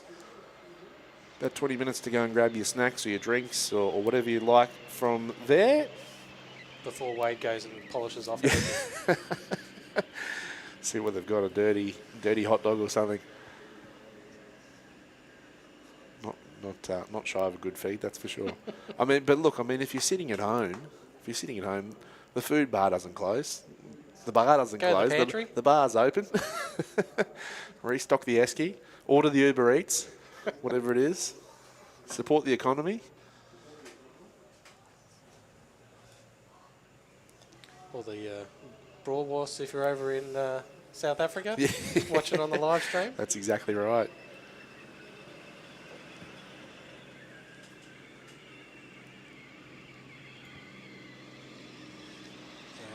Categories have we got coming up? We've got mod bike. They'll be up in the racing soon enough. I don't know if we've got any more top sportsmen because we didn't see Neil Maxwell in that session. We didn't see Max Carpenter in the Mustang. So we may have lost a couple in top sportsmen as well. And then we got some QDRC Outlaws coming up. The question is, Chris, when is Top Fuel coming out to test? Can you tell us, mate? Is there a time? I don't think they're coming Are today, they? unfortunately. Don't tell us that. But we've got that other nitro dragster if anyone wants to I watch want to that know one. when Top Fuel's testing. Tomorrow at the Bend. Yeah. On 7+. It's like Wicked Tuna down there testing the nets out. So, yeah. Yes, if you didn't know and you're not up to date on Facebook, the word on the street is that we saw the quickest 1,000-foot pass in Australian Top Fuel history down at the Bend today. What was the number, Terry? You got the details there. A 368 at 331 miles per hour. Was it Damien Harris? Damien Harris. Nice quick run. Yeah, so Rapisadas are no strangers to breaking records. And the Bend, that's where Phil Reed set the record at the last event at the Bend down there. And now it's been broken. Yeah,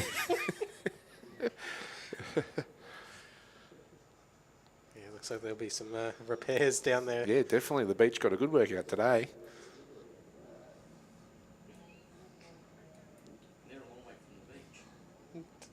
Yeah, I didn't know Taylor Bend had a beach. I think there's a couple of dragster drivers that know that. All's well that ends well.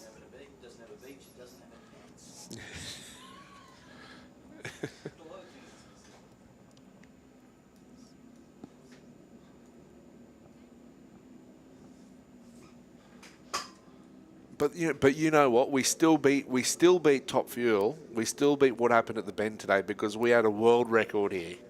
So they had the Australian record in Top Fuel, but we had a world record set at Willowbank. Yeah, with today. If you missed it, with Gary Phillips. That's it. And the alcohol altered. It was in the 540s, 49 or 47. Just guessing. I could just get my phone out and have a I look. can't remember off the top of my head. There's been a lot of runs. And Facebook, and it's broken the internet. It's probably trending on TikTok. You had me at shark nets at Tailem Bend. 5:49, quickest alcohol altered run in the world. So a big congratulations to Gary Phillips and the Gary crew. Phillips and the team. Yeah, that's right. That'll give them some valuable data. Just a little bit of valuable data coming up to the Winter Nationals. Yeah, well, they know the track well. Yeah, that's it. So just to call Real Street Supercharged Outlaws. What's that that middle one there, Chris? I need Junior better glasses. bike. Junior drag bike and testing. Real Street Supercharged Outlaws, junior drag bike and testing. If you want to make your way around to the staging lanes.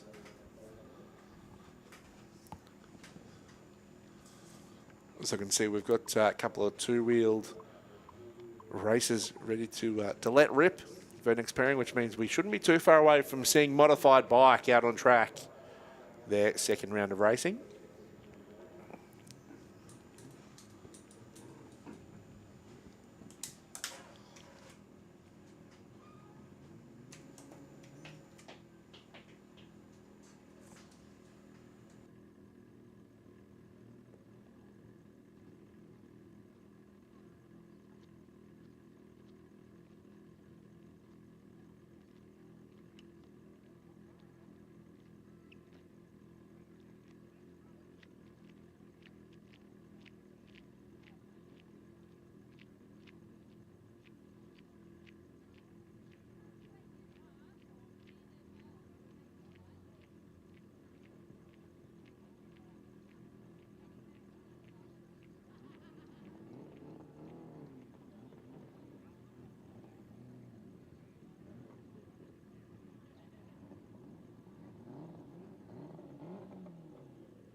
So Dave Oliver, on Dave Oliver's motorcycle tyres, Kawasaki dialing in an 840 up against Rochelle Strike on that final strike concreting Harley, bringing us the first race of round 2 of Mod Bike.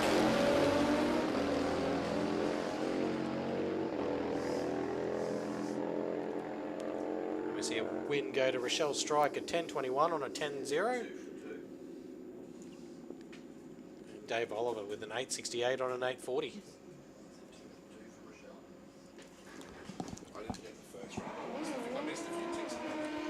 Jason Clarkin up next at 9.20 dial in on the full ball motorcycles Hayabusa. Going in against Dale Marshall with a dial in of 8.94.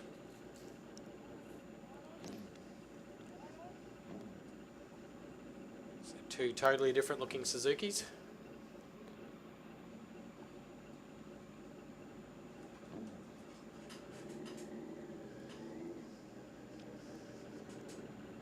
Jason is always competitive. Doesn't matter if he's racing this or he's in at the street series. If he's doing rolling starts when they've done roll bikes, always finds himself at the pointy end of the field. 1.34 reaction to Clark at 2.40 for Dale Marshall.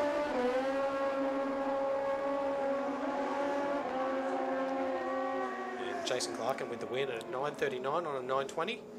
Dale Marshall 928 on an 894.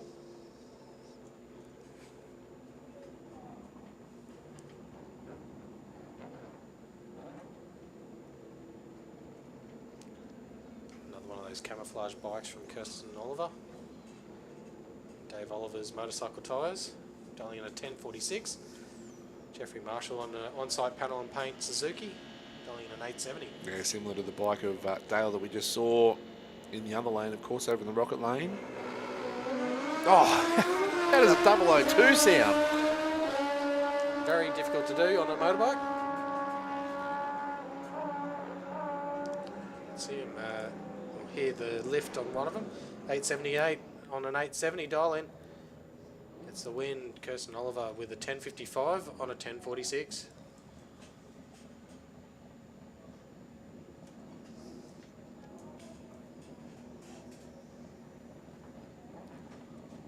So now we've got Bo Strike dialing in a 975 on the Harley. Jason White on the Hayabusa, a 1065. 055 live for Jason White, 031 for Bo Strike on the Harley.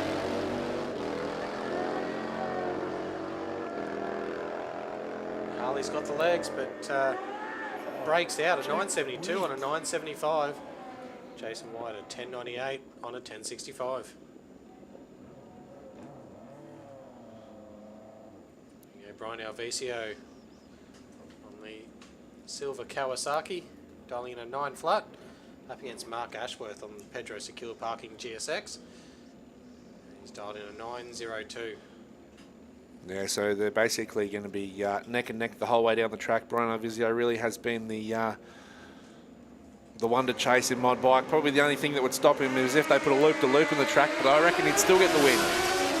So he's got the better of the light, a 0.58. Mark Ashworth, a 1.43. So Brian will know he's in front based on the reaction time. And he goes through for a 905 on that 900. Mark Ashworth, the 908 on the 902 dial-in. But it really, when the race is that close in the reaction time... You don't lift. In the dial-in, sorry. Yeah, you know the reaction time, if you get a better reaction time, that you've got a little bit of wiggle room. Scott Much dialing in a 9 flat on the Suzuki. Up against Orvine Ortar, dialing in a 930 on the s1000racing.com.au BMW.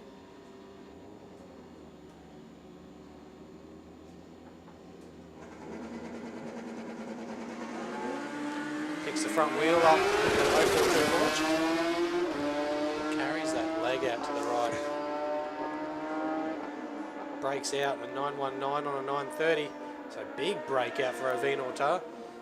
And Scott Much runs a 950 on a 9 flat. Maybe someone forgot to tell Ovine that he's not in Group 2. He can't go under the time that he's got on the board. Yeah, it's not index racing.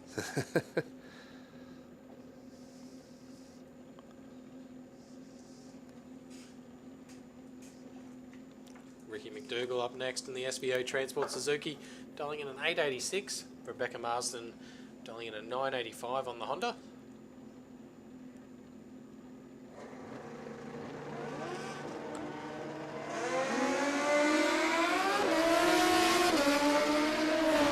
Just slipping that clutch a little bit from the start line, a 136 reaction time.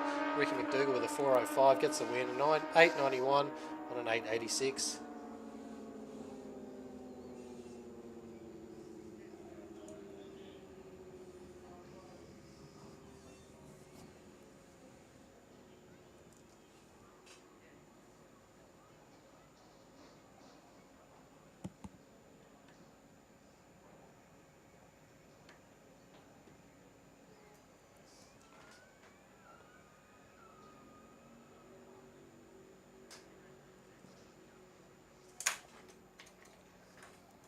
Well, I'm not sure if we've got any more mod bike left to come, or if that rounded out the field.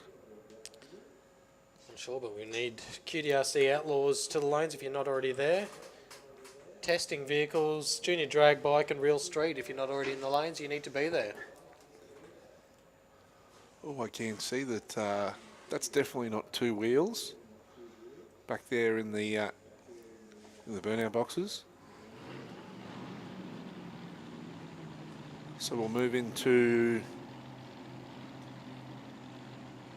Outlaws. Our third round of Outlaws. Yeah, QDRC Outlaws.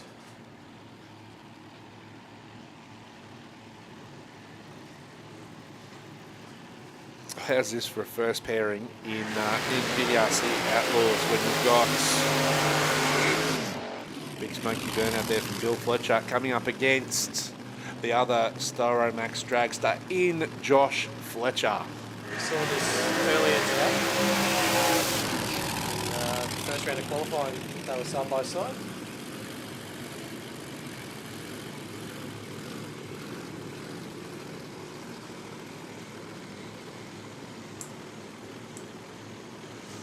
So we've only got 2 competitors in the QDRC Outlaws that have 2 wins from 2 rounds of racing. Do they run the... or Terry's not there, so he won't be any help. Probably if he was sitting there, would he be any help anyway? Depends on what questions are asked. Yeah, If it's relating to Corona, he's probably all over it. So not... we'd have to probably confirm actually if they're running the all-run format or if they're running the elimination style and bonus rounds and things like that. Most of the QDRCs, they run the all-run. So it looks like Bill Fletcher's getting pushed back. Yeah, the problem's there. And that's not something you see very often. Definitely not. Josh Fletcher shows how good he is. 019 reaction time. And buttons it off just before the full track pass. And runs a 784 on that 728.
We're back underway with QDRC Outlaws. We've got Michael Malloy going head-to-head with Gary Cameron. Yeah, so just checked in with our meeting director on the format. Doesn't that that sounds spicy. But just checked the format that they're running for QDRC Outlaws, and it is the Chicago Shootout. So that win to Josh Fletcher in that last pairing sees Josh go 3 from 3. The only other driver that can do that is Michael Vaughan, who we haven't seen yet. So for the likes of Gary Cameron in this pairing, look, he's still alive. He's still alive. Given that what could happen with Michael Vaughan, they could still win this, be close to that dial-in and make the final. So it's really all eyes on Gary Cameron. Michael Malloy, though, on the other lane, he's just looking to get a win. So he's dialing a 680. There's really nothing in it. Gary Cameron dialing in a 670. So a lot to play out in the next 20 seconds. And you won't see this on the tree. 680 to a 670. Hopeful fine reaction from Michael Malloy. 138 for Gary Cameron. Cameron's just driven right around. Gets the win, a 688 on a 670. And Michael Malloy, 792 on a 680. Yeah, for Michael, got that better reaction time, but got out towards the wall, so probably lost a bit of ET there. Wasn't the straightest of runs in that front engine dragster, but boy, it looks cool, and it was really exciting to have the supercharged Heaven team out here this weekend.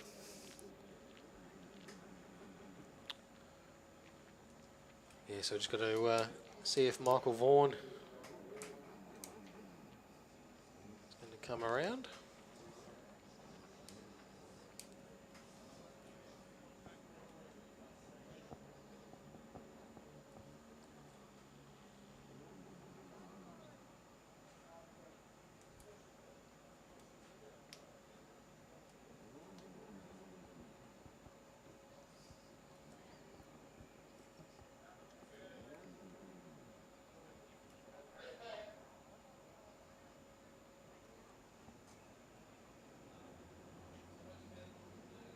Yeah, not sure who we've got left for Outlaws, but we do have Stuart Pryor, Joe Chamberi in the Holden as well. Things didn't go to plan in that last run. It was revving quite high, free revving as well. Didn't sound happy down the quarter mile. Shane Atkinson in the Tirana. Yeah. So there's still 4 drivers. So 2 runs left. Yep.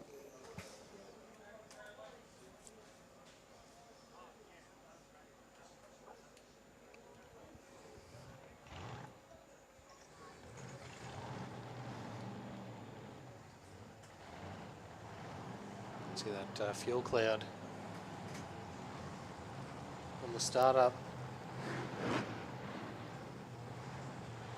Someone want to check on the brisket and make sure it's not burning. Are we sure it's not the smoker?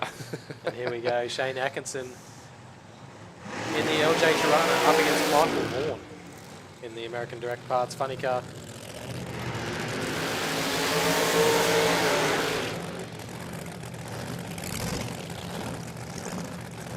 So this is how cutthroat it is, and it's pretty simple for Michael Vaughan. Put a win light on, and you're through to the final. If you don't turn the win light on, now I'm pretty sure you have to win your last round and be closest to your dial-in. So if you actually lose, I'm not sure how that works out. But it becomes a lot more complicated. Yeah, and that's outside our That's our zone. We're going to say our pay rate? Yeah, our pay grade, yeah. What day? Shane Atkinson dialing in at 755. Michael Vaughan there with the 699 dial-in. And for Shane Atkinson, he's just looking to turn a win light on for himself as well. Finish the day on a positive note. Made the journey up from the Willowbank, doesn't want to go home empty-handed. So he's looking to play the spoiler here, and then you've got the likes of Gary Cameron, Stuart Pryor, Joseph Chamberi, who we haven't seen yet, those two. They're all hoping that that Atkinson can get the win light. Good reaction time from Michael Vaughan. Can he drive around the Tirana? And he does. A 708 on a 699 gets the win for Michael Vaughan. Shane Atkinson there with a 756 on a 755. Just left too much on the tree. Yeah, that's it. So it makes it pretty simple. Turned on the win light. That's what he had to do. That's what he did. And it does mean it's all unofficial. They'll let us know next door. But based on the numbers we've got here, it should be Josh Fletcher and Michael Vaughan in the finals. But we'll officially confirm that once we get the results through.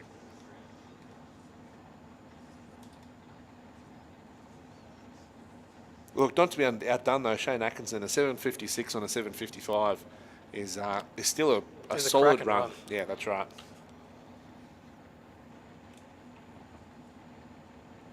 He's definitely on the money when knowing what the car's going to perform like.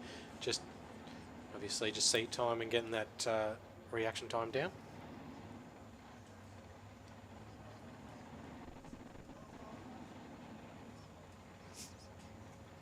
Looks like we got some testing.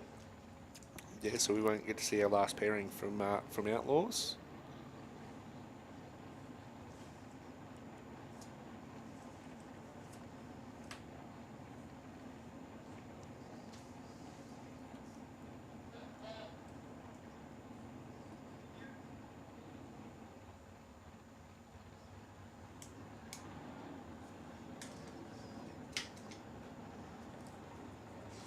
So it's Rob Maddox up first in testing with the Gold Commodore.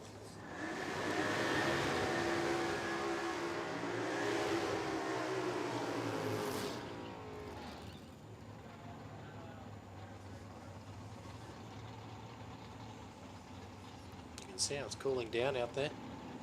Condensation on the roof of the Commodore.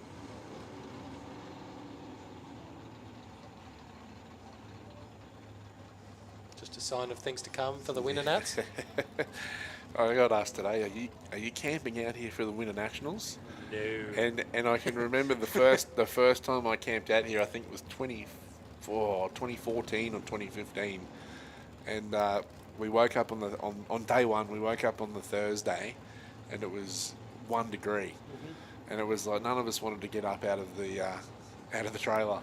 Well, I was helping crew back then, and then on the Friday we woke up and it was minus 0.1. Oh, lots of revs on board the Commodore. See that shift light just staying on for him.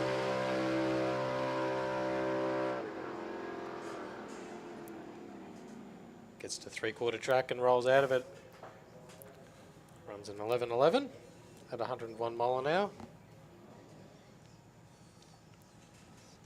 So quite quickly after 2 mornings of those temperatures, I didn't really want to get up out of the trailer when it was air conditioned and warm.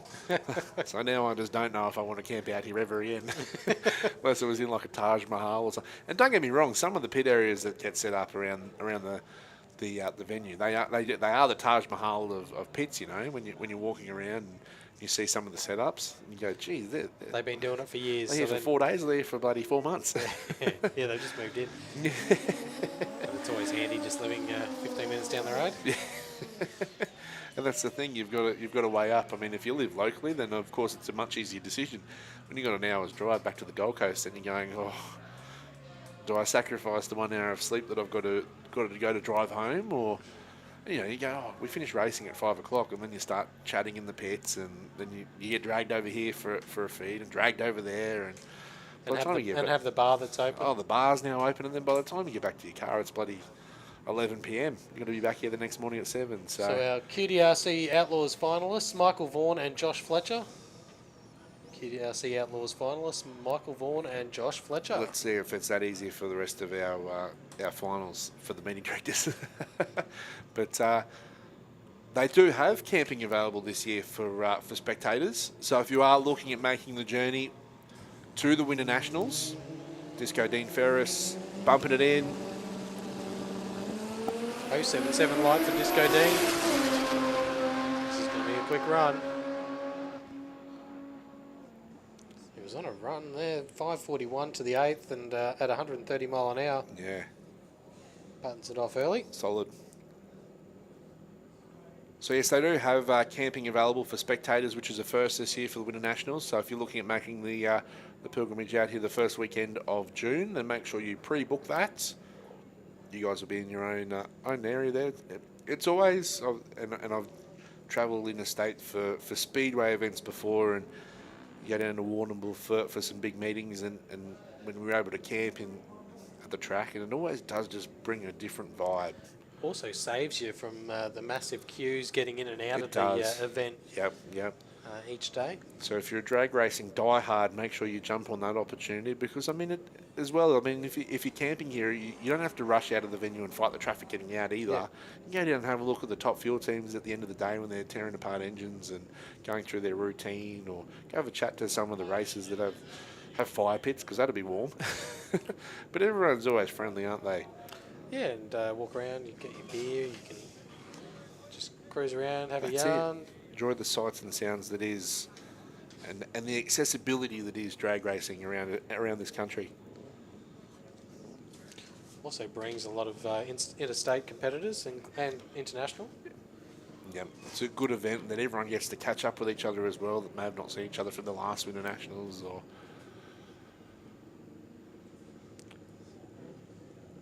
Looks like junior drag bike round 3. We've got Jaden Badcock up against Nevaeh McDougall.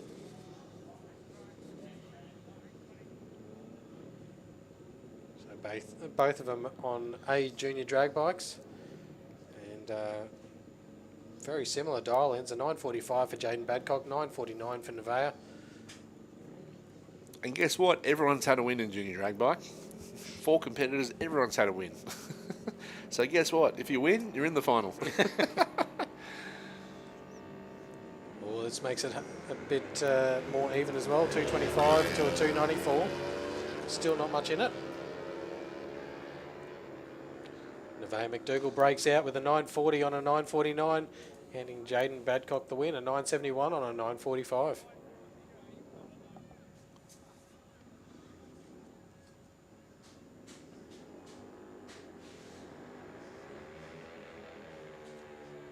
There we go. There it is on the live stream. Look at that. Van's ripping a skid there on the junior drag bike, giving it a good workout. Can't do that in the junior dragsters. No, that's it. He's making the opportunity. Look at him, he's still going. Up on the limiter. All we need is like the hand hanging off there. We want him to keep it in control.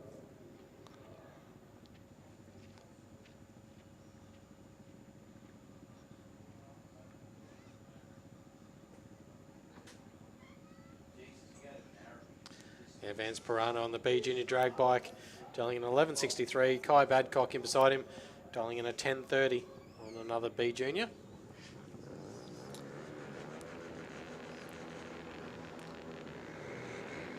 .176 reaction time for Vance Pirano, 070 for Kai Badcock.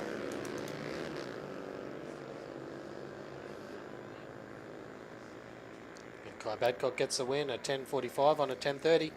Vance Pirano a bit too far away from his dial in at 1195 on an 1163. Yeah, so it means both Jaden and Kai Badcock there getting 2 wins apiece. They'll have to come up against each other in the final. They'll both get a trophy though, or a plaque at the end of the night from the final. It's the hard yards, just getting there. Yeah, not bad for the Pro Cycle Tuning team. Yeah, that's right. You can take it to school on Monday and flex a little bit. Yeah.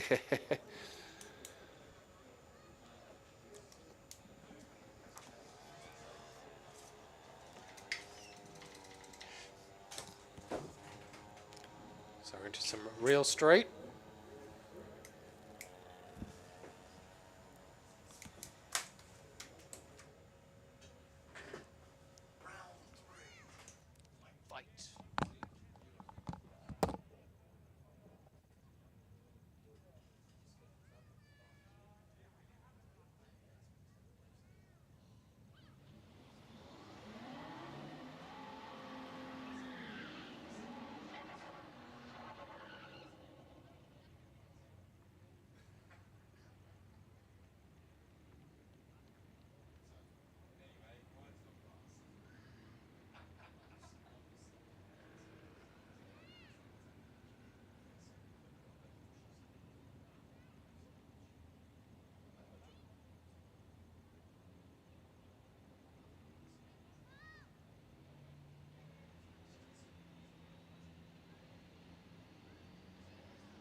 Let's have a look.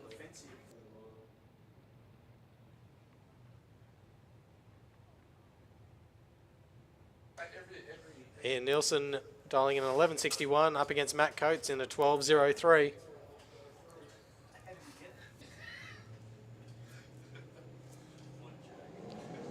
And a 1.72 reaction time for Coates. 1.04 there for Ian Nielsen, the blue VZ Commodore.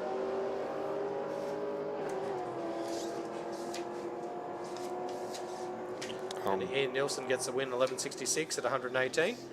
Matt Coates there with a 12.13 at 113.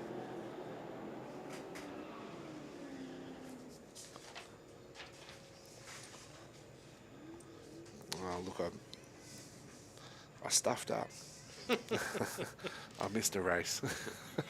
I did. I missed the first one. Shane Grattan up against Stacey Goldie. Shane Grattan with a 13.04 dial-in. Stacey Goldie there with an 11.98 dial-in.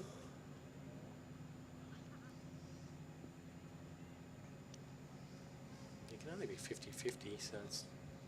Yeah, that's exactly right. Shane Grattan is 2 from 2. Stacey Goldie looking to get her first win. Gives herself every opportunity with the better reaction time. Will it be the GTO? Will it be the Ford?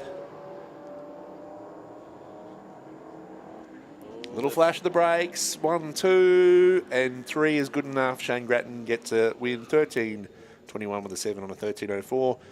And Stacey Goldie goes through, breaks out 11.95 on 11.98. Dean Merchant in the Nova Ford Caboolture FG Falcon, dialing in 11.15. Cooper Lay in beside him in another Ford Ute, dialing in 11.16. Cut a good light earlier, did Cooper. Yeah, 001. It's a battle of the FGs. Will it be the sedan? Will it be the Utes? What we do have is we've got a burn down in Real Street.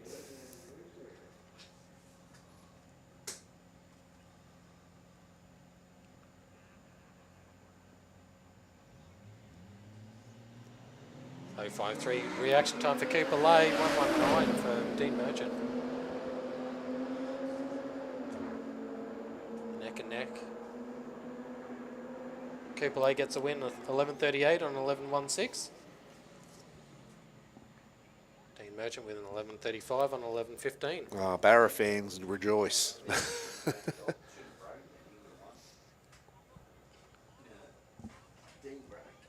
Yeah, he did, didn't he? Yeah.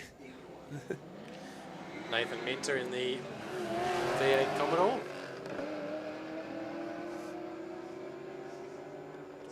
Breathing a bit heavy.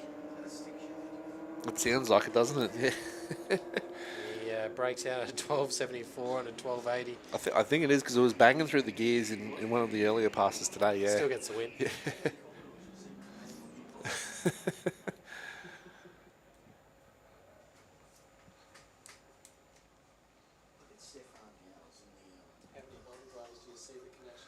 So let's go through our next pairing. Craig Collis, Tyner's Candy Shop. A big thank you to Craig for bringing us up some goodies today. Yeah, we're still awake. Yep. We're still on the sugar rush. We're on the... Just the Coke bottles are half full. Yeah, or half empty, depending on how you look at it. But no, big thank you. We're always happy when we're fed. Yeah, oh, look at that, a 005. We must have beefed him up a bit and gave him the good reaction time. Stefan, my man, you got some work to do. What's Camaro got? Nothing. It's a Don't bother braking, mate. You've done a 12.78 on a 12.50. Craig Collis will get the win of 13.29 on a 13.24 and takes the W, the big Jeep. How sweet is victory? Super Street and Top Sportsman, you need to be in the lanes. Super Street and Top Sportsman, you need to be in the lanes.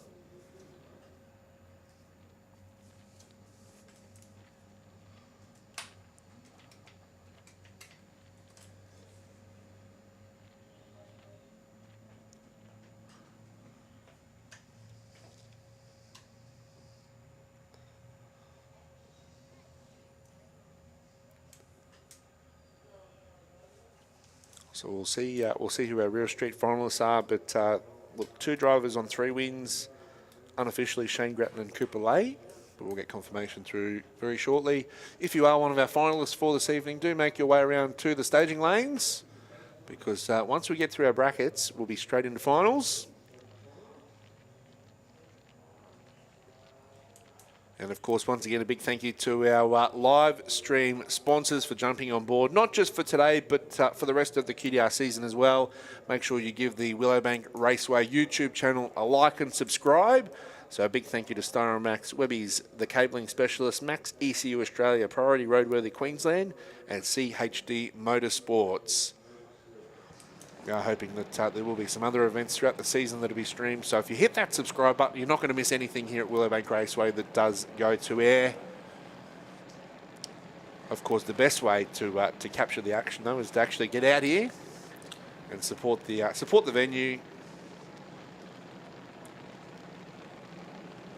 Yeah, experience the perfect days of racing like today. We got Michael Vaughan and Josh Fletcher in the QDRC Outlaws as the finalists, and junior drag bike, both the Badcocks, Kai and Jaden.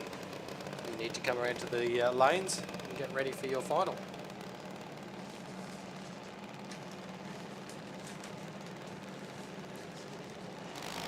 So here we go in a field of 20,000 juniors. There's probably about 15,000 of them that are on 2 wins from 2 rounds of racing.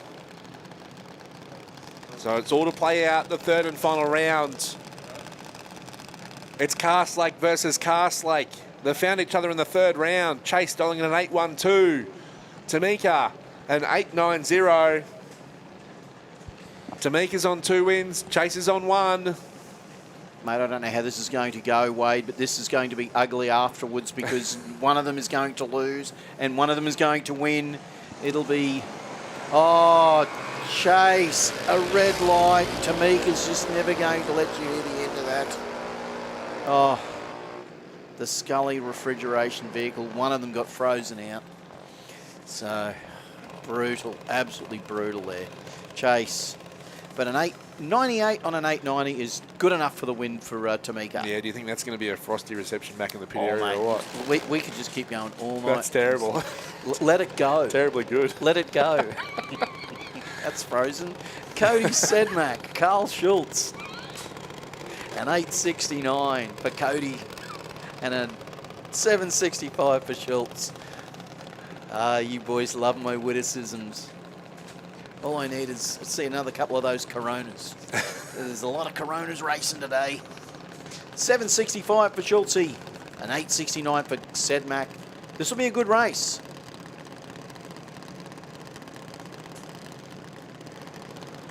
But the tension to be building down there, Wade, as you know, with the junior dragsters, knowing full well that someone has got good opportunity to go through to that final. Yeah, that's right. Carl has to turn on the win light to give himself an opportunity at being in the final tonight. Cody looking to make it 2 wins from 3 rounds. So is either of these races got 2 so far? Yeah, Carl's got the 2. Oh, Carl has. Well, Yep. we know the Ginger Ninja, what he can do. Let's see if he can make the most of it. Look, he's taking his time to bump it in, but he's in now. Oh, 0.36 for Schultz. A 1-2-1 for Sedmak, but here comes Carl. Will he have enough? Is he going? Yes, he will. A 7.74 and a 7.65 is good for the win for Carl Schultz. There you go. They're good and they're good, aren't they? They're good and they get better. So Isabella Hunter, she's had a good campaign. How many's Isabella got? She's been doing well today. Yeah, she's got 2 wins as well, so she has the opportunity. We've already got two competitors on 3 wins. Oh, really? So there's still an opportunity for more to come. You know what that means? There's going to be, they'll get the abacus and the calculator and, the Lego bricks out in the next room to work it out. I really have to break it down. So Cody Robertson at 12.15, dial in to an 8.48 for Isabella Hunter. Isabella to do the chasing. Oh, 2.97 for Robertson, but a 0.25 for Isabella. That is a cracker light. She's going to make the most of it. It looks like she will. She most certainly will. An 8.51 and an 8.48 with a 0.25. Isabella Hunter, I'll tell you what, hasn't she had a good campaign? Yeah, 100%. I think it was our last all-run event back in November for junior drag, so they had to go to the third method of That's a countback. right. They said, and I know that Dale and Sue were saying they haven't had to have. They couldn't remember having to count back that much. Yeah, they almost ran out of countbacks that they made them do a running race to decide who was in the final. But thankfully, it didn't come to that, and they were able to work it out. The kids need to do a running race. Next pairing coming forward, Neela Paul and Nixon King. So Neela has dialed in a 766 in the Plex Con Junior.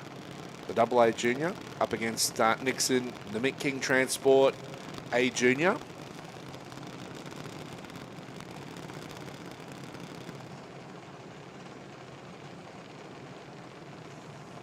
And this is what it's all about. You've either brought your A game or you haven't, or you've left it at home, or you've left it back at the pits. Paul and King. Oh, 066 for King and 183 for Paul. Here comes Neil. Is it going to be enough? Not so much. Yes. No. It will be Nixon King. 806 on a 796 will take the win. Can we have modified, top sportsman and super street to the lanes, please? Modified, top sportsman and super street to the lanes, please.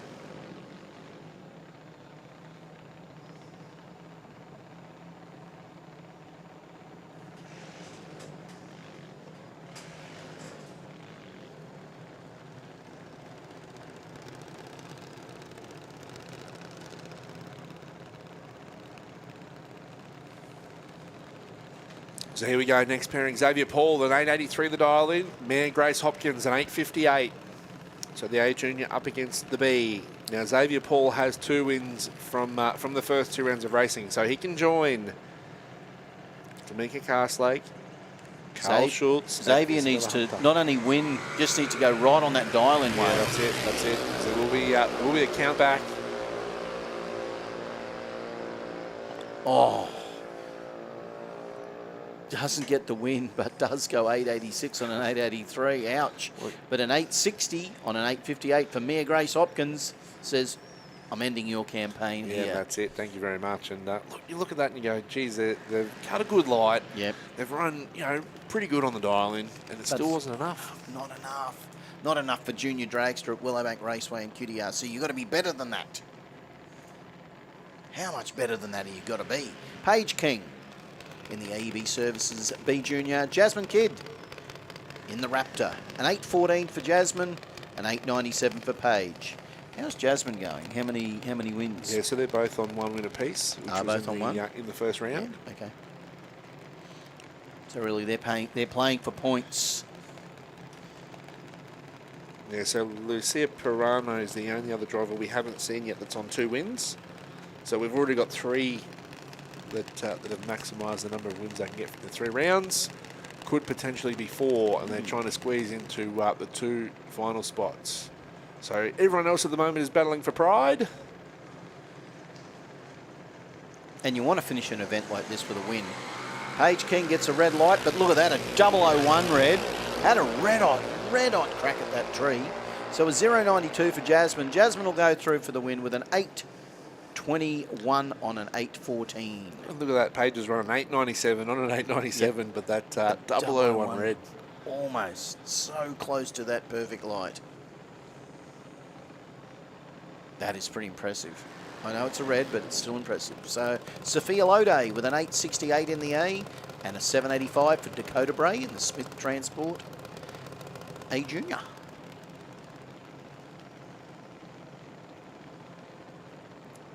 So Sophia to lead first, Dakota to chase.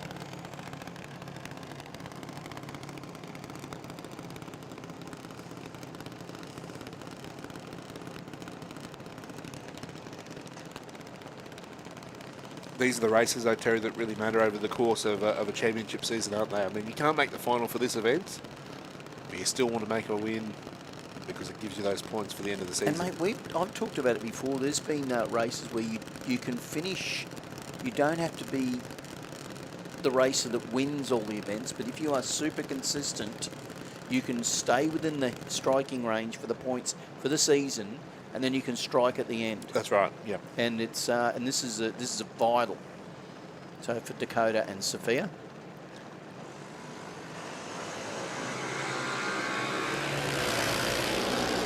Lode with a 0.87, a 1.41 for Bray. Lode will get the win with an 8.77 on an 8.68 and a 7.90 on a 7.85 for Dakota Bray. So Lexi Lancaster, Jacob Schultz, Jacob with an 8.64, Lexi with an 8.03 in the Gibson Freighters car.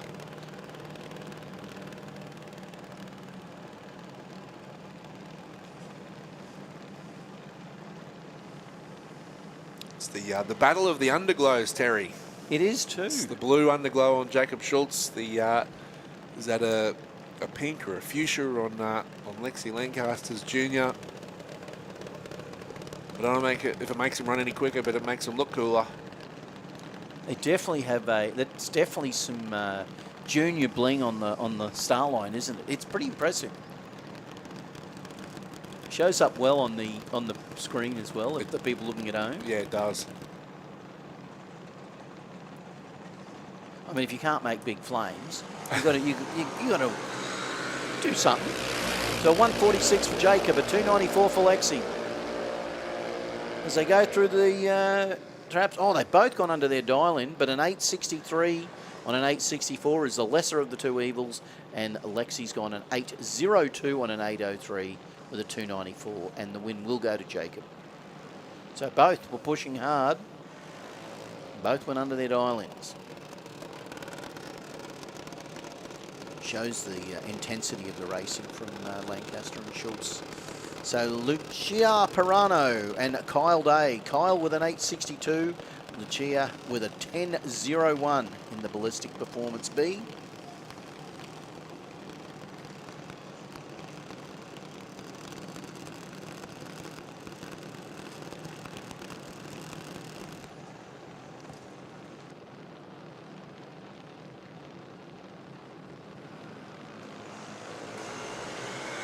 Oh, 006 for Pirano. Kyle Day, a 0.57 is not a sharp light, but it's not the best in that pairing. And Pirano will make the most of it. A 10.05 with a 4 and a 10.01. Gets 3 wins from 3 rounds of racing. Kyle Day finishes it off an 8.67 with a 1 on an 8.62 to end the day.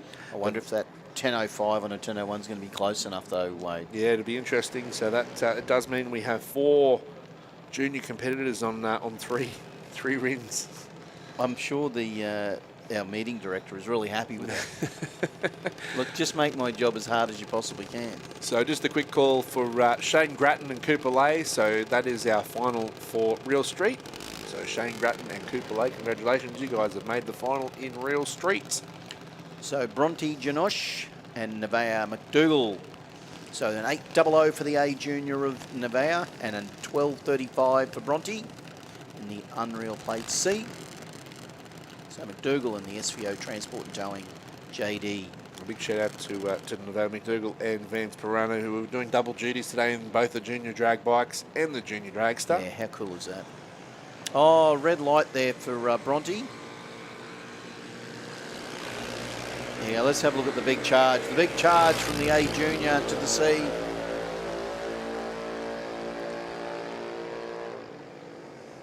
An 8.11 and an 8.00 for McDougall will get the win.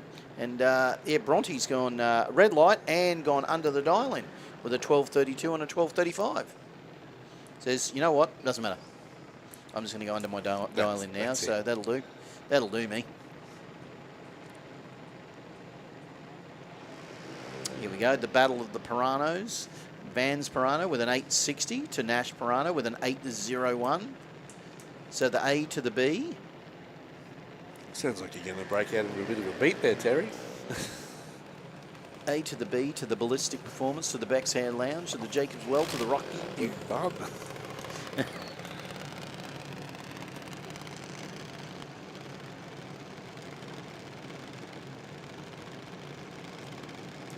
So it'll be a little bit of a, just over half a second.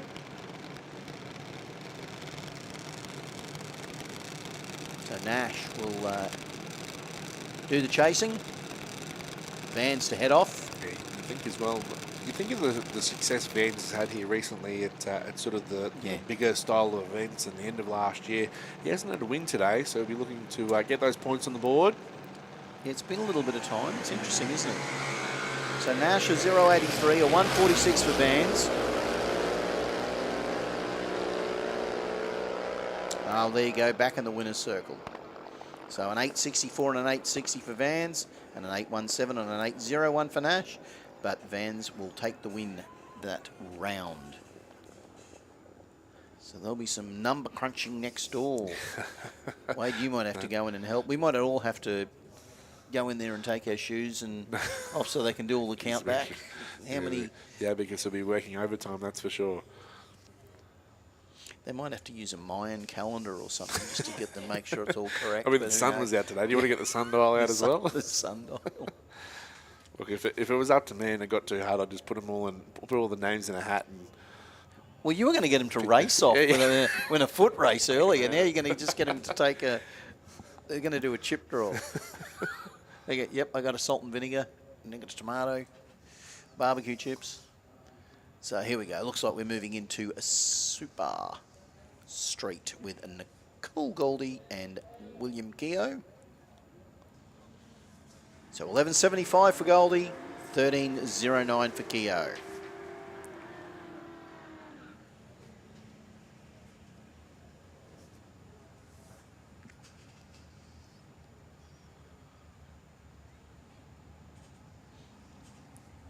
look at that, they're creeping forward under the cover of darkness. Look at those two forwards. Look at them. That's a sight you'd see in Ipswich a few years ago, quite often, but now you only see it at a drag strip with the both XE Falcons. You're not seeing it down Brisbane Road tonight? No, they're here racing. So look, a 0.48 for Will, a 1.08 for Nicole. Will the total cover Earthworks XE have enough to try and reel in Will? Maybe not, because I'll tell you what, William's gone too fast with a 12.84 and a 13.09. And look at that, Nicole. 11.85 and 11.75 is good for the win. Yeah, good way to finish your day, isn't it, when you get a win light on the board. So Matt Francis and Kevin Toy. Matt in the Mighty Wagon and the Tuna Racing panel van. So a 10.86 for Matt and a 11.90 for Kevin in the utility. The Double Tap Racing Commodore Ute.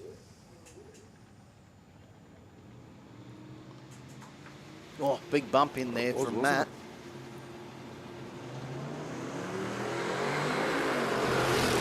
$1.14 for Kevin, a 0.62 for Matt. He bumped in well though. Hal's got some good, nice top end out of that van. Oh, the light went on. It did. It's like it's having a second thought, but the computer will show the win light to Matt Francis. Yeah, I don't know what was going on there, but yeah, so a 10.94 and a 10.86 for Matt Francis in the Tuna Racing panel van, and a 12.02 and 11.90 for Kevin. But yeah, the Tuna Racing panel van will get the win. Have a look at the size of that Statesman. That you get a lot of money, a lot of luxury for a lot of money. So the Aussie Defs, Craig Layton and Barry Ashen. Barry in the Commodore, 11.05 dial in, 11.72 for Craig Layton. So Barry to chase, Craig to head off first. Oh, red light for Craig. That's a rarity. Barry won't mind. He cut his nice 0.60. He'll be glad to get a win on the board. Goes through for 11.27 and 11.05. And Craig an 11.78 on 11.72 with a red. So Murray Flay and Sam Yulton. Who's looking good in the points here, Wade? Did you catch any of those previous? Samantha Yulton has got 2 wins. So she looking needs to make it 3. Matt Francis has already put himself in the position, but we've got a lot of races on 2 wins, so still a lot of the story to be told here in Performance and Sportsman Super Streets. So Sam to do the chasing to the 11.54 to a 12.50 of Murray. See Sam just taking her time. As I said, two-time track champion in the Street Series in the Powder Puff. So she's come here into Super Street, well regarded and well skilled. 0.32 for Murray, a 125 for Sam. Yeah, a bit of work to do there for Sam on the reaction time. The Commodore charging hard though, looking to catch Murray. Will it be enough? It won't be. A 12.50 on a 12.50 for Murray Fay. That's going to be tough to beat. But for Samantha Yulton, 11.56 on 11.54. You've got to feel bad. You do. You're thinking, I'm in with a good chance. Well, no. How phenomenal was that? Because Murray's gone smack on the dial and said, take that. So Sean Taskus, Andrew King, 11.75 for Andrew, 11.00 for Sean. Oh, look at that. Sean Taskus is 0.40. But a 3.29 for Andrew. But I don't think you can give that away to Sean. How close to the dial-in? Hatters an 11.07 and 11.00. You always get a little bit nervous when they've already caught up and you don't see any brake lights and you're going, don't go too fast. You don't. Yeah, that's right. But not our Sean Taskus. He's gone through and he's done well. Yeah, that's it. So Sean also moves on to 3 wins from 3 rounds, is the current and reigning track champion in Super Street. So has put himself in a healthy position, but still plenty of racing to come in our 3rd round of racing. Troy Hutton, a 10.85. John McKnight, an 11.94 in the Tirana. Top Sportsman, Super Sedan, modified and modified bike to the lanes, please. So one of these races is going to put themselves also on to 3 wins, and Troy Hutton goes, how does a 003 sound? Oh. I want my hand in the final. Tell you what, if he goes right on the dial and he's in with a big chance. Well, not far off, a 10.89 and a 10.85 with a 003 for Hutton. John McKnight, 11.97 and 11.94 with a 0.41. And that's how you lose. Yeah, that's exactly right. It's like it seems a little bit wrong. It's like, come on. That'd win me meetings. So Tom Ryan, John Riley. John with 11.89. Tommy with an 11.55. Let's see how they go. Oh, can you believe it? John Riley. How many times have you seen John Riley red light? I cannot hardly even name a time that John has red lit. But Tom Ryan will go, mate, I'm going to take a win. And he's going to run an 11.60, an 11.55 with a 170. So well done, Tom. How's the big smoky burn out there from Darryl Angel over in the Rocket Lane? So he's ready to rock and roll in the 3rd and final round. 10.95 the dial in for the Chev. Darren Piddington coming forward. He has dialed in an 11.45. Is that my imagination? But it was on that Chevelle. Is that a vinyl roof? It is indeed. Oh, and look at that. You can see the frost on the top of Darren Piddington's forward as well. So, you know, it's getting a little bit cooler out there. Nice launch there from Darryl with a 222, but a 133 from Piddington's better. But look at this. They're Wade side by side, though. Oh, a little bit of flick of the brakes. And the flick of the brakes was enough for Piddington, who will take the win with an 11.48 on 11.45. Just enough of those flick. It was just like, yes, no, yes, no, yes, no, yes, and you'll take the win. Wasn't committing to the brake, but I'm going to put my foot there just in case. Here's the battle of the Camaros, Wayne Niparis and Mark Rosso. 11.42 for Mark, a 10.88 for Wayne.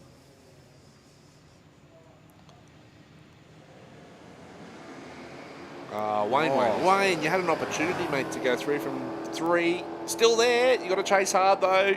Mark Rosso's a tough competitor, a 0.13 on the reaction time. And he will turn on the win 11.44 and 11.42. Wayne Niparis goes an 11.37. Was well off the 10.88. Yeah. So wasn't happy, probably was it? knew, yeah. Just whatever went on there. Left himself a bit of work to do. So Barry Loday and Jason Carpenter in the Too Easy Racing Chevrolet pickup. 10.92 to an 11.18. As I said, if you get on the Too Easy Racing YouTube site, you can see all the street meets up there. And Jason and his crew do so kindly give us all a nice little breakdown of the meetings, which will be next Saturday. Gets out with a 0.74 to a 1.47 for Barry Loday. Oh, the car has gone off. The pickup is not happy. He's pulled it over to the side. And it's not happy at all. Something's gone dead.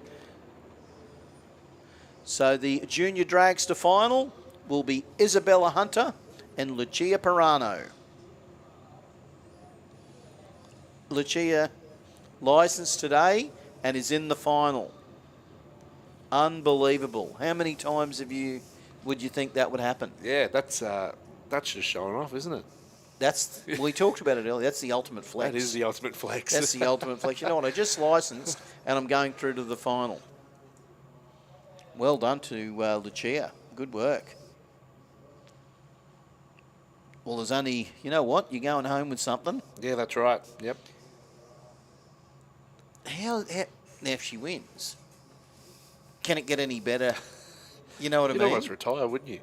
Why'd yeah. you only do one meeting in junior dragster? Because I won on my licensing day. So that was it. I thought I didn't need to prove anything to anyone after that. Don't put that abacus away just yet to our meeting director, because you've got three from three in Super Street. Oh, Tony Wyatt, Carl Davies, 8.18 for Carl, 7.80 for Tony Wyatt. So Matt, Oh, it's the battle of the little short wheel-based top sportsman it cars. is, yeah, that'll be exciting. The Calibra and the Monza. So let's have a look. So yeah, Super Street, Matt Francis, Troy Hutton, and Sean Taskus, all getting 3 from 3. Jason Carpenter was a chance, but the car obviously yeah, didn't. went off song. Well, I think the car wanted to go through the final.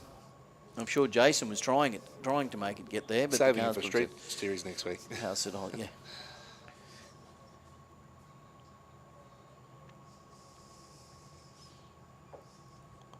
We're just making sure. So obviously they're just making sure that Jason's car is off the track.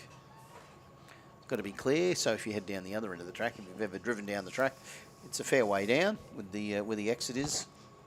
You've got to make sure that they're off the return road pretty well as well. Surprising how speedy those a lot of the races come into that return road. They're not really going that fast, but it is fast. But if you know what I mean. So, but Carl Davies, who he'll be here in this little Monza, and as I said, Tony White in the Pine Mountain Performance Calibra. Yeah, the Monzas were the king of drag racing back in the States for quite a number of years. Yeah, they do have that American flavour, don't they? How many Calibras have you seen race? Seriously? Well, I mean, today I've seen more Coronas than Calibras. Yes. And that's something I didn't think I'd see when I wake up this morning. No, that's not something, yeah. It's from where I'd rather be with the Corona. Yeah. Now, do you have your Corona with lemon or lime? I don't know.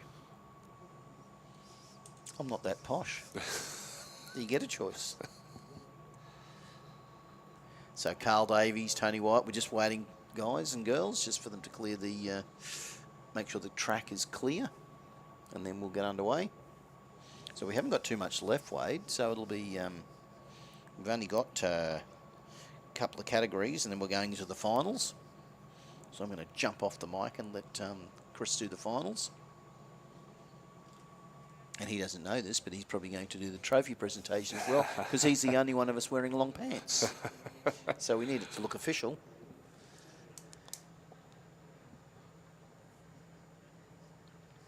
But it's been a good day. I tell you what, it's been a lot of really good racing. Even before we even go into the finals, Yeah, that's right. Yeah, we've kicked off 2025 where we left off 2024, and that was with that. Knowing that we've got serious competition on our hands across all of our categories for our events throughout 2025. So make sure if you can get out here to the track, support the races, because it really is a good day. You're not having to fight for a spot on the hill or in the grandstand and get up close and personal, as we know with drag racing.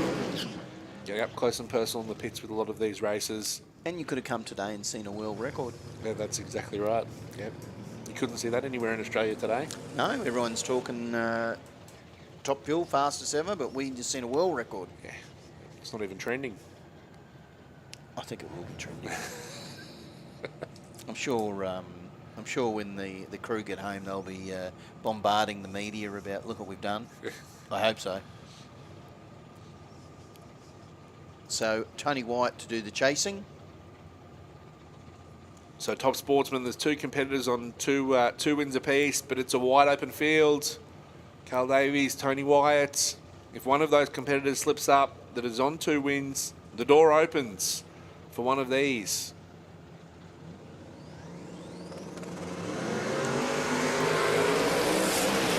Oh, have a look at that. Carl had a little look at the wall there.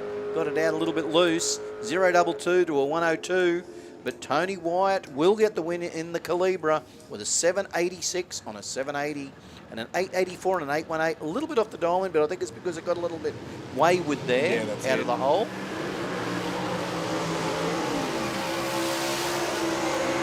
Oh, Dennis Ryan has been putting on a show today. He really is aggressive with that car. I mean, he's aggressive with the bike when he's on the bike. He's aggressive in the car. And when you meet Dennis, he's a very quiet kind of guy. So it's a little bit, but he's just he knows what to do. But Simon Isherwood, 698, not a 689. 698. Mm-hmm. Because that's what it come up before. Well, you want to know. You want to know. We were curious as to why it was a 689. Yeah, that's I think right. there was and the other lane red lit, so it didn't kind get of picked up. Yeah. Yeah, but here's the tail of the tape. Top sportsman, both of these competitors, they're the 2 that are on 2 wins apiece. Dennis and Simon. One will be going through to the final. Big wheels up for Dennis Ryan at 0.45. Over to you, Simon Isherwood at 106. The Cutlass is coming. It's coming. Is it enough? It's not. A 699 on a 698, but Dennis Ryan goes bang. An 863 with a 4 and an 863. That will put Dennis into the final. Do we say, take that, Isherwood? Seems a bit mean, doesn't it? It had everything going on. It was the wheel stand. It was bang on the dial in. Oh. It was just, it was the complete package, wasn't it? From Dennis? Very impressive there from Dennis. And a 6,999 at 196 for Simon. So just when you think it's going to get a little bit quieter, we got Varun Sharma here in the 101 Motorsport Honda Civic. This thing has been having a great time. So we look 760. What can he get it to run? Oh, that is so disappointing. They really were going to say if it run what they wanted it to run into the 7s, they're going to probably pack it up, but they decided to come back out. And yes, but you know what? You can't go home and think what could have been. That's right. Because you'd be going, well, okay. So well done. So I'm going to really look forward to the evolution of that Honda Civic from Varun. I know we've seen it before, but it's just now it's starting to hit its potential. It's going to be exciting to watch what happens with it. So then we move into a modified, Wade. So we are getting there. So the finalist of Super Street will be Sean Taskus and Troy Hutton. So Sean Taskus and Troy Hutton. Looking forward to these finals, Terry, which will not be too far away, that's for sure. So big burn out there from Phil Bellett, Chris Reed. Just goes through the procedure. So super sedan and modified bike. Super sedan and modified bike. You should be in the lanes because straight after modified, it is you. Then we are into the finals. Okay, so this is Margie's modified. 3 competitors currently on 2 wins apiece. Phil Bellett is one of those. We've lost a few of our comers throughout the day. Actually, did you catch Ash Castlake's first round? Super sedan, final call. Final call, super sedan.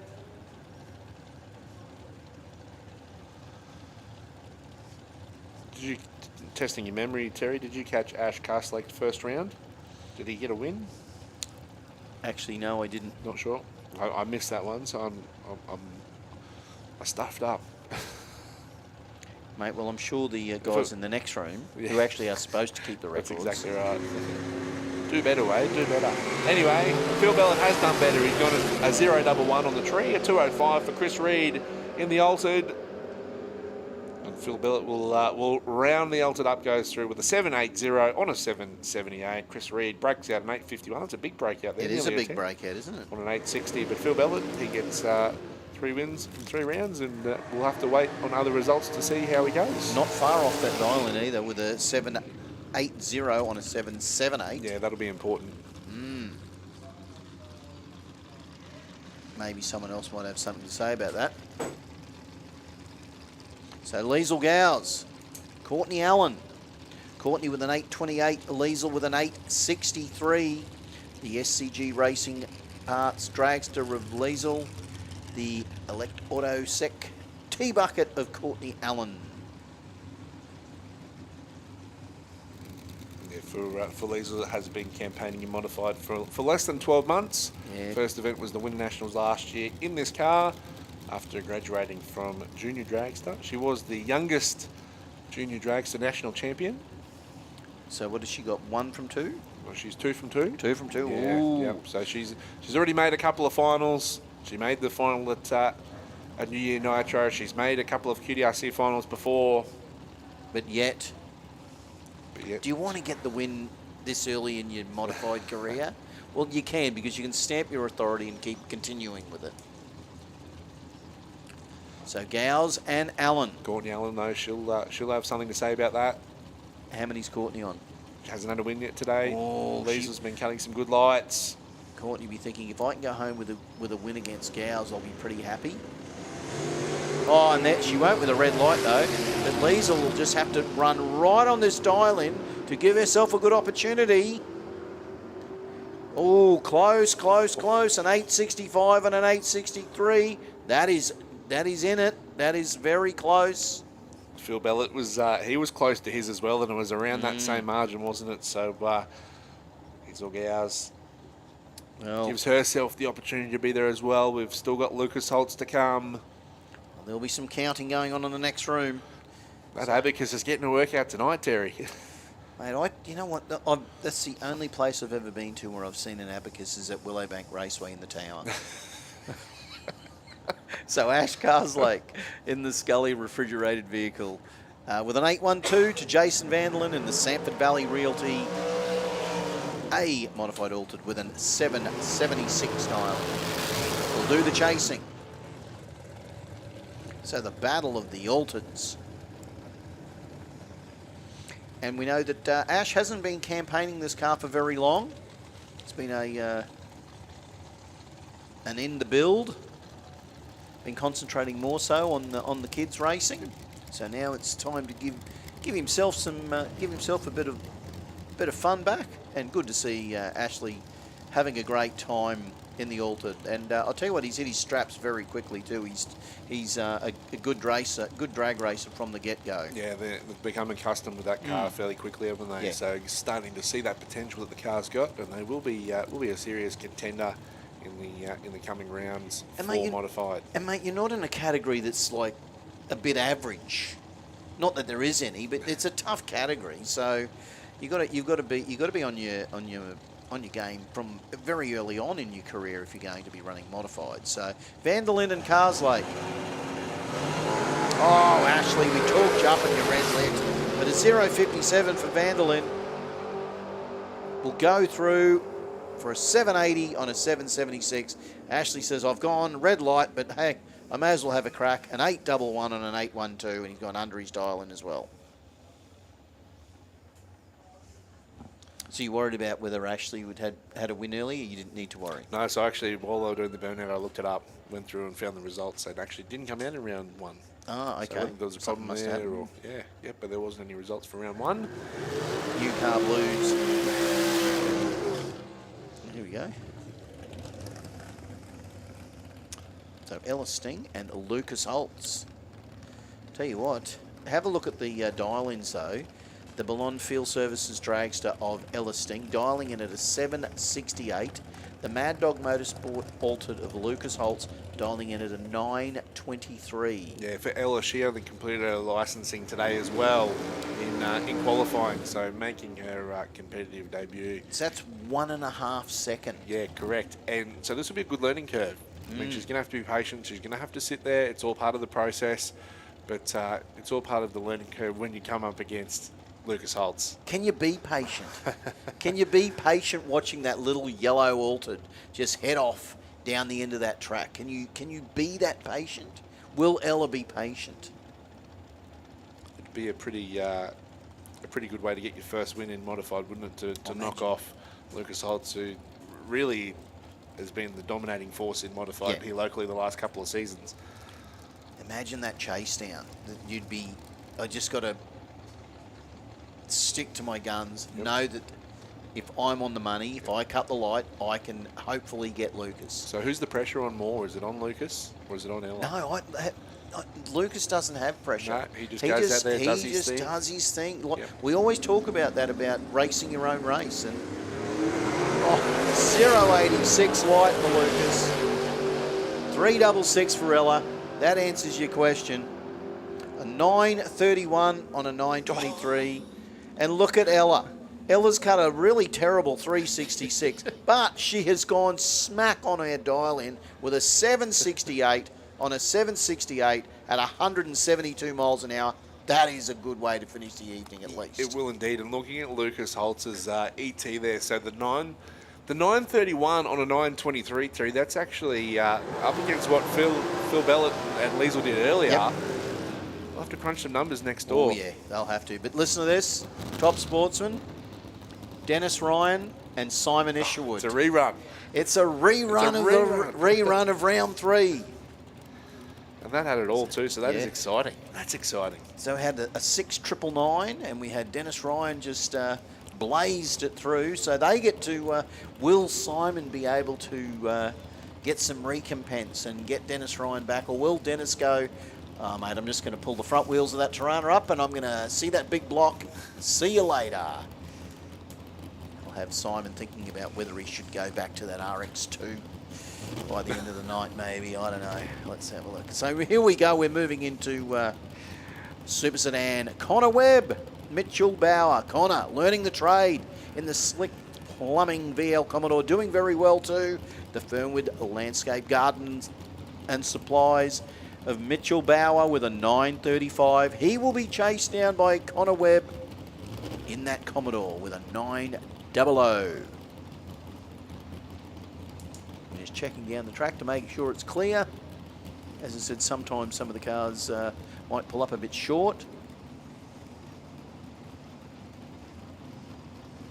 So as I said, that will be interesting in the final. That I'm looking forward to that. I want to see that top sportsman final.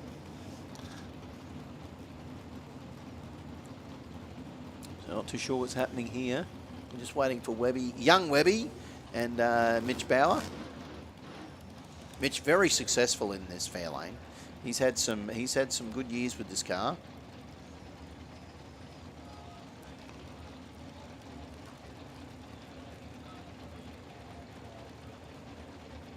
So the battle royale, the Ford versus the Holden.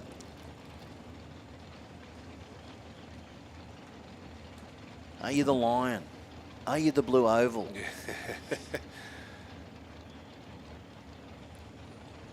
So Connor nudges it into full stage. Here comes Mitch. Oh, Mitch gets out with a 0.58. Connor with a 0.98. Both good on the tree. It does look like Mitch might be out in front, but can he hold him out? He most certainly can. Connor's gone too quick, but a 9.36 on a 9.35 is good for the win for Mitch, and an 8.99 on a 9.00 for Connor. Mate, he's arrived. He's going to do well. He is going to do very well, that young bloke. Yeah, 100%. I think it might be the first time that car's dipped into the under 9 seconds as well. Yeah, nice work. So it's not all bad news. I think being beaten by Mitch Bauer is not something that's a lot of people have said. I've been beaten by Mitch plenty of times. It's all part of your learning experience, isn't it? When you're new to the bracket, new to that category. So Brendan Shaw and Kirsten Colston, a 10.17 for Colston, a 9.40 for Shaw.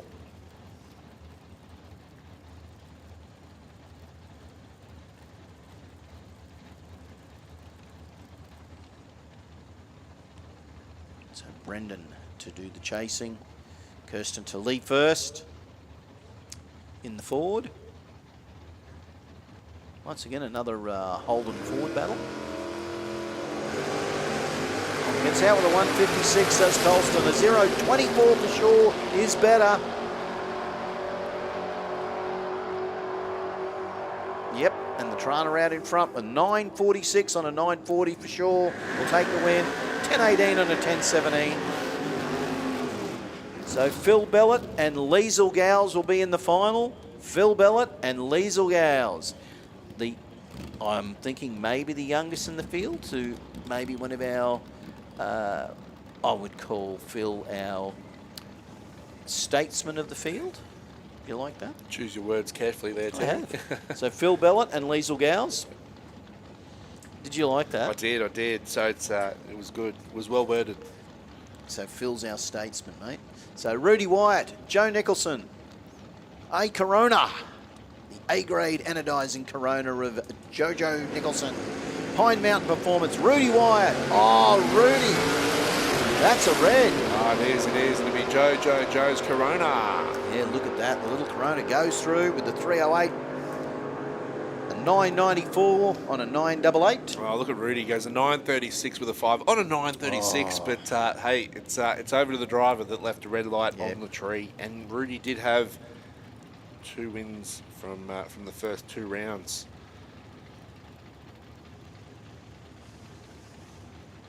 So Rob Price and Jaden Plant. As I said, Jaden learning it in the Dakota. Steve Swinscoe car, ex-Steve Swinscoe car. Yeah, good to see oh, look at that. 005 for Jaden. How good is that? But Rob Price, here he comes. Jaden will be finishing up well. Oh, look, he's gone under that dial-in again.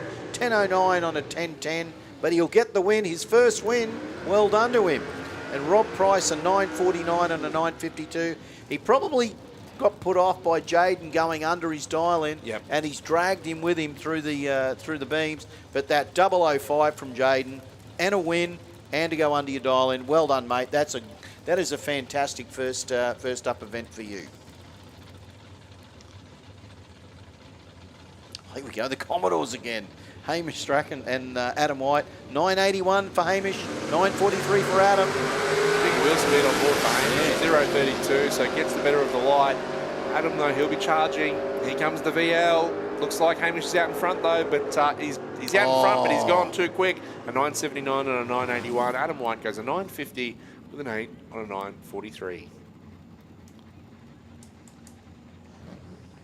So who's the guns in these, mate? Who are we looking for? Yeah, so we've got, well, talking about guns, you're fully loaded with this pairing. So you've this got, is the one? Damien Morris and Sean Doblain. So just having a look. So look at this. You've already got Adam White on 3 wins. You've already got Brendan Shaw on 3 wins. Damien Morris, Sean Doblain, both on 2 wins apiece. Oh. So one of these drivers will join the others. And they'll have to. Well, let's see who goes close. Whoever wins, they've got to go right on that dial-in. That's right. To give our officials no choice. So even if there's a red light on the tree, which thankfully there's not, we've got a race in our hands. Oh, Problems for Morris. That's uncharacteristic there. For Sean Doblain, though, he doesn't want to back out because he has to run close to that 10.32. And he goes through a 10.43 with a 2 bit off on a 10.32. But all eyes are on Damien Morris, who all we can say is that was a great drive job. It was too from Damo. That's look, mate, I haven't seen the car do that, but all credit to Sean Doblin. He stuck to his guns. 10.43 on a 10.32. I don't know. I think Sean could have gone a little bit closer to that dial-in. Yep. I don't know whether maybe Damien had put him off. Maybe he was looking for Damien in his vision and thought, where is Damo? But let's hope that car's all right, because I've not seen that Monaro do that before. So let's hope it's only something minor, or maybe he just got a little bit loose there. I'm not too sure. Yeah, had his hands full. He had a good look at the 60-foot cone. So again, that cone it's now shaking and shivering. That cone has really just come under some scrutiny today. A lot of people have had a close look at it. No one's managed to knock it over yet, but let's hope that doesn't happen. Oh, that's it. Could you imagine the the Instagram page of a timing cone at a racetrack and what it would say? Oh, Dear Diary. It'd be like a community page. Is it this idiot nearly hit me? I can't believe it. And then this other bloke nearly hit me with his foot as he rode past me on modified bike. Does anyone know why there's loud cars going past me all the time? Can somebody please, Look, it's really sunny out here today. There's always a disgruntled community member. There is. So, look, Rebecca Marsden, Mark Ashworth. We need these finalists, please. Michael Vaughan, Josh Fletcher. We need Kai Badcock and Jaden Badcock. We need Shane Grattan and Cooper Lay. We need in junior.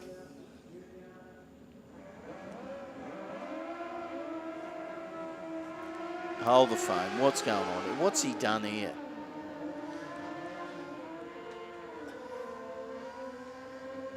So Rebecca Marsden and Mark Ashworth. So in junior dragster, it is, we've had a change there. It's Isabella Hunter and Mia Grace. I don't know what went on there. They must have recrunched the numbers. It'll be Isabella Hunter and Mia Grace. So there you go. We thought it was going to be a first-timer. It's not the way it is. But Super Street, Sean Taskus, Troy Hutton, Top Sportsman, Dennis Ryan, Simon Isherwood. Let's have a look. How are these guys going, Wade? Rebecca Marsden heads out. Mark Ashworth heads out with a better light with a 115. Looks safe too. Yes, Mark will go through with a 905 on a 904 for the win at 147 mile an hour. So Kirsten Oliver, Aveen Ottar in the S1000racing.com.au BMW and the Kawasaki of Dave's Oliver's motorcycle and tyres.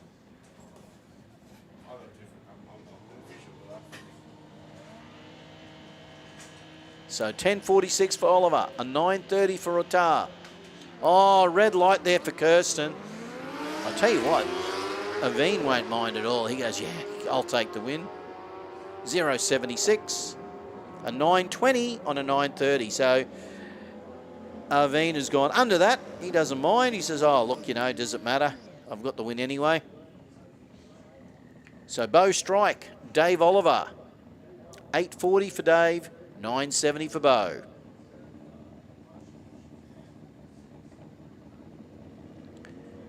So Dave to chase. Will Bo.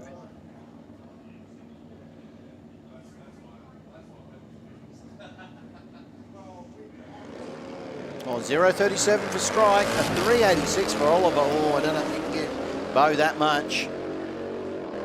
Doesn't matter how much top end you got, I think he could be safe. Yep, a 9.71 on a 9.70 is absolutely resplendent. That is nice work. So Bo Strike will get the win.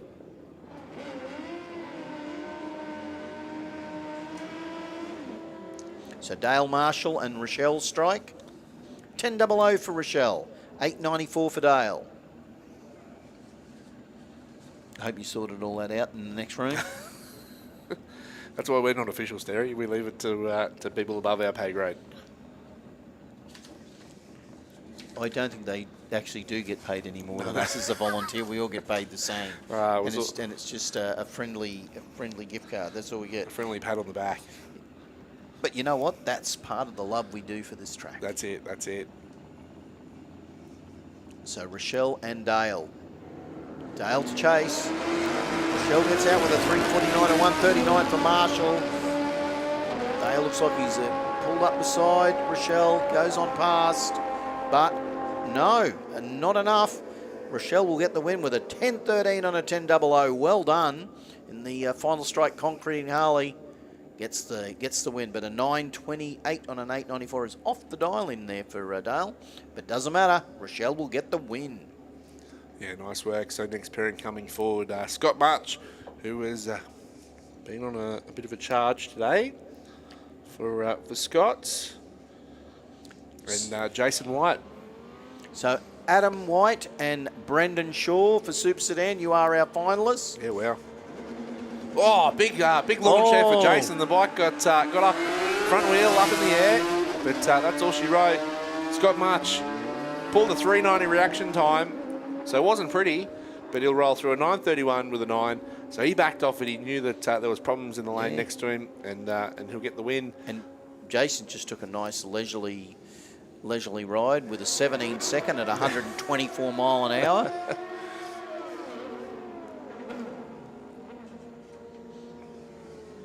So Jason Clarkin with a 9.28 to Jeffrey Marshall. The on-site panel and paint Suzuki with an 8.70 to do the chasing. Got half a second chase. Marshall will try and grab onto that bike of Clarkin's. Just no mean feat. Jason having good successes on that bike.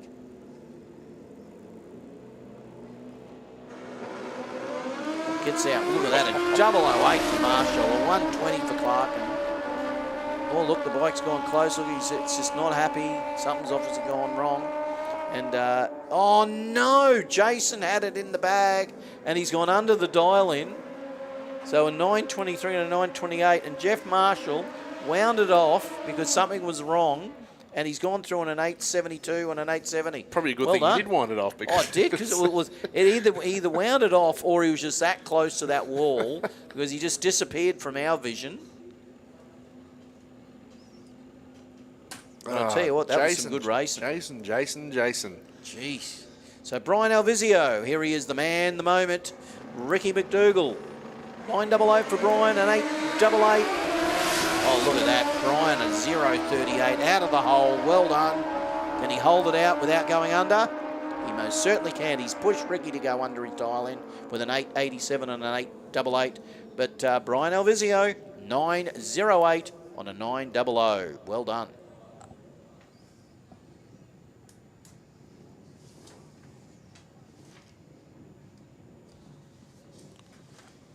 That might be almost it. So that's it. That's the all-round format run and done. Well done. So we are moving into finals. So they're still crunching some of our finalists. But it was one of the, again, one of the tightest brackets. Once again, junior dragster.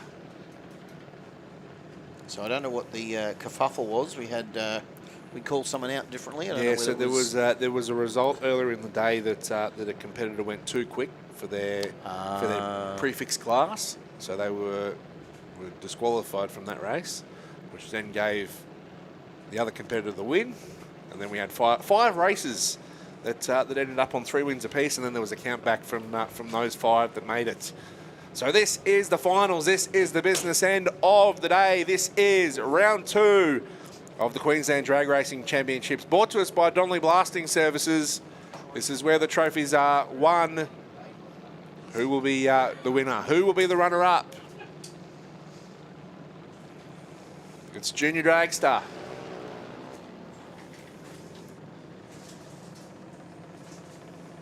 And I'm fairly sure we got 2 first-time finalists as well here for Junior Dragster. So considering we've had a field of 23 juniors here today, we've made it to 2. Yeah, so Mia Grace Hopkins in the A Junior dialing in an 858 up against Isabella Hunter with an 850. Oh, there's not much between it, Chris. There's not much between it. Yeah, absolutely. You wouldn't have thought either of these two would have made it all the way through these to the finals, but they've done really well. With a field of 23 drivers at the start of today. Yeah, that's right. There'll be nerves for both competitors down there. There'll be nerves from the parents. Geez, I think there's even nerves in the commentary box. 083 light for Mia Grace Hopkins. 182 for Isabella Hunter. Mia Grace gets the win, an 861 on an 858. And Isabella Hunter run it through for a 854 on an 850.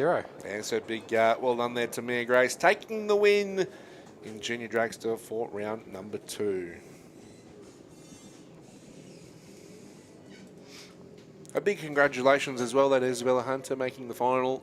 It was a big field today in juniors, so we'll still take home some hardware.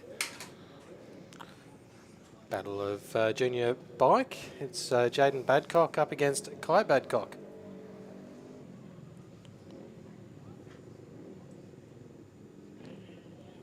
So Jaden Badcock dialing in a 950. Kai Badcock with a 1030.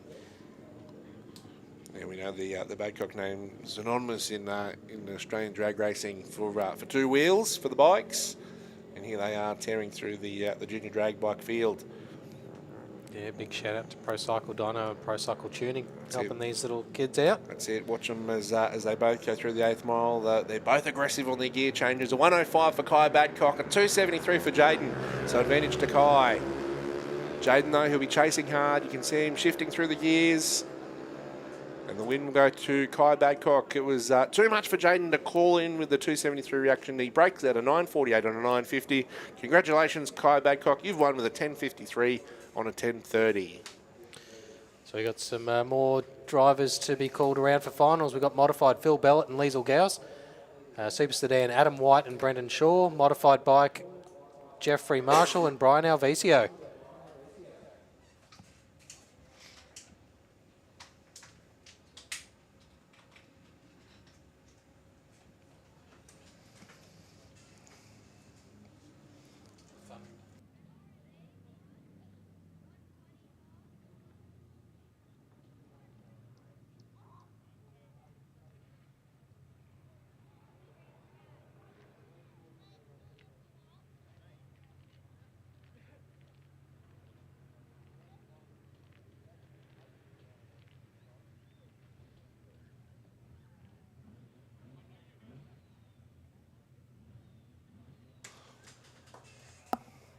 So both of our junior finals are run and done. We're moving into Real Street. Real Street bringing in Shane Grattan in the Hostile Customs BF Falcon up against Cooper Lay in the Peter Lay Custom Import Ford Ute. You know, the most exciting thing, Chris, is that we've just celebrated 100 years of Ford here in Australia, and here we are getting to celebrate with a Ford winning Real Street. Will it be Cooper Lay? Will it be Shane Grattan?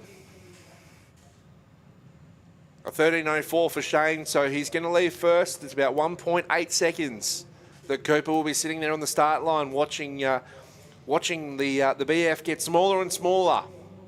And then in a real hurry, it'll get bigger and bigger. Well, unless he's red lit his way, which he has, Cooper Lay gifting the win to Shane Grattan.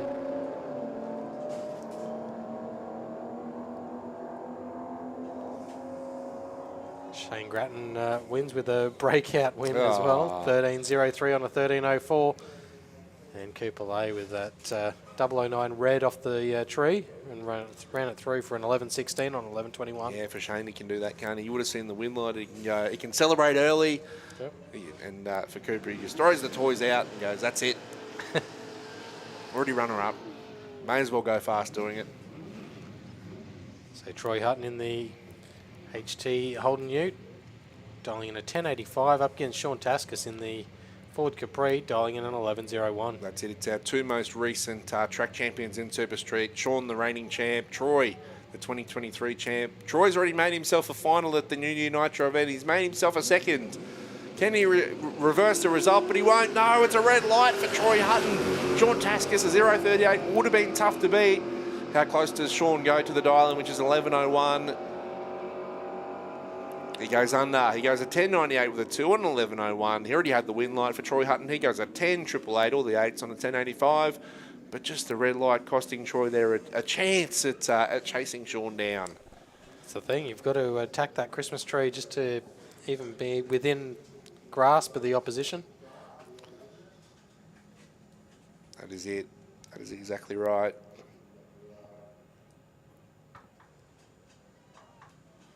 So just waiting for our next couple of finals to come through. So once again, a big thank you to everyone that joined us here for round 2 of the QDRC Championship. Everyone that joined us on the live stream as well, and watching from wherever you're watching from. So you can see a list of the sponsors up on the screen if you're watching at home on the live stream. Yeah, that's it. So a big shout out to those: Styromax, Webby's, the cabling specialist, Max ECU Australia, Priority Roadworthy Queensland, and CHD Motorsports are our live stream sponsors. And if you're looking at getting involved in sponsorship, you're sitting out there, make sure you contact the office, reach out and see what they can help you with. I'm sure there's a package, big or small, that they're willing to get in touch and and plenty of big events to try and get that business coverage. Yeah, that's right. Within your sponsorship budget.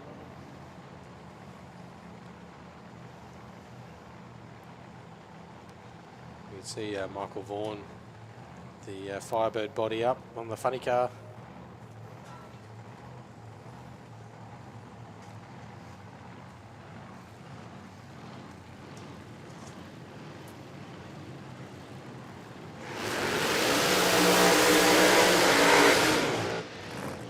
QDRC Outlaws finalists, Josh Fletcher and Michael Vaughan.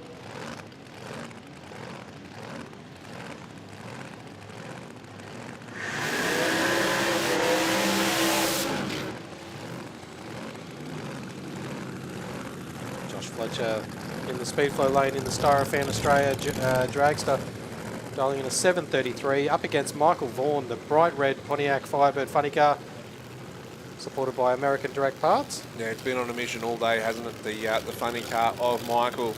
See the condensation or the mist there on the front window. So I'm not sure if that's going to impede his vision once they come into stage.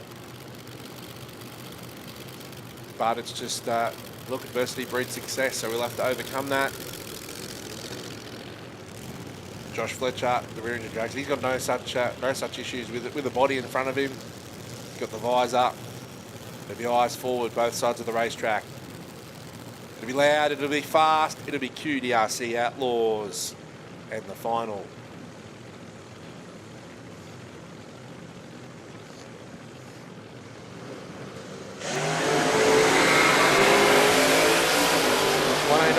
Reaction time for Josh Fletcher.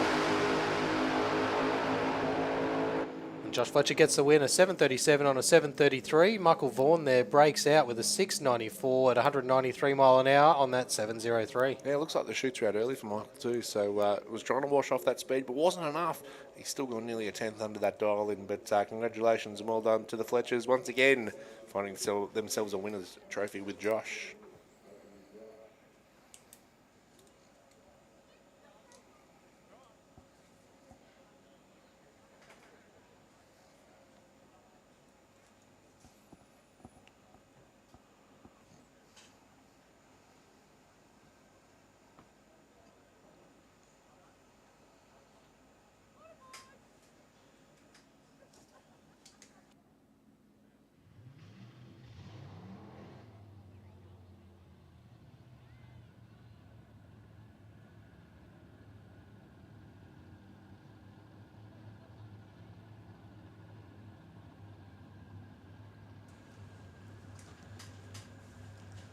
So the final for Margie's modified.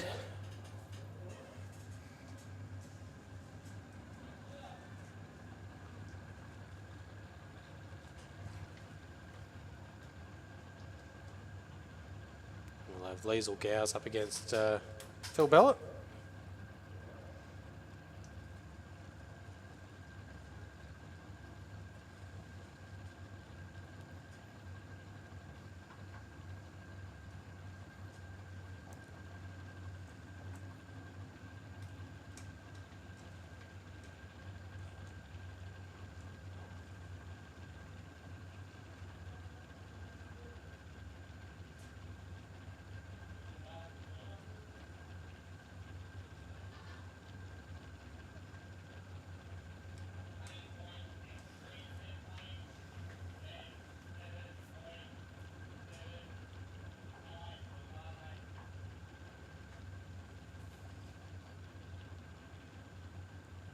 Let's just build a little bit more tension before the final. Let's make them wait a little bit longer. Just making sure their dial-ins are right for the final. That's it.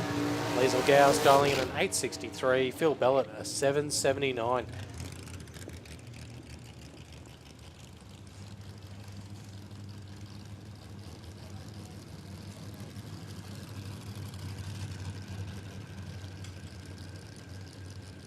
So for Phil Bellett, he was our number one qualifier early this morning, so put himself in a great position to start the day. He's gone through, had 3 wins from 3 rounds of racing. That's how he finds himself in the final. Liesl, she's had 3 wins from 3 rounds of racing as well. There are crunching numbers as they have in a lot of our categories today.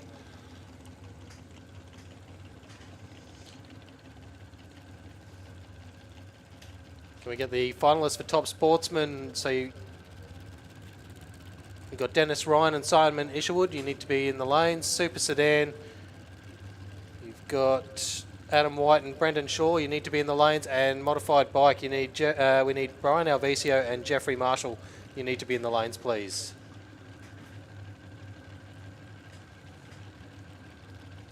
So for these are the cars been living in that 860 second region all day. They've dialed in an 863. Phil Bellett, he's been ultra consistent, dialed in a 779.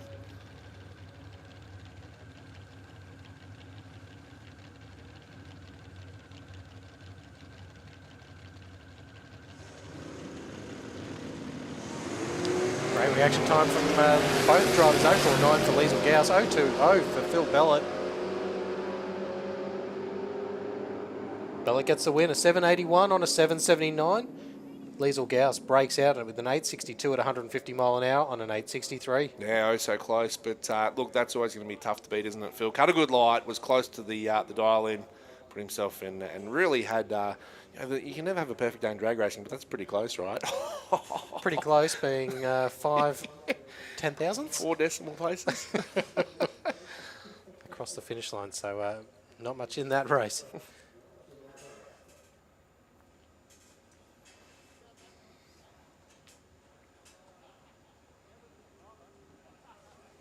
So working our way through our finals, we've still got Super Sedan, Top Sportsman and Modified Bike to come. It's been a big day here at Willowbank Raceway. We've had all of our testing vehicles as well, over 140 competitors hitting the track. Seen some record passes for the day. We have. See some wild action as well. I think the highlight for me being either Gary Phillips's run, but also the little Honda Civic. Yeah, for sure. Yeah, once that gets up in boogies, doesn't it? It's really got some good top end. Once they sort out the start line in that first sort of third of the racetrack. See that? Just a that wild bit of gear. That's it. Does that make you excited for Jamboree? I'm always excited for Jamboree. You never know what you're going to see at the Jamboree. We've got to wait till August, the 23rd and 24th. You'll get a taster at the Winter Nationals. Yeah, for sure. Factory Extreme will be at the Winter Nationals. We'll have, I'm sure, a lot of those sport compact type vehicles in a number of categories.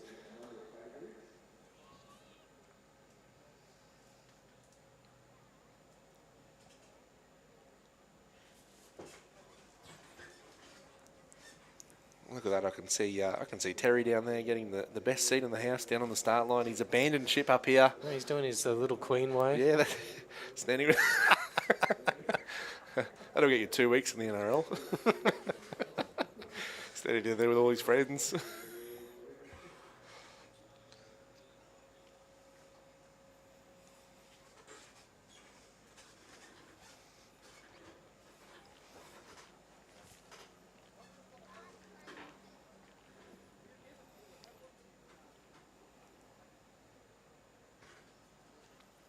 Big shout out as well to all of our Willowbank volunteers and officials. Put in a hard day's work, whether they're on track, down at the front gates, around the grounds, our bracket marshals, down at scrutineering, handing out time cards to all of our races, up here in the tower. All the guys out slashing before the event. Yeah, that's right. Yeah, I'm sure the hill was full of snakes before it got cut down. The grass is just growing like... Even today they were cutting the hedge down there. It was all hands on deck, wasn't it? So, every dull moment. But we do appreciate all of our officials and volunteers and our racers do as well, because without them, all of our fireys and safety crew down on the finish line, big shout out to them. Race events just don't happen without all of the volunteers and officials.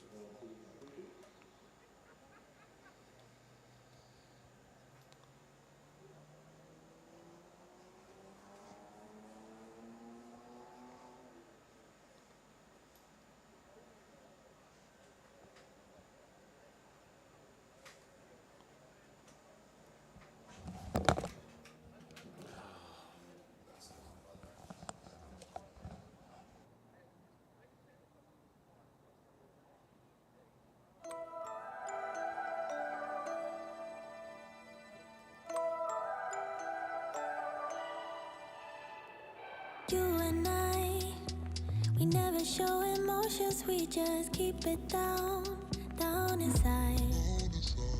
Yeah, you and I, both longing for expression for the things we like, but we stay quiet. Hold me now, tell me things, tell me all about how you feel. Just let yourself go. Say it loud, wake the world on the other side, make it real. Just let yourself go. Just let go.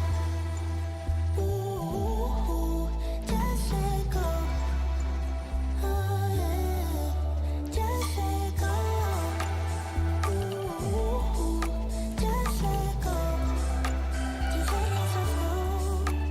Let yourself be in you. We're holding back each other in the things we do. It's all so blue. Yeah, what if we could grow just like the flowers through the concrete? Just you and me.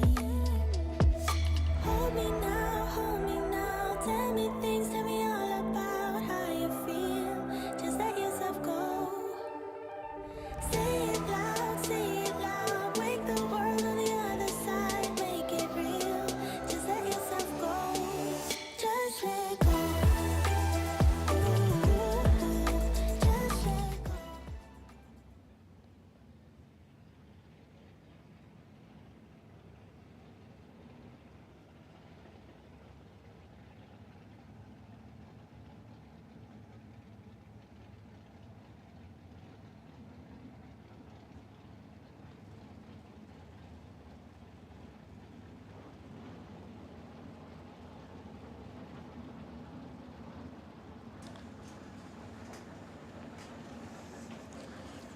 So this is set up to be one of the finals of the night. Top Sportsman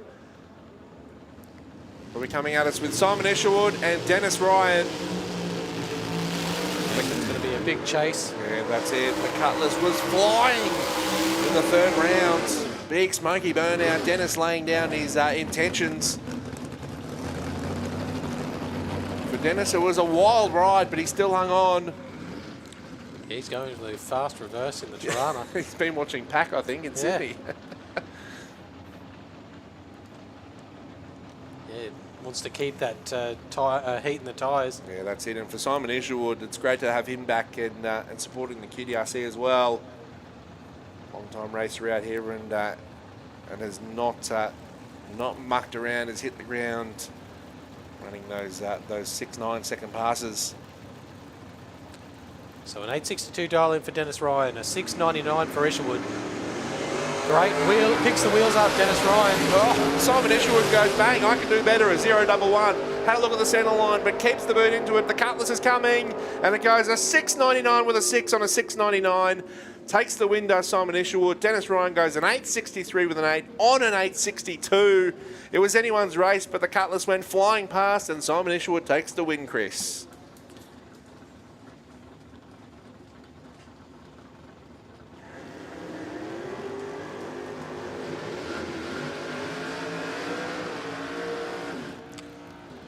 A super close final there for Escherwood. Up next, will we see another of these close finals? Brendan Shaw dialing a 945 up against Adam White with another 945 dial in. It's heads up. You weren't close.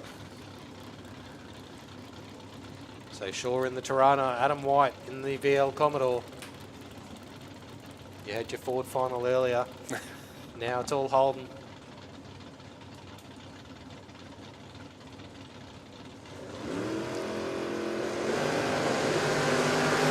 013 light for Shaw, 005 for Adam White in the VL Commodore.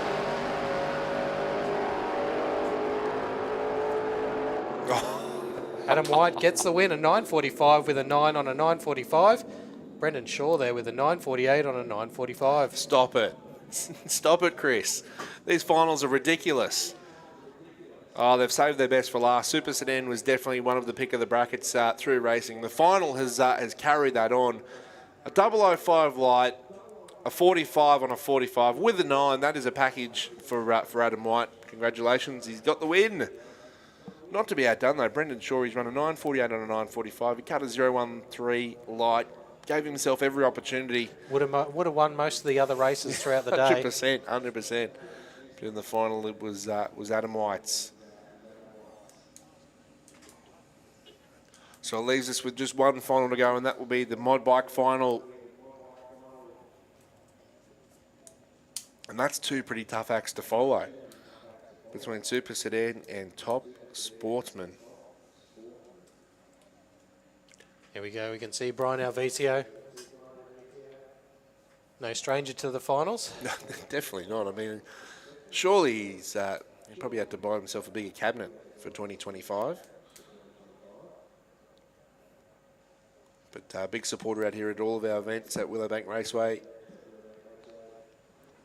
Puts a lot of laps on the bike, on the board. And that shows too in the results, doesn't it? When you put those laps on the board, you can find yourself getting the results and that he has. But sometimes you talk about races that get in the purple patch, and I don't know, I think we have to come up with a new colour for Brian. Because he just keeps changing his bike colour. Keeps making finals.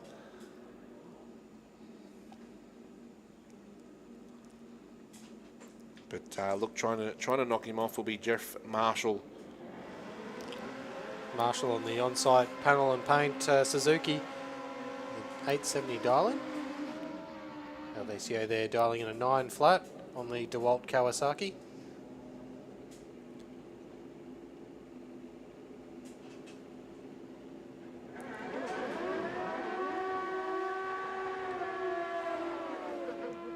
So 3/10 in it, so just under a light on the tree.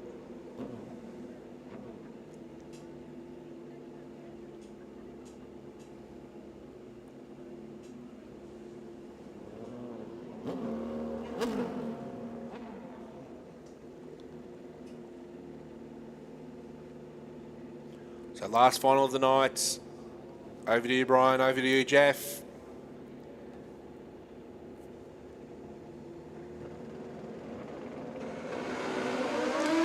Red light from Jeffrey Marshall gives Brian the win. A 106 reaction from Brian Alvicio. See Alvicio just runs it all the way 901 on a 900. That is it. You know what I was going to say? He didn't even make him earn it, but he did earn it because he went a 901 with an 8 on that 900. And look, Jeff, he was the same off his dial, and he ran an 871 with an 8 on an 870. So virtually the same time off their dial in. Come down to the reaction time. At the end of the day, Jeff left a red light on the tree. Brian, well, we know he can cut a better light than that, but 106 was the reaction time. And Brian, again, just kicks off 2025 where he left off 2024. Yeah, congratulations there, Brian. So a big thanks to our live stream sponsors once again. Yeah, that's it. There they are up on the live stream. So make sure, get around them, give them some support. They've all got probably social media pages as well. If you're in the market for any of their services, let them know where you saw their name, and I'm sure they'll look after you. And they know they're getting bang for their buck with their sponsorship and supporting the live stream here, which will continue for the rest of 2025 at QDRC, which is fantastic news, Chris. Yeah, for sure. And it'd be good to wait, or have to wait a little bit of time for the diesel assault night. I think I'll be able to try and get to. Yep. You bringing the Amarok out? I'll try to. Yep. Cutting those 000s, mate. Might get one in. So for all of our races, we will have our trophy presentation, and make sure if you're here, hang around for the trophy presentation, which will be just over beside the control tower here, over in front of the presentation area where we usually head to. A big shout out to Terry for joining us on the mic as well when he got here at lunchtime. Thank you, Terry. Chris, thank you, mate. We've been here since the first pairing. And it's been a fantastic day of QDRC competition, as always. Cheers, Wade, and catch you down at the presentation. That's it. Hope everyone has a safe journey home. If you watched on the live stream, thanks for tuning in. We'll see you next time here on track or on the live stream. And until next time.